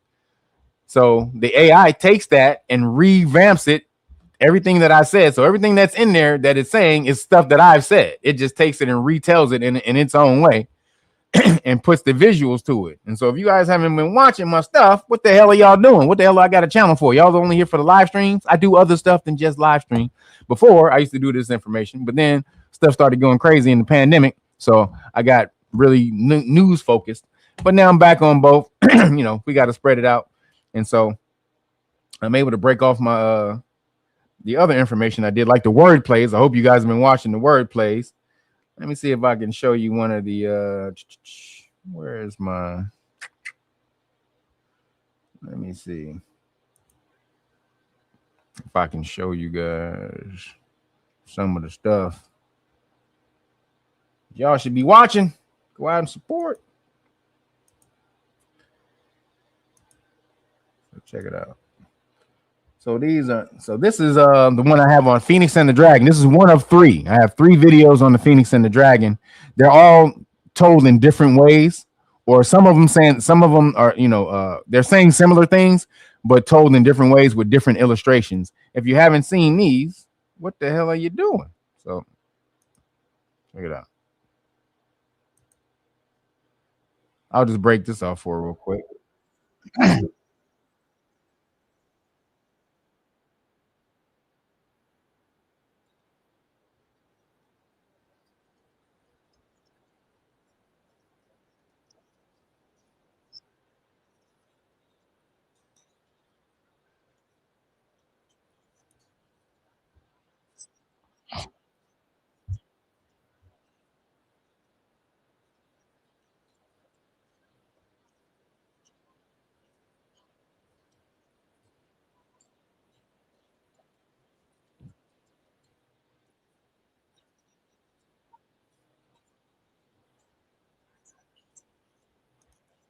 And really quick, so the illustrations are, so I can tell the AI what I want the illustrations to look like.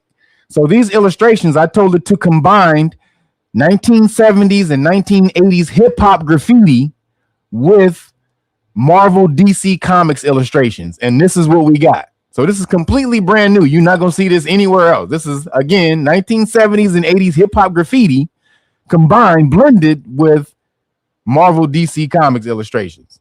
So these are dope ass fucking videos I'm making. Y'all better go watch this shit, because the next one coming out is just going to be completely Marvel DC comic illustrations, and that's dope, making us look like superheroes. So watch these things, guys.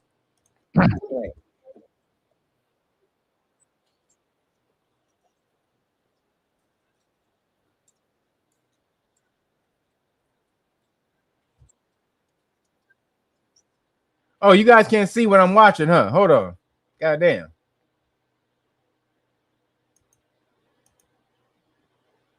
Why is it not showing? Hold on. Let me show you this. Goddamn. All right, here we go.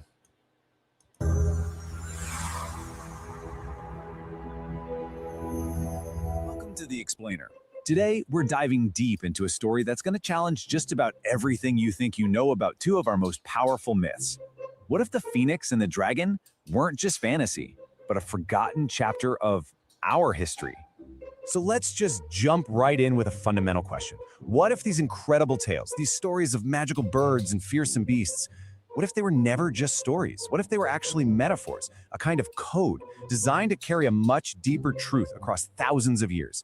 I mean, think about it. You've probably noticed this yourself. Over in the West, the dragon, it's the ultimate monster, a beast that has to be slain. But in the East, it's a god, a symbol of luck, wisdom, and imperial power. The sources we're digging into today ask a pretty simple question. Why the huge difference? So, to get to the bottom of this, the narrative we're exploring says we have to deconstruct the very words themselves. Because look at the graffiti. Look at the illustration on this.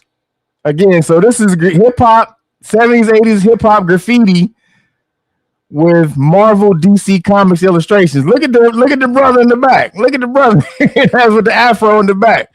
Yo, it did an awesome job on the illustrations, yo. Because hidden inside their origins is a completely different story, one that's been waiting to be told. Okay, so let's start with the word dragon. And I want you to just completely forget the image of a giant scaly lizard for a second. The word's origin, the Greek root drakon, doesn't mean terrible beast. It means to see clearly. The symbol was never about a monster. It was about perception, about enlightenment. And this is where it gets really interesting, where that symbol connects directly to our own biology. The ancient Kemites, or Egyptians, used the serpent, the dragon, as a symbol for the pineal gland. You know, that tiny organ right in the center of our brain, often called the third eye. It was seen as the seat of our intuition, our spiritual insight. So they literally placed the symbol for Claire's sight right over the biological center of that power. Okay, now let's switch gears to the phoenix. And just like the dragon, its name is anything but random. The Greek word phoenix directly translates to Phoenician, which links this myth to a very real, very powerful people. It also means purple, the color of royalty, and there's a very specific reason for that. You see, the Phoenicians, who the sources identify as this great maritime empire of melanated people, were absolute masters at creating this incredibly rare purple dye from sea snails. Get this, just 12 ounces of this stuff would cost about $25,000 in today's money. It's that incredible value that explains why the color purple, and by extension the phoenix, became this timeless symbol of nobility, of royalty, and of a globe-spanning empire. So, that brings us to the big question, right? What was the engine behind all of this ancient power? According to the narrative we're following, what biologically fueled the incredible abilities of these civilizations? Well, the answer isn't some kind of magic. It's a specific biological compound, melanin. See, the sources we're looking at here don't see melanin as just the pigment that gives color to our skin and hair. They see it as a biological superconductor, the chemical key to life. It's described as being able to receive universal frequency. Look at that illustration right there. Yo, tell me this shit didn't hook it up. I didn't tell it to do any of this shit. I just said, yo, hook up, blend Marvel DC with graffiti, and yo, look at the illustration it gave. This is fire, yo. Frequencies and then transmute them, literally changing light into sound or sound into heat right inside the body. And this, it's argued, has these profound effects on our mental and spiritual abilities. And look, the source material doesn't beat around the bush. It puts it out there, plain and simple, with this quote. The argument is for a direct correlation between the amount of melanin in your system and your capacity for intuition, for mental storage. Oh, just got it in. Thank you, Bando. Bando. Appreciate you, bro. And for what we might even call psychic ability. It's presented as a biological formula for higher consciousness. And to really put this into perspective, the sources make this incredible comparison. You know chlorophyll, right? The stuff that lets plants literally eat sunlight for energy? Well, the argument here is that melanin is exponentially more powerful. It can absorb thousands of times more electromagnetic radiation across a much, much wider spectrum. It's so potent that modern science is actually exploring using it in things like biodegradable batteries and to shield astronauts in space from solar radiation. Okay, so this brings us right back to where we started. If the dragon was this ancient, revered symbol of enlightenment and clear sight, how on earth did it become the fire-breathing monster we all know in the West? The sources point directly to a specific historical conflict that literally reshaped mythology itself. The sources pinpoint this shift right here. Around the 7th century, as Moorish empires expanded, they gained control of the seaports. This effectively blockaded Europe, contributing to what we call the Dark Ages. Their naval power also led to these constant raids on European coasts, earning them the name Midnight Marauders and creating this deep-seated fear. And that fear eventually got institutionalized. More raiders, marauders. With the creation of the Order of the Dragon, whose stated purpose was to fight the Moors or the dragon. They made the link explicit. And here is where you can see how those real, terrifying historical events were supposedly encoded into myth. The fire-breathing beast, well, that becomes... So check that out, man. I have a bunch more of these coming. I have 2 more of the dragon videos coming in different styles. The next one is going to be the Marvel DC style, completely by itself, and that's dope as hell. It got us all looking like superheroes and that shit. But then the other one is going to be the third video is going to be Ernie Barnes mixed with, so Ernie Barnes, if you know who Ernie Barnes is, that's the Good Times painter, the dude who painted the Good Times painting. When you see Good Times come on right before when it comes on, that painter is Ernie Barnes. And I combined his style with DC Marvel comics, and that shit is dope too. So those are the next 2 illustrations that's going to come out. But I also have more wordplay videos. So I revamped all the stuff that I did, repackaged it into these videos so that you can consume the information a lot better and a lot quicker. These are the cliff notes of the videos I've done, the 2 and 3.5 hour videos, live streams, and all the videos I've done. So I'm converting them into these little Cliff Note videos that you can consume really quickly for your kids and stuff like that. So support by watching these damn things. I don't want to see when I put up a damn video, it got 500 views and it got thousands. I got thousands of subscribers on here, and I put up a video. When y'all come on here, I got thousands of people who watch the live stream. But when I put up one of these damn videos, it's breaking off way more than any damn thing I'm talking about in a live stream. I got 500 views. Y'all better get in there and watch this shit. Stop playing. So that's one of those right there. Just wanted to show it to you. But moving along, and the science and the weird. We got the science and the weird. So there's a new study in science that comes out and it says consciousness can connect you to the entire universe. A radical theory, science theory suggests. Radical science theory, right? Okay. Your consciousness can connect you with the entire universe, a groundbreaking study suggests. It says experts from Wesley College in Massachusetts claims traditional connections in the brain cannot fully explain how we are aware of our existence. Like just the normal connections in the brain. How do we know what's what? Brain fibers and synapses don't explain how do we know who we are. So instead, they argue that quantum physics taking place within our skull is what generates awareness. This includes the idea that particles can exist in multiple states and locations at the same time. Yes, superconductivity. As a result, our consciousness can hypothetically, guys, connect with consciousness across the world and even the universe, they argue. Now, this is hypothetical. This has been proven. This has been proven in countless experiments throughout these centuries. People have been doing these, what they call experiments, but actually people have been living like this psychic connection. Go to Tibet and see all the monks and all them cats. They do this all day. So all of a sudden now it's hypothetical. Okay. And it could turn traditional theories that have persisted for decades on their head. No, the actual theories have persisted for centuries, actually millennia. When it becomes accepted, when it becomes accepted that the mind is a quantum phenomenon, we will have entered a new era of our understanding of what we are. Excuse me, said Professor Mike Wiest, an author of the study. A quantum understanding of consciousness gives us a world picture in which we can be connected to the universe in a more natural and holistic way. Now, again, science is catching up to what we've always known, guys. We've known this stuff already, right? This is what the ancients and sages of our cultures have been talking about, like I said, for centuries and millennia. But now, Caucasians, they're finally they're catching hold. Caucasians, when they say it's true, it must be true. Now we say it. We know you said it, motherfucker. But we didn't believe that shit. It's not proven until we say it's proven. Okay? Get that through your all these fucking knots on your fucking head, you black motherfucker. Huh? Can you get any of that shit through one of these fucking knots on your head? Till we say it's true, it's not true. God damn it, does this motherfucker understand anything? Huh?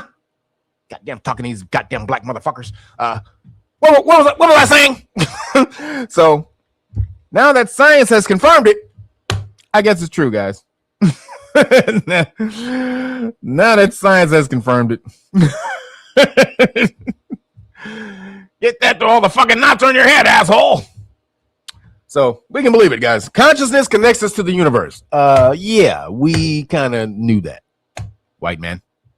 We kind of figured that out a long time ago. This is why we were called gods and dragons, and just like I just showed you, dragons, how we were dragons. We we were golden dragons and phoenixes before, and then became the black dragon when we started to hoard all the knowledge. Hoard all the knowledge. That's what that became our downfall. When we started to hoard all the goddamn knowledge, we started fucking up. Now we're in the position we're in because of the bullshit. God damn. So moving along in the science and the weird. As I said, Trump says UFOs. He's going to release the UFO files. Trump said we're releasing the UFO files.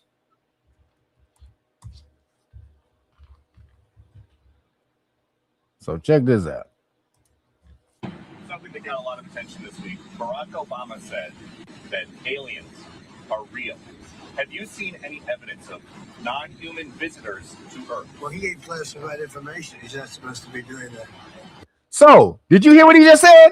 He just said he had classified information. He's not supposed to be doing that. So basically, you're admitting aliens are real. Trump just admitted aliens are real by saying that Barack Obama released classified information that he wasn't supposed to be releasing. That was an inadvertent, oh yeah, they're real. Holy shit. Did y'all catch that? I hope y'all caught that. He's not supposed to be releasing that. That's classified information. Oh, okay. Got it. Say you got him. He said, yep, got him. Yep, got him. Dumbass Trump came out and just admitted they were aliens. Barack didn't really say. I mean, you could have taken Barack's words as, I think they're aliens. Because there was kind of a question. It was kind of a question. He just come out and say, yeah, there's aliens. It was the dude is like, are they really aliens? You believe there's aliens? He's like, yeah, I think there's aliens.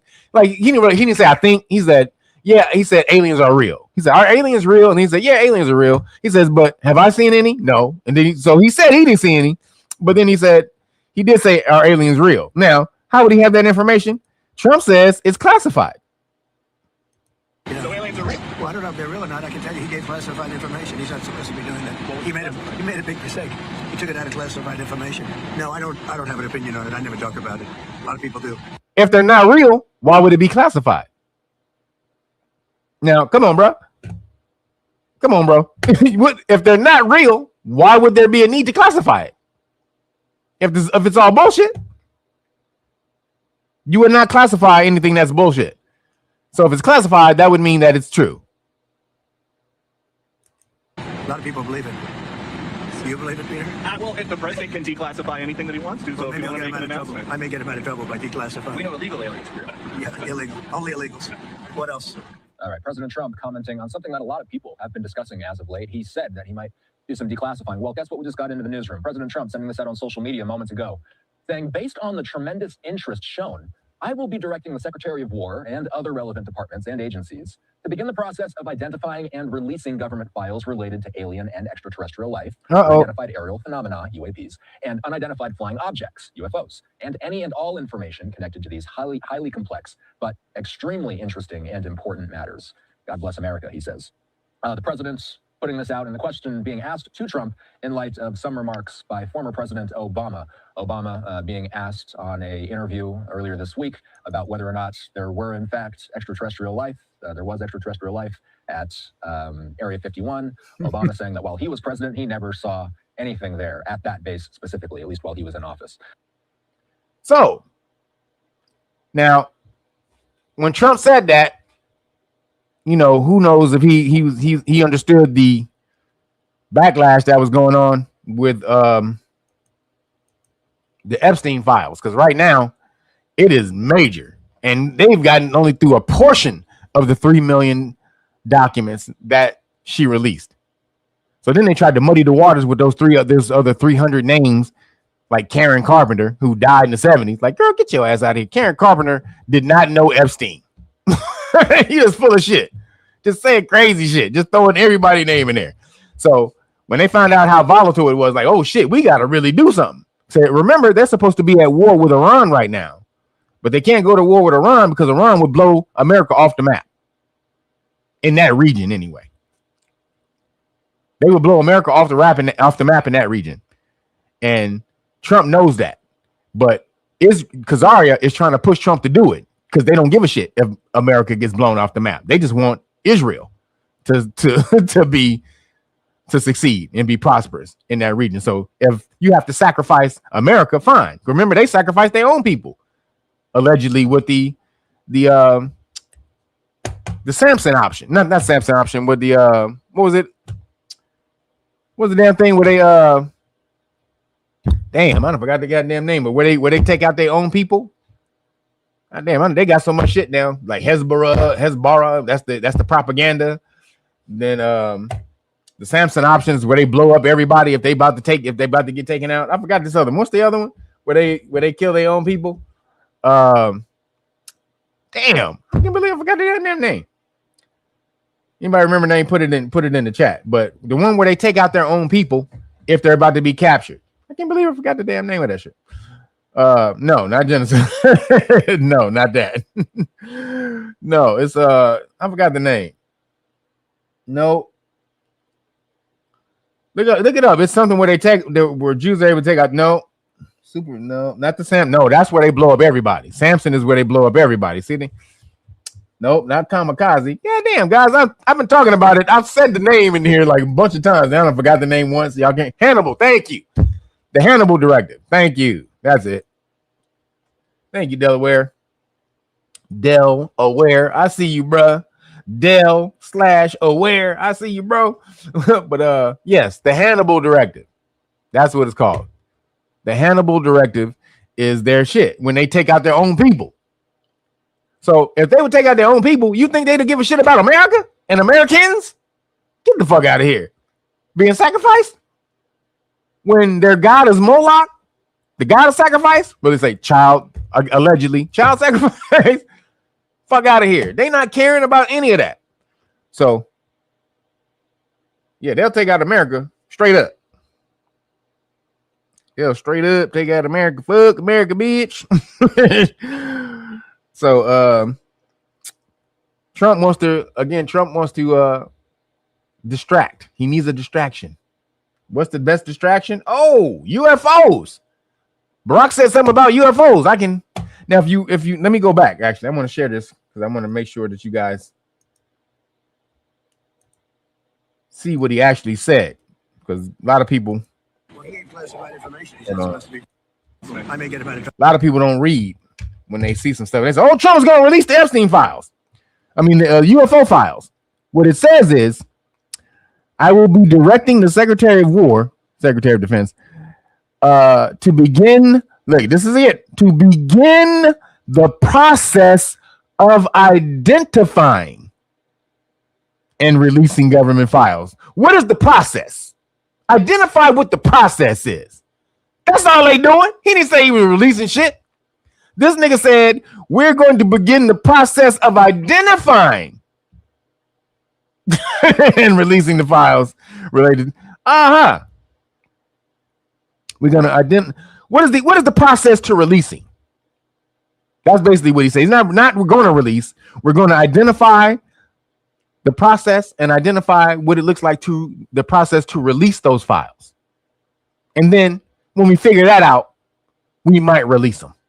Once we figure out the process of what that means. So he's full of shit. Got everybody else. Trump releasing the files. Trump releasing the files. Now, dumbass Trump inadvertently admitted to there being aliens by him saying that it's classified information. But he said, I haven't seen any. Okay, nigga. We're not buying it. We're not buying it, Trump. We're not buying it, baby. So make sure you guys, and whenever you read any government or just law, period, anything come from law, this is anything really, you should always read it thoroughly. But especially if it's coming from the government or law, you got to read that shit line for line, word for word. Don't skip words, none of that shit, because they mean what they say when they write in government and law. It's very specific. And this nigga said, we're going to begin the process of identifying and release it. We're not going to release the process. We're going to start the process. Begin the process. Okay. Nigga, you full of shit. As always. So don't believe shit he says. And then we're coming to an AI apocalypse, everybody. We gotta talk about this AI apocalypse that's going on. Hold on. Let me find the video. Because AI is going crazy. And you got to see what's about. Hold on. God damn, I got so many damn videos in this. Look at all these damn videos. Oh, really quick though. I forgot to show this. Sorry. I got to show this one. My bad. I did miss this one. So this is about the genetics and the Khazarians, as far as not the Khazarians, but just how. So in the Epstein files, they said that they were cloning. He was cloning sisters or cloning people, right? But they also wanted to clone. They wanted black babies, melanated babies, right? So they said that in the Epstein files that they were for the stem cells. They wanted the black babies for the stem cells. Watch this. Palestinians during the 1990s. Well, the country's health ministry says all of your shit. Hold on.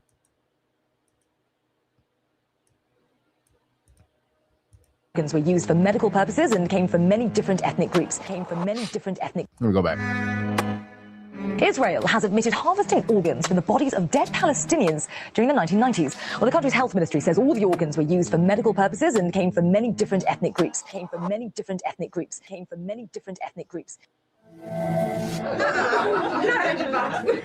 Stem cell technology that Peter and I are investing in is called SCNT, which takes the egg of a young, perfect woman specimen, takes the egg and takes out the nucleus and puts our... Did you see who he pointed to when he said young, perfect woman specimen?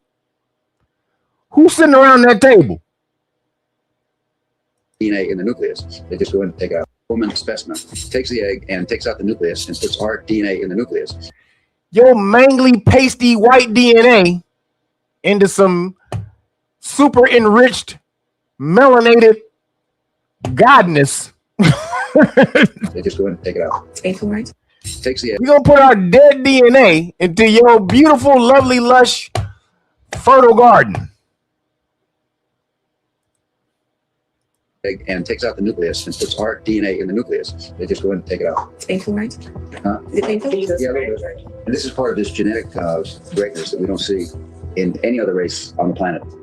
These curvy, sexy black women from Africa. You girls have a kind of a monopoly on this genetic perfection, and we want some of that. Oh, you have a monopoly on this genetic perfection, and we want some of that. Started working on human mitochondrial DNA so that I would have some kind of view that was objective, that would help me understand and help other people understand how humans around the world were related. I was very excited when I first started to get evidence, and it was so counterintuitive. I'd put 20 Europeans and 20 African Americans on a sheet of X-ray film, and every African American showed differences, and all the Europeans looked the same. And I thought I'd mislabeled something, or I thought I'd made some drastic mistake. And we kept repeating and repeating things. As we got more samples from different areas, I realized that it was a difference in the pattern, and that this whole new type of evidence based on mitochondria was going to change the way we thought about modern humans. Lupita's results contained something I'd never seen before. When we examined her mitochondrial DNA, the genetic fingerprint passed down from mother to daughter across generations, we found that she carries DNA from the oldest paternal haplogroup, a very ancient branch of the mtDNA tree, just adjacent to what scientists call the mitochondrial Eve, the most recent woman from whom all living humans today descend. That's Lupita Nyong'o.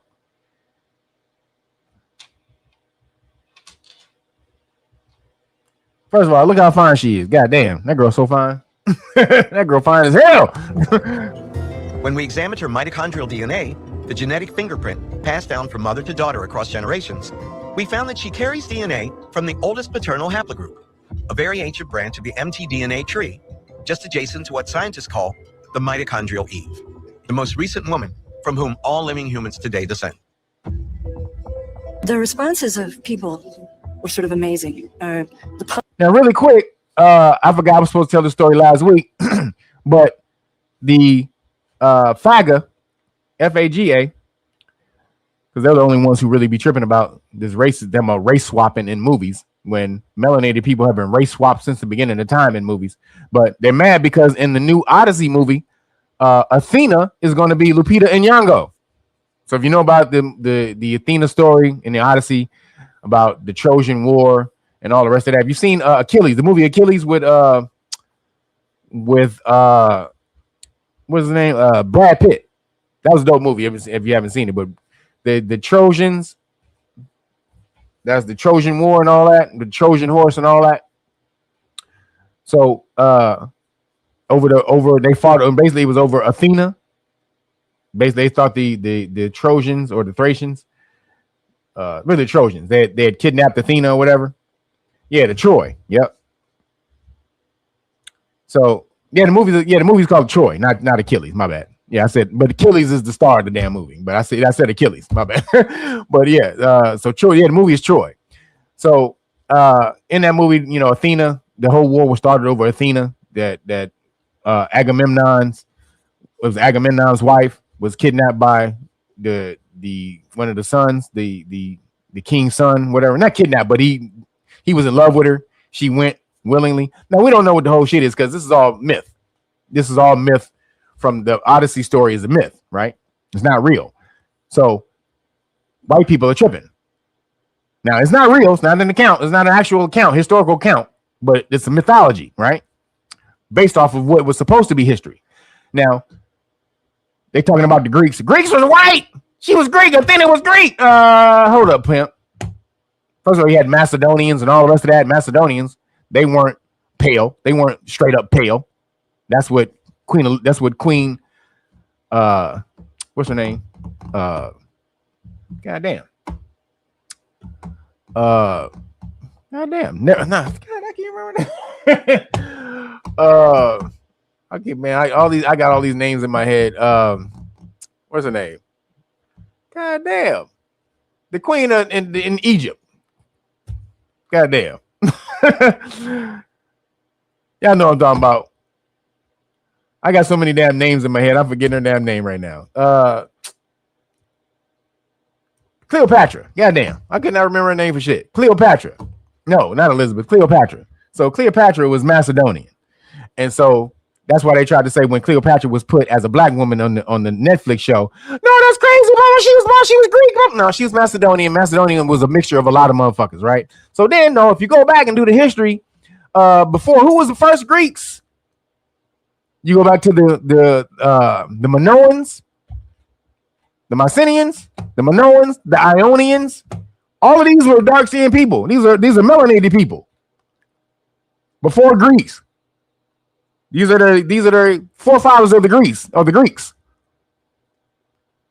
Again, the Minoans, the Mycenaeans, the Ionians.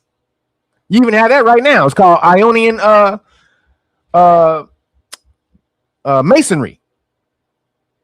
You ever seen any one of those temples? Go around, it says Ionian Masonic temple. I live right around the corner from one. There's one in Beverly Hills. So this lets you know who was there in Greece before all the pale people. And all these damn faggot people are tripping, talking about they were the original people of Greece. Get the fuck out of here. You ain't the original people of nothing. you ain't the original people of nothing. Public was genuinely interested in certain aspects of it, but there was a tendency to misinterpret the data because of the terminology used to describe this woman, African Eve, and people thought it meant the biblical Eve, the single woman in the Judeo-Christian Bible of the wife of Adam. I have to say, even my own uncle sent me a Christmas card the year that our study was published saying, "How dare you? You know Grandma wasn't black." And this is part of this genetic factors that we don't see in any other race on the planet. These curvy, sexy black women from Africa. You girls have a kind of a monopoly on this genetic perfection, and we want some of that. So, girls, for $100, we will pay you for your egg.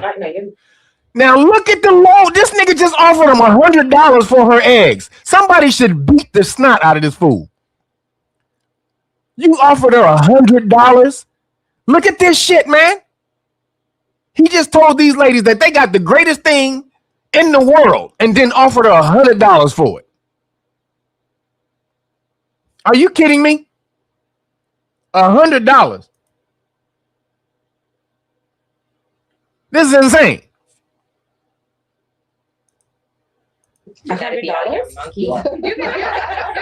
No, they couldn't deal with me at Oxford, bro. They couldn't deal with me at Oxford.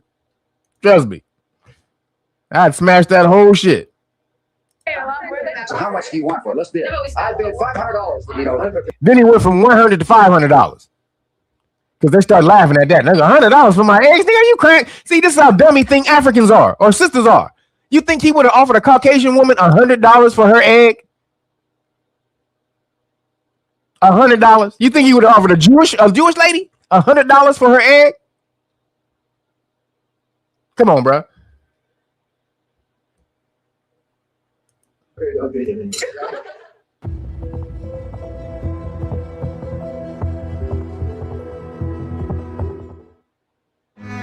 Whatever I bid, he's going to outbid me. I bought about $60,000 of eggs. Yeah. If you have an abortion, that's very valuable. Umbilical cord, you know, and placenta, even your period blood is so rich with stem cells. We regard it as waste, and it actually should be. It should be captured as recycled, and it shouldn't go to waste. It's life for somebody, you know. It's life for mankind. So he's saying you guys just throw away the placenta and everything anyway. He said it should be captured. It's life for somebody else. Why would you throw it away? It's good for me. I can use it. It's like, give it to me. Give it to me. Give it to me. Give me your blood. Yep, straight vampires. But no, nigga, the stem cells are in the blood. That's how you regenerate. That's how your body regenerates. The stem cells have the full coating of the body within the stem cell. And so you can code a stem cell to be anything you want in the body. A nail, a finger, hand, whatever. Stem cells repair anything. It's the full complete coating of your entire body within that cell.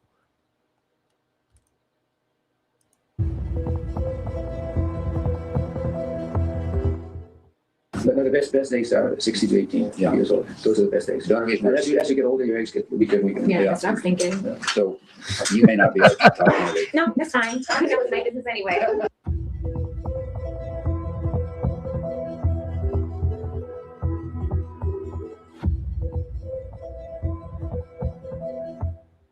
As we mark Women's History Month, we can't ignore a troubling trend. Missing Black women and girls have received a fraction of the news coverage missing white women and girls have nationwide.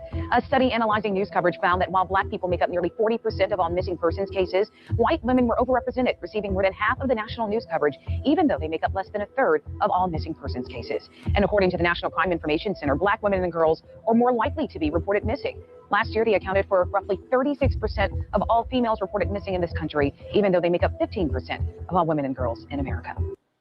No, the best eggs are 60 to 18 years old. Those are the best eggs. As you get older, your eggs get weaker. Yeah, that's what I'm thinking. So you may not be our top candidate. Yo, so you see what's going on out here. The best eggs, 16 to 18. In recent months, there's been growing alarm that you hear that nigga said 16 to 18. And a lot of our young sisters come up missing in the hood and nothing happens. Young women about that age, where their eggs alleged from, according to him, the eggs are the strongest. You're getting snatched up for your stem cells and your melanin in the hood. You guys don't have any idea of how powerful and how much, how valuable you are. Told you your melanin is like $800 a gram on the stock market right now. Well, not on the stock market, but in the market, period. Meaning in the open market. In science, where they really use melanin to test it and for all the other things, $800 a gram, not an ounce, a gram. And then you see stem cells, they're trying to, only the melanated women's stem cells are the good ones to reproduce. Why? Because it's the melanin. That's why they talk about it, because in the melanin stem cell is going to be in the melanated woman's stem cell is going to be the melanin. the gene to code melanin. That's why they say this the richest, blah, blah, blah, all this and that. You got the best of. Why? Because it's, the only way it can be is the only reason is because of the melanin. So you're valuable as shit. You don't know it. You're sitting around here acting like you have no damn value. The system is messing with you. You better understand that you're gods and goddesses out here and start utilizing that power to overcome. Stop acting like victims. These people out here coveting your whole goddamn, coveting your essence, your very essence. They out here bargaining for you. And y'all sitting up here acting like y'all lesser than, or you have lesser than. This guy told me the other day, many young girls going missing in Virginia Beach. What? See? All over the place. You know that's going on in LA. Well, it's mostly Mexicans in LA, but you don't have as many sisters in LA anymore as it used to be like 20, 30 years ago. But you see what's popping. So back to the story I was about to say. So AI apocalypse. That's the story I was really about to tell you guys about. So there's an AI apocalypse going on right now that you guys should know about. Oh, I'll get to the video from this one right here, actually.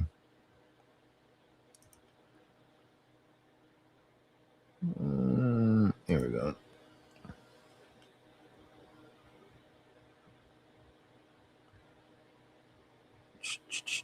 Hold on. Where is it?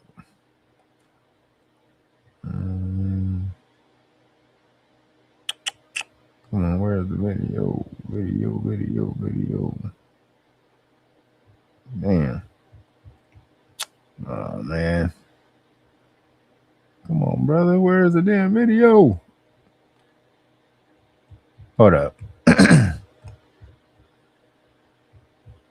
Oh, here. I think this is it. Right here. Oops. Damn it. Nope. Not it. This is it right here. All right. Come on, man. All right, there we go.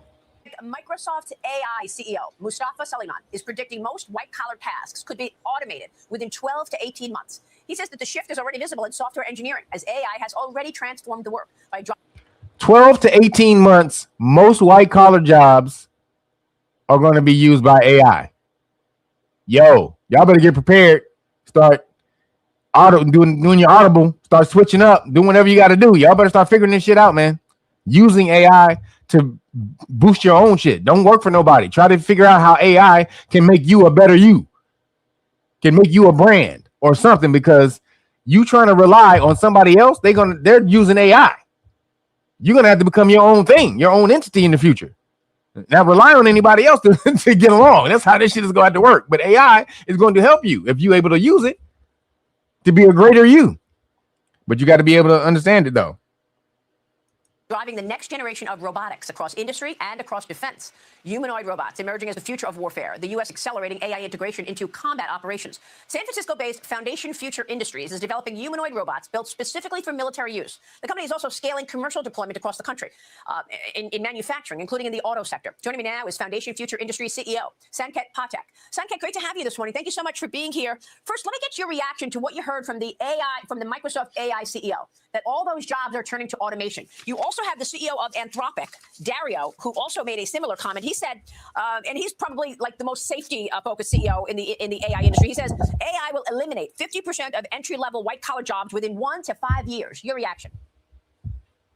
First, great to be with you, Maria. And I actually agree with him. It seems like increasingly more and more any kind of work that humans do today. Yo, did y'all hear that? Anything that does not. Listen to that again. 50%, probably like the most safety-focused CEO in the AI industry. He says AI will eliminate 50% of entry-level white-collar jobs within 1 to 5 years. Your reaction? 50% of entry-level jobs is going to be eliminated in 1 to 5 years. Y'all better get ready, man. What'd you say, Rick? Said Rick James prices is hilarious. Action. Y'all better get ready. With Maria. And I I actually agree with him. It seems like increasingly more and more any kind of work that humans do today that is repetitive, anything that does not require high amounts of intellectual skill set, or even things that require high amounts of intellectual skill set but can be learned with a lot of data, all of those jobs are potentially going away, and all of them would be automated with humanoids or other forms of robots. Well, this is a big statement. What are we supposed to do about that? How can people arm themselves with the right information to actually survive and potentially thrive in this new era? I mean, this is, Maria, I think this is as close to the singularity as we can be. Like, I personally struggle with this question a whole lot as well. I don't think there's a way to stop all of the AI development unless everybody decides to stop at the same time. China would not decide to stop. The US, for that reason, would not decide to stop. So this is an inevitable shift in. So there's thing, you can't stop it because no other country is going to stop it. They see it all as whoever gains AI autonomy first will be the leader, the next new leader of the world. So China's not going to stop. First of all, Israel's not going to stop. They're the main ones. They're the ones who created AI, is Israel. So you know they're not going to stop. They're trying to use it to take over the world. Then China ain't going to stop. That means Russia ain't going to stop. So ain't nobody going to stop. So America can't stop. So that means if the world's not going to stop, AI is just eventually you're going to have to deal with it. AI is going to be released on the world, and we have to deal with the repercussions and then settle and then come to a head on, you know, after all of this, after we integrated AI, saw what damage it can do, then all come back to a head and say, all right, this is what we have to do with AI. It's going to have to be that. Right now, we're in the wild west of AI right now. So anything's a go. But after you've dealt with it for a certain amount of time, you know what it can do, you know its flaws, what damage it can do, all that type of stuff. Then you start to level off and create some type of order and system around and say, all right, AI can't do that, we can't do that. Now, what type of damage may come, you know, before that happens, it could be great or it could be very minimal. However, we're going to have to reach that point first to where AI loses control before we try to rein it in. Now, somebody mentioned AI bots whooping ass.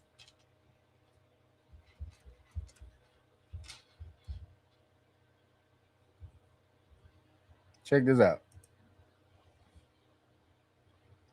This is real. This is at the thing the other day. The Chinese. Check this out.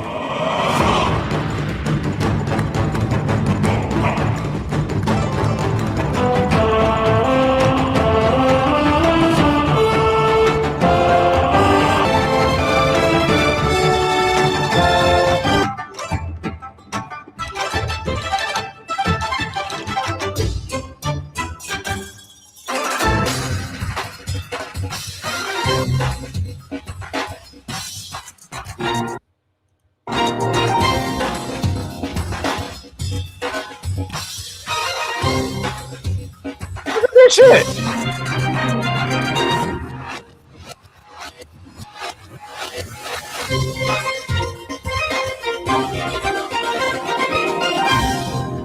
Yo, robot doing back handsprings.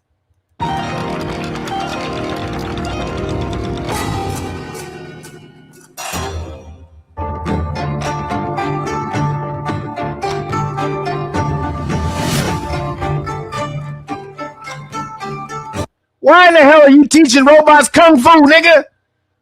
We don't need robots to know how to nigga, we don't need them to know how to do the dim mock. God damn.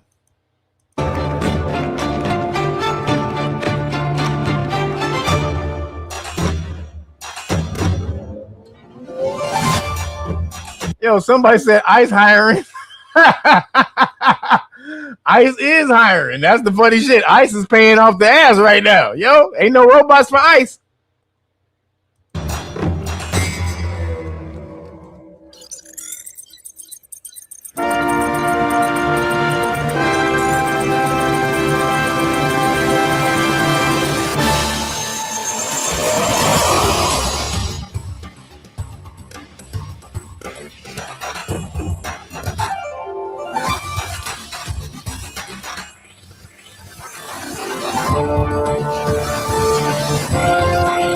Yo, some of y'all probably don't know enough about martial arts to know if these robots are pulling off actual moves. They are. Roundhouses, spinning back kicks, hook kicks, tornado kick. These motherfuckers is doing the actual moves. Holy shit. See, WDMA is a martial artist. He know. See, WD know. He a martial artist. They doing wushu. Absolutely. Yep. They doing wushu. This is real martial arts, motherfuckers. These niggas can whoop ass. If you come across one of these bots, that's your ass. Because you're not going to be able to knock it down. The bots are only 5'8". They make them 5'8" so their center of gravity is low. So that you can't knock them over easily.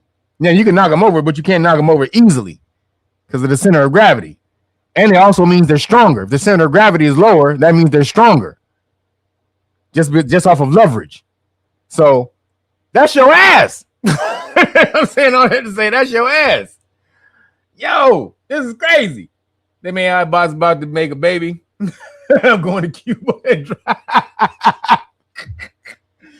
If them AI bots make a baby, I'm going to Cuba and drive a 1955 car. Y'all, I'm out.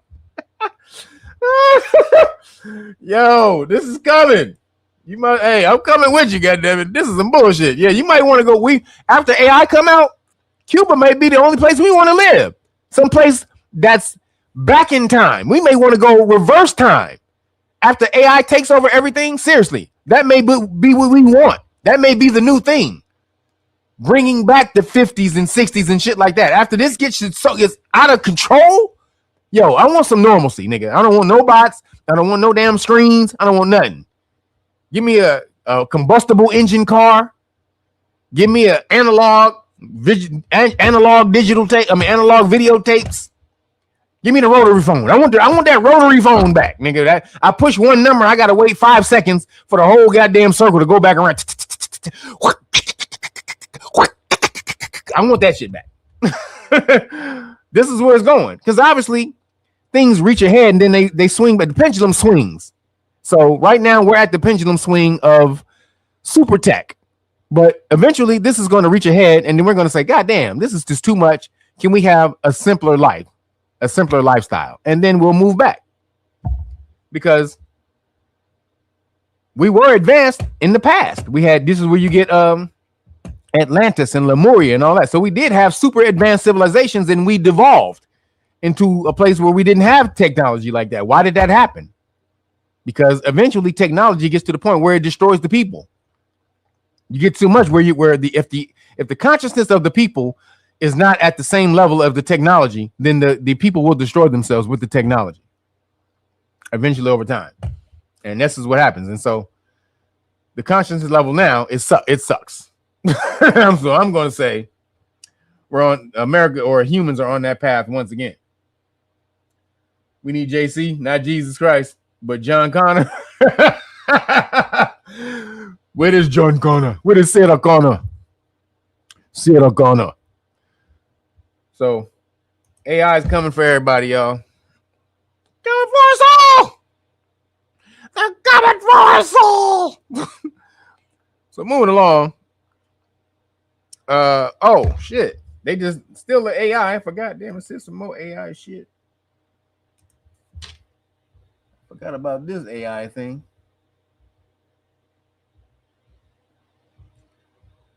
If you haven't seen, they started to deploy AI bots to Ukraine. Did y'all see that? If I can find it.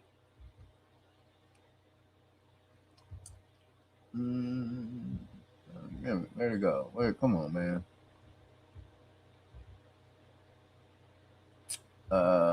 Come on, brother.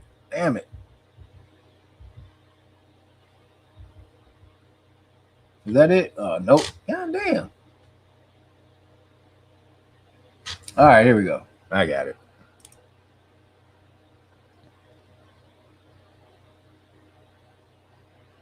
Oh, this was the same one, but so I didn't finish the story. So this is the story, but in here, in the middle of this story,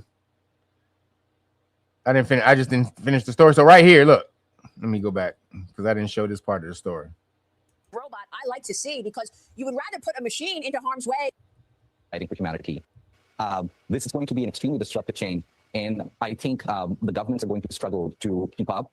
But I think I do think there's a path ahead where the future is quite exciting for humanity. And that's the one that we're striving for. Okay, so let's talk about your business, because Foundation striking a U.S. brokered agreement with Ukraine to deploy humanoid robots for surveillance, logistics, and other high-risk operations. These 5'9" phantom units capable of carrying more than 40 pounds, designed to operate in dangerous environments. That's the kind of robot I like to see, because you would rather put a machine into harm's way than an individual. Sankat, tell us more about this collaboration and what's possible when you look at AI related to the military.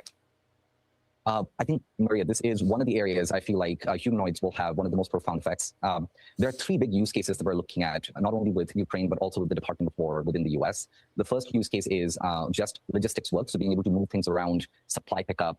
Now, in Ukraine, what happens is when soldiers leave a building to go and do supply pickup, there are drones that shoot at them. So it's better to send human soldiers. It's better to send humanoids out versus human soldiers, because they can essentially do these tasks just fine. And if they get shot, there's less of a concern. The second kind of task that we've been asked to do is around pretty much inspection, repair, maintenance. So that is also not a weaponized task, but a task that is all the logistics work that happens behind the scenes. Now, and I'm all for this. Yeah, use them robots for this shit. I'm for this. So this is the good side. Yeah, don't use humans. Use these robots for this bullshit. So this is the good side of it. You gotta take the good and the bad. The third one is that actually impacts soldiers in a big way is reconnaissance, being able to go into buildings and breach doors and actually surveil that building, make sure it's safe for soldiers to be in. And that's going to be increasingly the future of warfare, which is more and more robots. What people don't realize is we already have, like, compared to the Iraq War and now, we have significantly more amount of robots on the battlefield.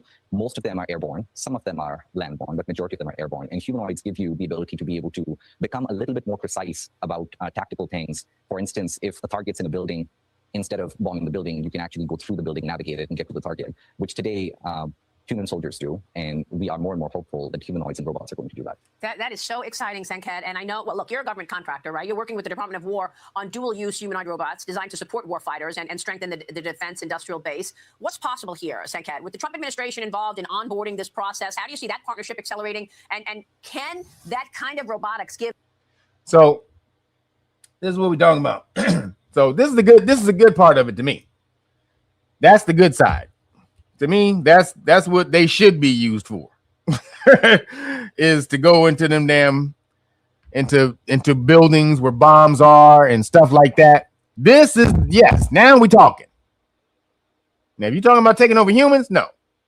We don't want that shit to happen. And it can't happen because they're not connected to the source. But they can replace a whole lot of dumb people. A whole lot of low-level dumb people who don't use their godness. You know, low vibrational dumb people who don't use their don't use their godhood, their godship. And it can definitely take their jobs away until they find who they truly are inside and then express that true being inside. But until then, it can definitely dim some lower beings' lights if they don't get a hold of this. So moving along. In nigga news, we lost Jesse. We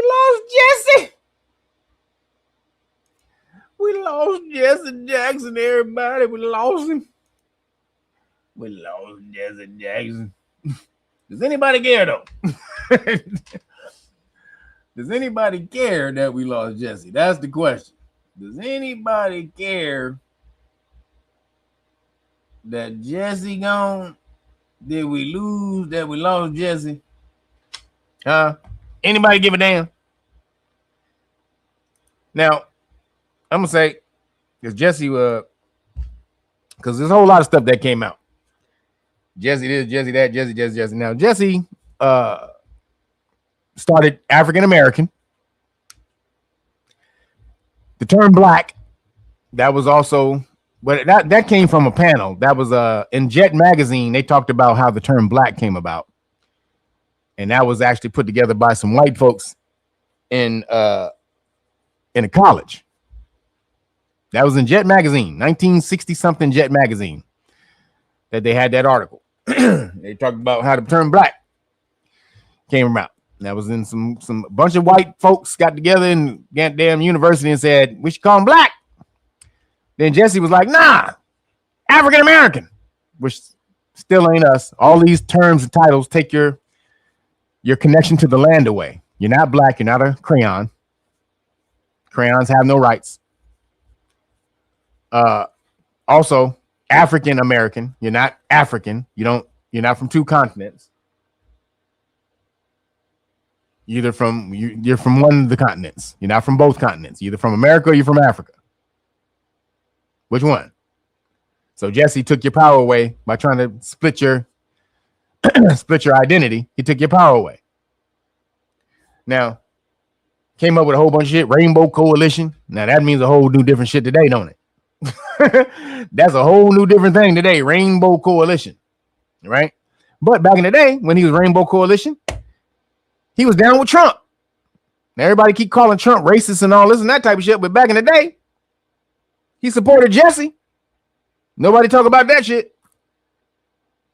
How come nobody talk about the time when he supported Jesse? I mean, he was one of Jesse's biggest supporters. A black man running for president, and you got one of the richest men in America backing you? No, but he's a racist because he didn't rent an apartment building, an apartment, not apartment building, an apartment, one of the apartments in the building to some black people. When if you go look up the case, he was renting to other black people. It was just something going on with that one specific apartment. It had nothing to do with them being black. So this is Jesse before he started being Trump deranged. That's my friend with the other wing. You know, one of the things that we heard this cry for education to build that bridge and to make a greater commitment to cover and make insurance coverage available. Roger's point about even the field, a report came out yesterday, an advertising report commissioned by the FCC. There'll be a conference that's coming Monday in New York, led by Pepper Sutton from NABOB, led by Reverend Sharpton and a group of multiracial, multicultural broadcasters. It's entitled When Number One Is Not Enough.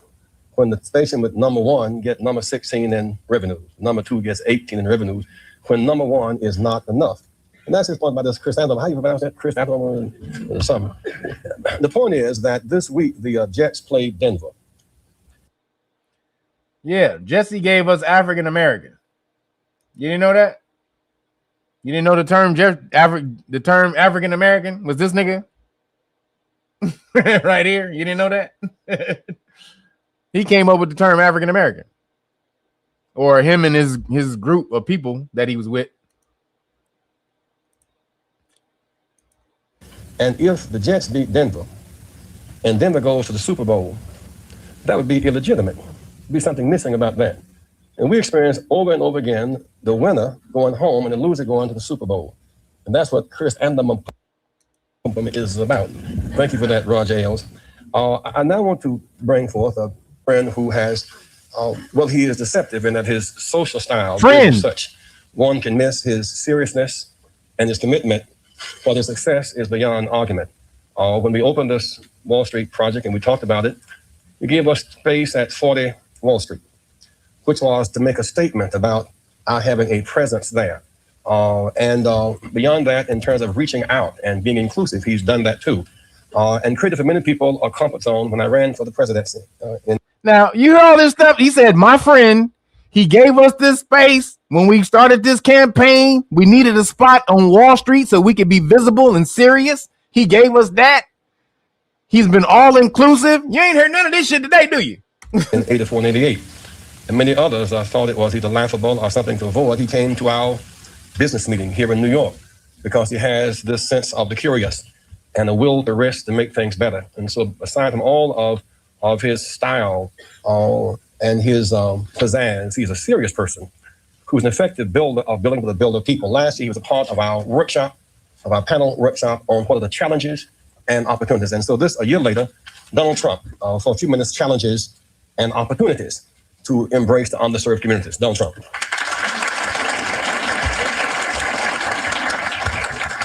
Well, it is an honor to be here, and I was with Jesse. Now look at that. Now he chilling with Donald. Now he goes. You can watch the rest of the speech.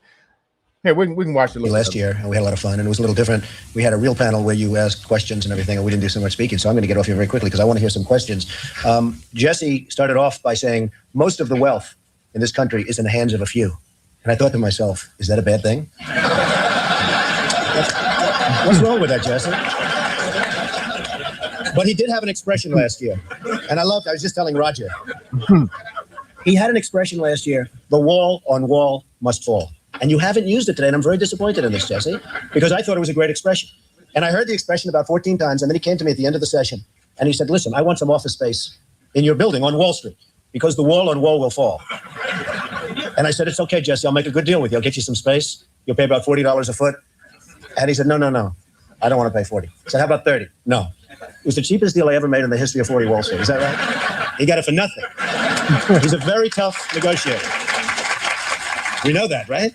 Nah, he's a terrific guy. We love him, and I'm here for him. And the snow came, and I said, gee, nobody's going to show up, and look at this place. It's packed. I do want to say a couple of things. First of all, where's Percy? Oh, okay. I thought you left, Percy. That would have been terrible. I get up and you leave. I would have been insulted. But, he's been a special friend of mine for 25 years, for a long time. And Percy was the borough president of Manhattan when I was really starting out, and he helped me so much on the Commodore Hotel, which you mentioned before, which became the Grand. So he's about to say also that 45% of the construction jobs in his business goes to melanated people, African Americans, what he called African Americans at that time. That was the term that came out. So, and a whole bunch of other shit. So he was giving 45% of the construction jobs in his business went to black people, almost half. But Trump's a racist. Now, the reason I brought this up with Jesse, because Jesse has gotten major famous after Martin Luther King died, right? That's where Jesse fame came from. After Martin Luther King died, they had to choose one to take Martin's place. Now, a lot of people say that Jesse had something to do with that damn killing, with that taking out. Now, who was the one that introduced that to me? Shout out to the late great Steve Coakley. Steve Coakley. If y'all don't know, y'all some younger cats in the game. Steve Coakley was one of them ones. Steve Coakley would roll up on you in your wherever the hell you was and start filming. He didn't give a goddamn. Shout out to Steve Coakley. So Steve Coakley gave me a bunch of videos. Steve Coakley gave me a bunch of videos back in the day. So Steve Coakley, he was crazy. Like I said, he was crazy. He rolled up to a goddamn a Masonic temple and act like he didn't know anything about he gave me one of those videos. I still got it in my cabinet right now. Like in the VHS tape. He gave me a box of VHS tapes. So I still got, shout out to Steve Coakley. He gave me a specific box of all these tapes, of VHS tapes. And that was one. He went to the oldest Masonic temple in Boston. And him and this girl, I don't know if it was his girl, but it was a woman. And they went in there and they acted like they didn't know shit about the symbols on the wall. And the guy was giving them a tour and shit. And Steve Coakley was like, oh, yeah. Oh, I didn't know that. Oh, man. And he was filming everything. That nigga got everything. So the dude, because he thought Steve Coakley didn't know shit, he just started telling all the secrets. Oh, yeah. And we come in this room and we do this. He's like, wow. I mean, but what's the whole purpose of that? So he's like, what's the purpose of that? So he was acting like he didn't know shit. Shout out to Steve Coakley.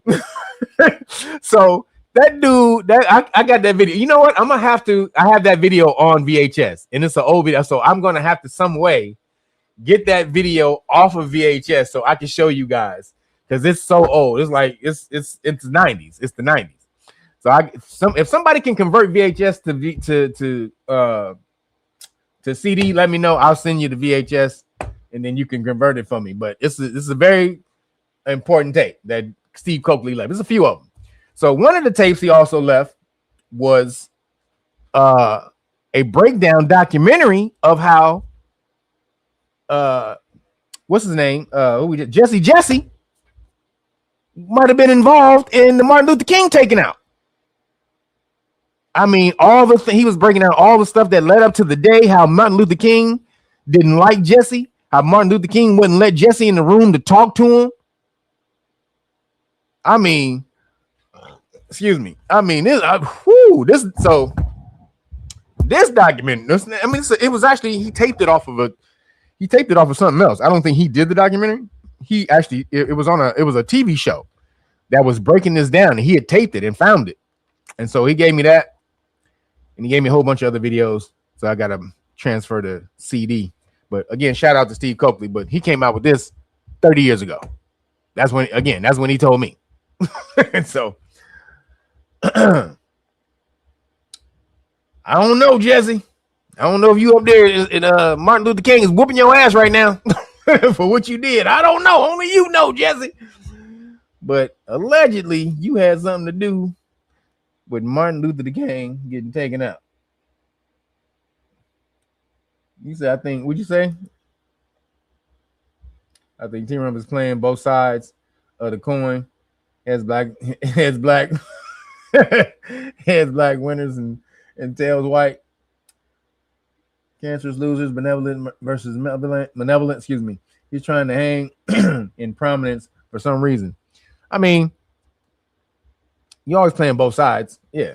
But to me, a nigga who hates a certain race is not gonna try to make this nigga be president. If I hate your ass, I ain't gonna fucking campaign for you to be president.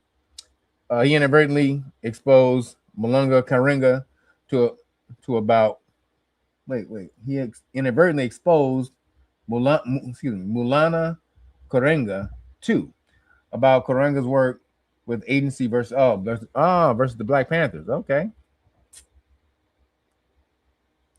And then it says fool the benevolent. Trash with malevolence and own it all. Agendas change, but he plays off of everything people think they know about him. I mean, I would agree with that. But I'm gonna say this though, you know, he's gotten more, you know, he's transitioned to more to the person he is today than he was back in the day. He was way more liberal in the 90s and 80s, 90s, and actually early 2000s. That's when he was hanging with all the melanated people. And then you know, once he saw that the Democrats, who they really were, then he kind of switched. That's when they start demonizing him. So shout out to Jesse Jackson. Yo, we had we almost in here. So last couple things I got. Last few things I got in nigga news. So we got Jesse. Oh, DJ Vlad. So DJ Vlad came out with some tweets about did y'all see that? Vlad came out with the tweets about Jay-Z. Did y'all see that? And then he tried to say that he did it to show that it was a psyop or whatever. How fast people fall for a psyop. Now check this out. What's going on is Anton from Anton Daniels. He popped some tweet. He says Rock Nation has been paying me to support Megan. They also paid off all the jury members to convict Tory. And they bribed the judge too. Jay-Z did a verse for his grandson's new album. They paid off Megan's doctor to lie about the bullet fragments. She was never shot. The LA police are all on Jay's payroll, and it doesn't stop with LA, but you're not ready to hear that part. The Mexican guy who stabbed Tory, who do you think paid him to do that? You already know the answer to that. 3 Supreme Court judges who denied Tory's appeal, all paid off by the Rock Mafia. Jay also paid Trump not to pardon Tory, even though it's a state case. Trump can only pardon federal cases, but knowing Trump likes to bend the rules, Jay wasn't taking any chances. I can't keep these lies secret anymore. This is my last tweet. If if this is my last tweet, you know who silenced me. All right, let me stop there. I'm gonna get into the second part of it. This victim. Now, when this came out, everybody was tripping. See, I saw that. I told you. Blah, blah, blah, blah, blah. And then he tried to come out and say, "Oh, I was bullshitting. I just wanted to show you how fast bad news can travel. Or bullshit news can travel. All this and that, right?" Now, and then then some people saying that Jay-Z put him up to this to try to throw people off, that he really did do this stuff. But if Vlad comes out and says, "Yo, I'm doing this was a psyop," and then to show you how fast negative information moves, faster than you can get your shoes on, then it's harder for people to believe that Jay-Z is in the Epstein files, or what he did in the Epstein files, right? So this is what they're saying, that why, this is a psyop, this is a plan, that he came out and did this, blah, blah, blah, blah, blah. Now, you could be the judge. I don't know. What I would say is it probably is a psyop or Jay-Z's behind it in some type of way, because even if you came out and you did this as a joke, Vlad has enough money. So first of all, the heat on Jay-Z is too huge right now. If you come out and you do this and you put that type of heat on Jay-Z, it's only a backlash. It's gonna backfire on him, right? So if I'm Jay-Z, I'm gonna sue you for slander, defamation, all of that. Because you better have some proof of this shit, or I'm suing you. And Vlad has a lot of money. Vlad has enough money to be sued. It's not like he one of these broke motherfuckers out here. Vlad worth about what, $50 million. So around there, like 20, 30 million, $40 million, somewhere around there. So I can sue you. Now, the fact that Jay-Z didn't sue him, didn't even come out and say anything, didn't say a goddamn word. This leads me to believe that it is Jay-Z and them was behind this to throw him off. That's all I'm saying. I just think it was a throw off because Jay-Z didn't come out and sue him. Because even if it was a joke and you did it, you can still throw my whole world off balance because of what's out about me right now. The alleged, the allegations that are out about me right now from the Epstein files. So if you come out and you act like you jokey Smurf, but people start believing this, that's my whole career. So I'm going to sue Vlad just in case, if I'm Jay-Z, if this is even a joke. But the fact that Jay-Z didn't sue lets me know that Jay-Z behind this shit. Yo, Troy Taylor, appreciate you, brother. Thank you for the cash app. He said, what up, though? What up, though? He's from the 313. Appreciate you. Thank you, everybody, for hitting the cash app. Make sure you go get the great book of Melanin research, too. That's the way to help. That's the real way to get at me. And also the patreon.com/real Nagas. Sign up to the status classes. As you saw with the first video, you are living in a corporation. That lady ran off that whole shit.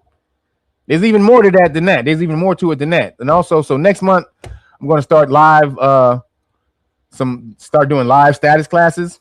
So I'm going to put it on the website. So let me know if you guys are ready for that.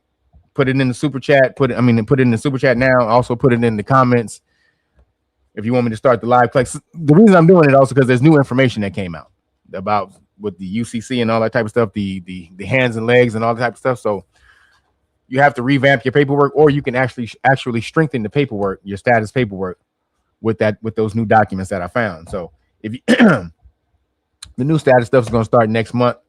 Get you guys ready to sign up for it. I'll put it on the website before this month is up. You guys can start signing up for it. We'll do live classes again. So I'm not going to go over the stuff that I have on Patreon already. So if you want the teaching you how to do the paperwork, I already teach you how to do the paperwork on Patreon. So go to patreon.com/real Nagas and sign up for that. I will expound on the paperwork, but I'm not going to start all right from the jump from how to do the paperwork. I'm going to go over some stuff, obviously, for people who don't really know, but I'm not going to give the exact same information that I did already, because I already got it recorded. So if you want that information, you can go learn that from the patreon.com/real Nagas. This is going to be to revamp your paperwork from what's already on it and the stuff that we already know. So if you want to sign up for that, again, it'll be posted at the end of the month. But so moving along in nigga news, the Khazarians, they got your boy LeBron, Gay Bron. That's what I call him. They got Gay Bron under their thumb. Let's see. Hold on. I don't know if you saw. They asked him a question. This was a setup. To me, what they did was a setup. They set him up, and he didn't necessarily, I'm gonna say he didn't fall for the bait, but hold on, let's see. he did fall for it. As far, let's see, I'll say this: he did exactly what the Khazarians wanted him to do. I'll say that he did what the Khazarians wanted him to do. So check it out. For Israel, and also what do you think about what message would you like to send for Israel? And So this is an Israeli reporter that just got up to ask LeBron a random question all of a sudden, and listen to the question they asked him. what message would you like to send for Israel? And also what do you think about Benny Avdia?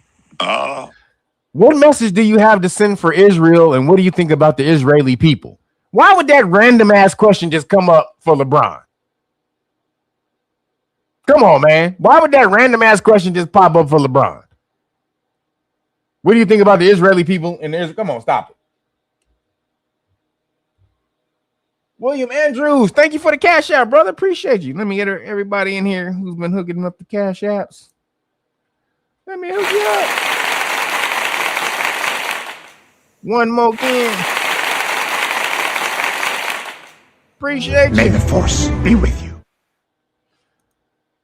So, check this out. If I have fans over there, I've never been there. If I have fans over there, then, I hope you have been following my career. I hope I inspire people over there to not only want to be great in sports, but I want you to be better in general in life. So hopefully someday I can make it over there. Like I said, I've never been over there, but I've heard nothing but great things. And He's heard nothing but great things about Israel, guys. You think LeBron ain't hearing shit about what's going on with Israel and Gaza and all the war shit right now? But that nigga know, if I say something about Israel right now, that's my ass. He knows. That was a setup. That was a straight setup. What you gonna say, Bron? You gonna back us or what? What do you mean you've heard nothing but good things about Israel? How is that possible at this point? You've heard nothing bad at all? Well, in July of 2021, LeBron James was accused of trafficking by a former WNBA player named Cappie Pondexter. Quote, I do not F with LeBron James. He is a trafficker. He is an effing trafficker. He traffics women in real time. He was also named in a lawsuit as an alleged witness at a Diddy Freak Off event. Hey, everybody know ain't no party like a Diddy party, so. Yeah, that's what's up. Yeah. His team did respond to those accusations saying, quote, this is demonstrably false and doesn't even merit a report or response. A basic internet search shows what LeBron was doing all of 2015. He was playing basketball for the Cleveland Cavaliers and never in Miami. Yup, he was just playing basketball. What do you guys think? Is LeBron James hiding something? I would say you're goddamn right.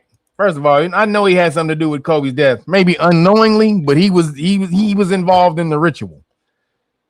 I know this nigga was involved in a ritual that had something to do with Kobe getting taken out. But as you can see, they set him up. They set up Gay Bron, and he took the bite. Now he tried to get out of it the best way he thought he possible. But when you say I've heard nothing but good things, that's exactly what they wanted you to say. I've heard nothing but good things. Dummy. They want you to cape for Israel right now. That's why they asked you the question. So he says, Duddy want to get the pantsuit off of him. Oh, Diddy, you mean? Want to get the pantsuit off of him? Ice Cube said he ain't never been to a Diddy party. Shout out to Cube. Definitely was so Lakers. Definitely was so Lakers could win a new championship. You think he was caping, he was ball gargling so the Lakers could win? He was ball gargling for the Lakers? That's a theory. It's a theory. I don't know, but it's a theory. And then so the last thing we got.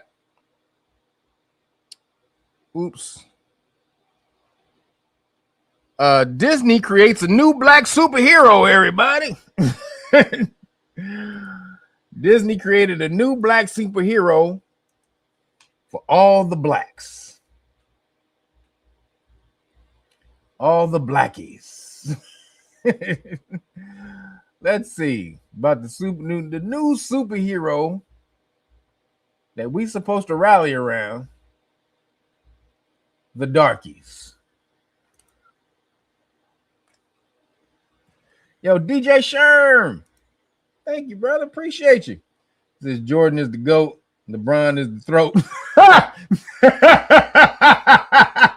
Oh, that's hilarious. You said hit me up, Kev, convert the video for sure. Hey, leave me your information. Let me know what's your information, bro. Email me.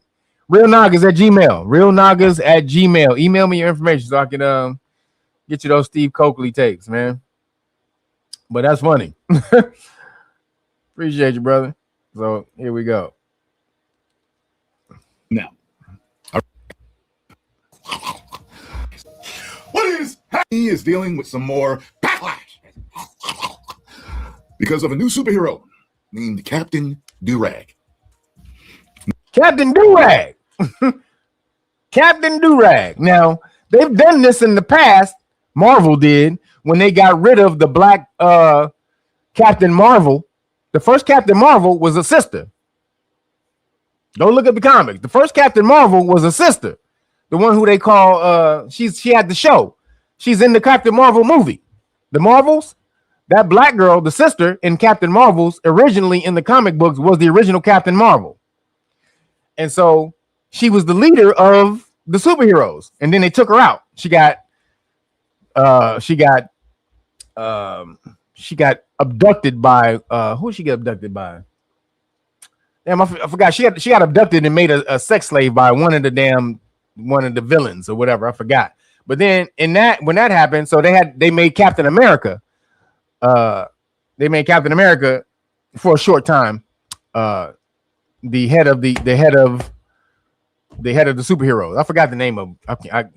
It's escaping me what it was. I forgot the name of the superhero league or whatever. But they made him head of the superheroes. I think it was the Avengers. I think it was the Avengers back in the day. They made him head of the Avengers. And to replace Captain Marvel, who they had lost, they had a black superhero named Triathlon. Go look that up. His name was Triathlon. This nigga his superpower was athleticism. Nigga could jump high, he could run fast, and he was slightly stronger than a lot of people. He wouldn't have no like super strength, but he was slightly stronger. Nigga's name was Triathlon. A nigga superhero. Basically, just hella athletic. Basically what we were in reality back then. This is in the 70s. They did this shit. Now, we got Captain Durag. Goddamn. They just can't stop. Now, to the majority of African Americans watching this video, or just yeah, she was in they cloned the girl who plays Captain Marvel. Yes. First off, she fine as hell. Goddamn. Don't ever let me cross. Goddamn. That girl's so goddamn fine. Woo! The girl who played the girl who was goddamn. That girl is gorgeous. The girl who was in they cloned Tyrone, she's so goddamn fine. Holy crap. What's her name, man? I forgot her. I know her name. I don't forgot her name though. But she dope. First of all, she's a dope actress. She's a dope actress. She's funny as hell. And they cloned Tyrone. But she is fine as hell. God damn, she is gorgeous. And so yeah, that's her. Put her real name in the chat if you remember who she is. Hearing that or just knowing about that. If you just were to tell us, Disney's on the backlash for a new black superhero named Captain Durag. The majority of us can figure out why. Okay. The whole black guy with the durag is a stereotype. Depending on how you're looking at it, it's a negative stereotype. Now, I remember coming up, and if you look at, like, for example, okay, I ran into an issue with wearing my durag because at one time I wore waves a lot. And the way I would do my hair, and like men know this, you wet the hair a little bit, you put your wave pomade in there or your wave grease or whatever. You brush the waves, you put the durag on. And I figured out it would always take me around a half hour for my hair to dry. You goddamn right. You goddamn right. Make it happen. Let's make that happen. I'm with that all day. That girl fine as hell. She is. Hey, let me tell you right now. If she meet me, she ain't gonna be no damn actress no more. She ain't gonna be no actress no more. Did she meet me? I tell you that right now. I'm gonna feel it. I'm gonna give her all the knowledge. She gonna be activist. She gonna be an activist, not an actress. She gonna be an activist after that shit. But damn right, we damn sure need to get together. For sure. Perfectly, and I removed the do-rag to show the pristine waves. Okay, so sometimes when I was going places, I would still have it on and take it off by the time I got there. Or maybe I get there a little early, so I have 15 minutes to dry. And I wait, then I take it off. I was dating this one chick whose parents were highly colorist, and they already had an issue with me because I wasn't light-skinned like them, and they had an issue that I wasn't raised Baptist like they were. I was raised Jehovah's Witness, so that was a problem too. So, I also grew up downtown in the project, so that was a problem too. So it was just all these strikes I kept racking up with them. So one day I came over, I had the do-rag on, and I remember the mom having a problem with it and saying something to her. Hold on, let me actually find because he just talking about his shit on Captain. Hold on, find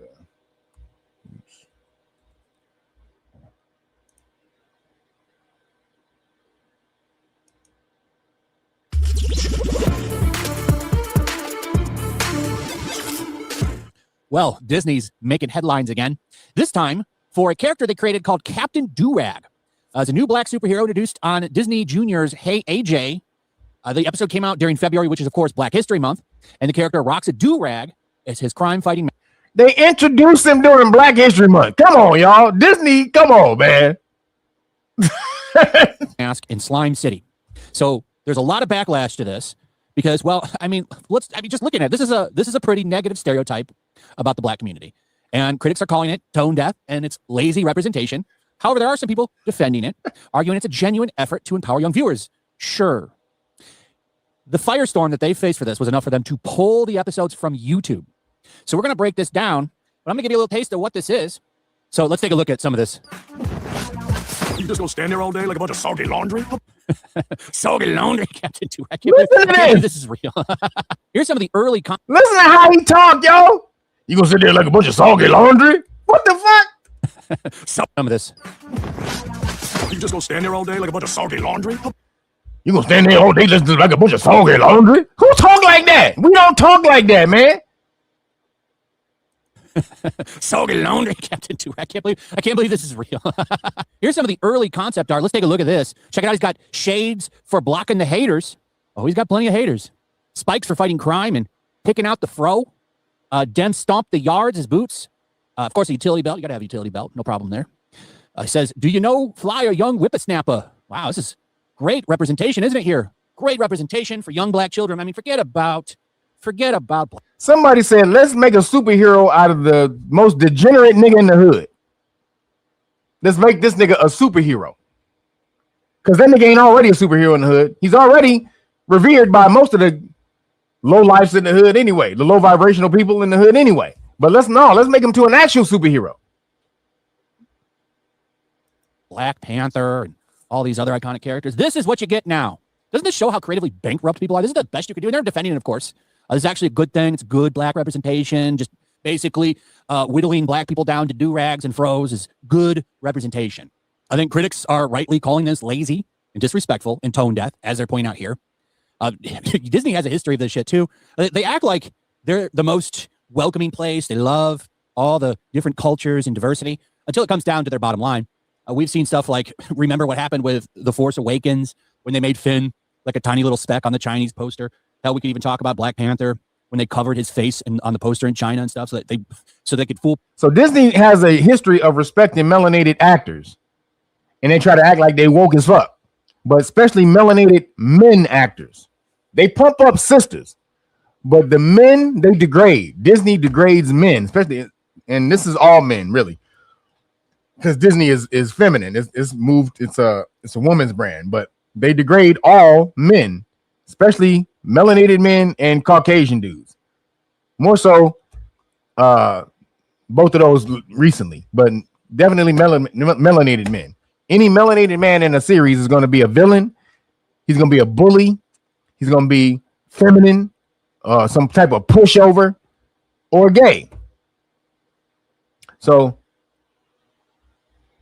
that's just how that shit is. This is their view of the male in the hood. They want us emasculated, or they want us on some stupid shit like A bunch of soggy laundry. What?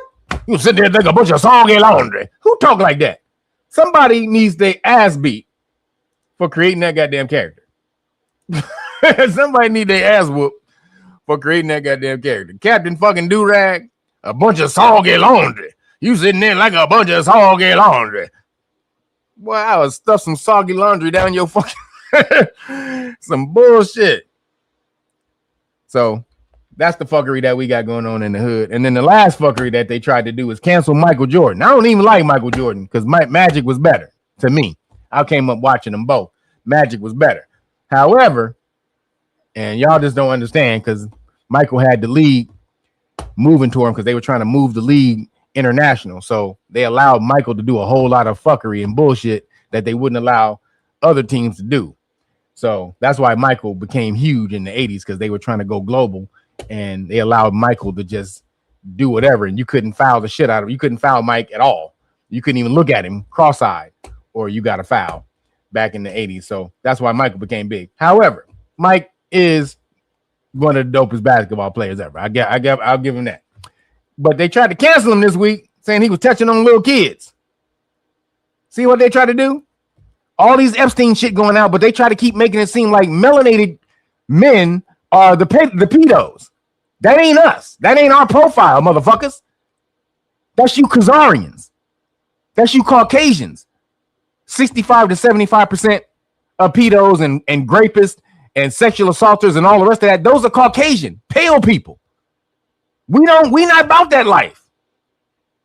We are not about that bullshit, especially the kids. We're not about that. Now, I'm not going to say that's a total thing, but for the most part, it's so. So when you start talking this bullshit, you start getting us on calling Michael Jordan pedos and you start throwing. Now, Jay-Z, I don't know if he is one or not, but again, this is who they're going to throw out there to make him to be the face of it. Then you got R. Kelly. He's the face. They got him the face of it. Puffy, he the face of it. Pusha T. Now they can throw Pusha T in there. So all the melanated people, just all the melanated guys, they're the ones tapping kids, huh? When it's the Caucasians and the Khazarians who are being actually found with them. No, rumors, yeah. They get plastered and they're the face of it with rumors. But actual evidence, nah, we ain't doing nothing about that. So Michael Jordan, they tripped on Michael Jordan because they said he was patting on the kid's butt after he won the NASCAR. And why the hell would he be doing that in public? Knowing what's out there right now, the backlash that's going on, why the hell would he be touching on a kid in public for pleasure? This was another psyop of them trying to obfuscate and throw off the spotlight onto somebody else. When Michael Jordan, all he was doing was they poured some drink, after they won, they poured the Gatorade on that kid, and it was some ice in the Gatorade, and the ice went down the kid's back. And so Mike was getting the ice out of the kid's back, and then it went down to his pants leg, so he was shaking the pants leg out to get the ice out. Didn't look like nothing nefarious or nothing wrong at all. But no, white people, look at Mike. This is FAGA. This is FAGA. Now, FAGA want to sit up here and call out Mike, but you ain't calling out Trump. Man, get the fuck out of here. Ain't nobody listening to your bullshit. It's all about Trump. It's all about Michael Jordan. Really, nigga? You ain't never heard shit about Michael Jordan. Michael Jordan is probably one of the most masculine alpha niggas that you ever seen in your life. Now, he touching kids? Hell no. He don't have no kid diddle energy on him ever. And I don't even like Mike like that. I don't even fuck with Mike like that. I'm about Kobe and Magic Johnson. Those are my two motherfuckers. So the fact that they trying to do this to Mike, now you had to make me come out and defend Mike. God damn it. Don't make me come out and to defend Mike, but hey, I got to do it because they trying to take our people down. They're trying to make melanated men the face of pedoism. Straight up bullshit. Trying to make melanated people the face of Geppettos. Now, even Geppetto was a goddamn, look at that whole goddamn thing. Geppetto, that was all about child diddling. The name, Geppetto. Peter, look at it's in his name. And he built a little boy. And what happened? The little boy nose grew. That's a phallic symbol. When the little boy's nose was going long, that's phallus. That's a phallic symbol. That was all sexual. And got your little kids. Pinocchio, mommy, can you dress me up like Pinocchio? Hell no. Pinocchio was getting diddled by Geppetto. That's a straight bullshit. Nobody put that shit together. Niggas' nose growing all long. What the fuck? Why is that little wooden boy's nose growing long? Stop it. You know what that shit is about. So they fucked us over for the longest time. We ain't taking it no more. The only time you gonna hear me say this, shout out to Michael Jordan. I'm gonna say, the only time you hear me say this, bitch, you better enjoy it, Mike. Because Kobe's better than you, bitch. But shout out to Michael Jordan, goddammit. That's the only time you gonna hear me say it, boy. Only time. And all the rest of y'all, make sure you get out and support. I need y'all support, baby. What if the real superpower was already inside you?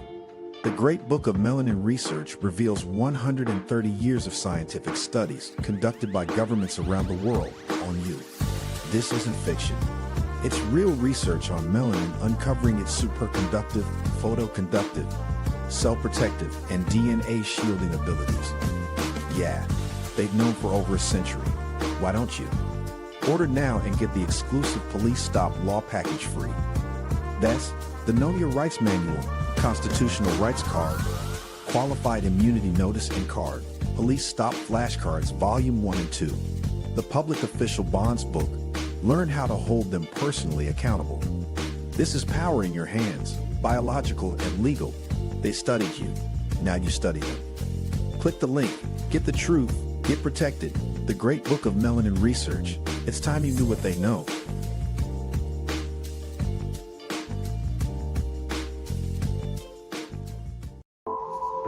It only takes one moment, one wrong move, one unexpected stop. When life gets real, know what to do, know what to say. Join KYRF.org today.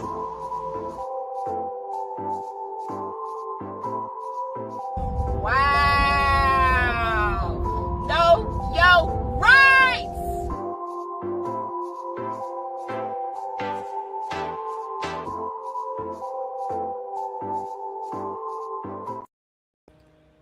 Know your rights, goddammit. And when you're up there supporting, make sure you hook it up. Go to rapstrology.com. When your star sign aligns with your favorite bars, that's Rapstrology. Introducing the Volume 1 and Volume 2 collection, where hip-hop culture meets cosmic energy. These tees and hoodies are crafted from premium heavyweight, pre-shrunk cotton for ultimate comfort and durability. Rapstrology gives you options that truly vibe with your style. Choose from 3 bold editions, gold, white, and black. Each piece makes a statement, perfect for concerts, studios, or anywhere culture thrives. Every drop connects the zodiac to the spirit of rap, creating an authentic crossover. It's not just fashion, it's legacy wear that sparks conversations. Each release is a new chapter in the Rapstrology story. Volume 1 and Volume 2 Rapstrology tees and hoodies are available now. That's the way you support people. That's the way you get out there and help support real Nagas. Get over my damn healing session looking like this nigga right here. Is the swelling gone down? No, it has not. I'm still healing. The swelling should be going down by next week, and I'll be able to get out your packages. So until then, like I said, I have the same deal that I have going from last week that was only supposed to be for 3 days. It actually happened on the day I was supposed to go to the post office. That's when I got smashed up. So the deal is still going. If you order the Great Book of Melanin Research, the hard copy, bam, you get the whole Police Stop Law package. Plus, going to throw in constitutional rights cards. Man, you see, we got this card right here. This is what I was actually picking up when I got smashed. I had to go pick this up, and on the way home, got my face beat up by the concrete. But man, we got the civil rights cards right here. This is for the rest of Black History Month. We got about another week left. We also have the ICE rights cards. ICE rights cards right here. Oops.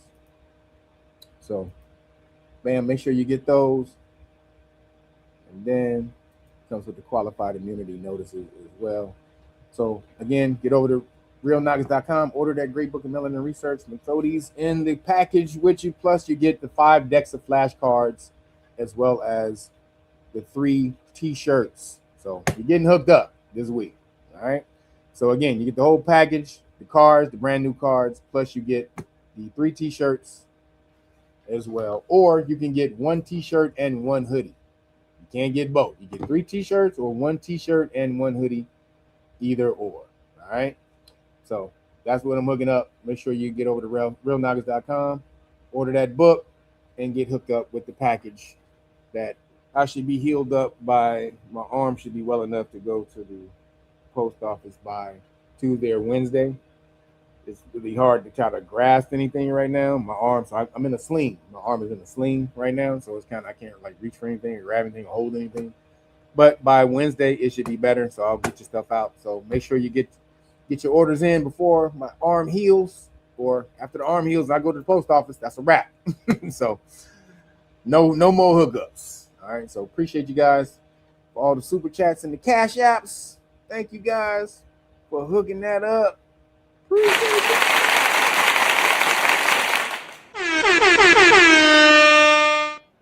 May the force be with you. And one bit of advice I have for everyone: do or do not. There is no try. You heard him. Do or do not. There is no try. Thank all the moderators. Appreciate y'all. Make sure you go to realnagas.com and knowyourrightsfoundation.org if you want to get in for the interview class of next month. We're interviewing on the 18th. So anybody want to get in for the interview class of Know Your Rights Foundation, you just saw what you need to know. I know you guys have been watching before a minute, and it's in the back of your head saying, damn, I got to learn this damn law. Yep, you do. So hurry your ass up over here and start early, start sooner than later. Because if once we really get the mashing and we start spreading out to we're already in other states. We're pretty much almost all the states, but I'm talking about physically. Once we start doing physical shows and workshops and showing up, don't be left behind. Because right now we have a bunch of people in different states doing this right now. But once we start doing physical workshops, you guys want to be involved in that too. So make sure you get over there, KYRF.org, sign up, get on board before we blast off into the stratosphere. All right, everybody, I'm hungry as hell. My lip is hurting. I got a big ass hole on my lip. I can't really eat anything on my left side. This is really fucked up. I got 2 holes in my lip on my left side, so it's really jacked up. So I'm gonna figure it out. No shawarma. That shit hurts. I don't know what I'm gonna do. I gotta figure it out, but I am hungry, so I'm gonna holler at y'all later. Peace, everybody. Deuces.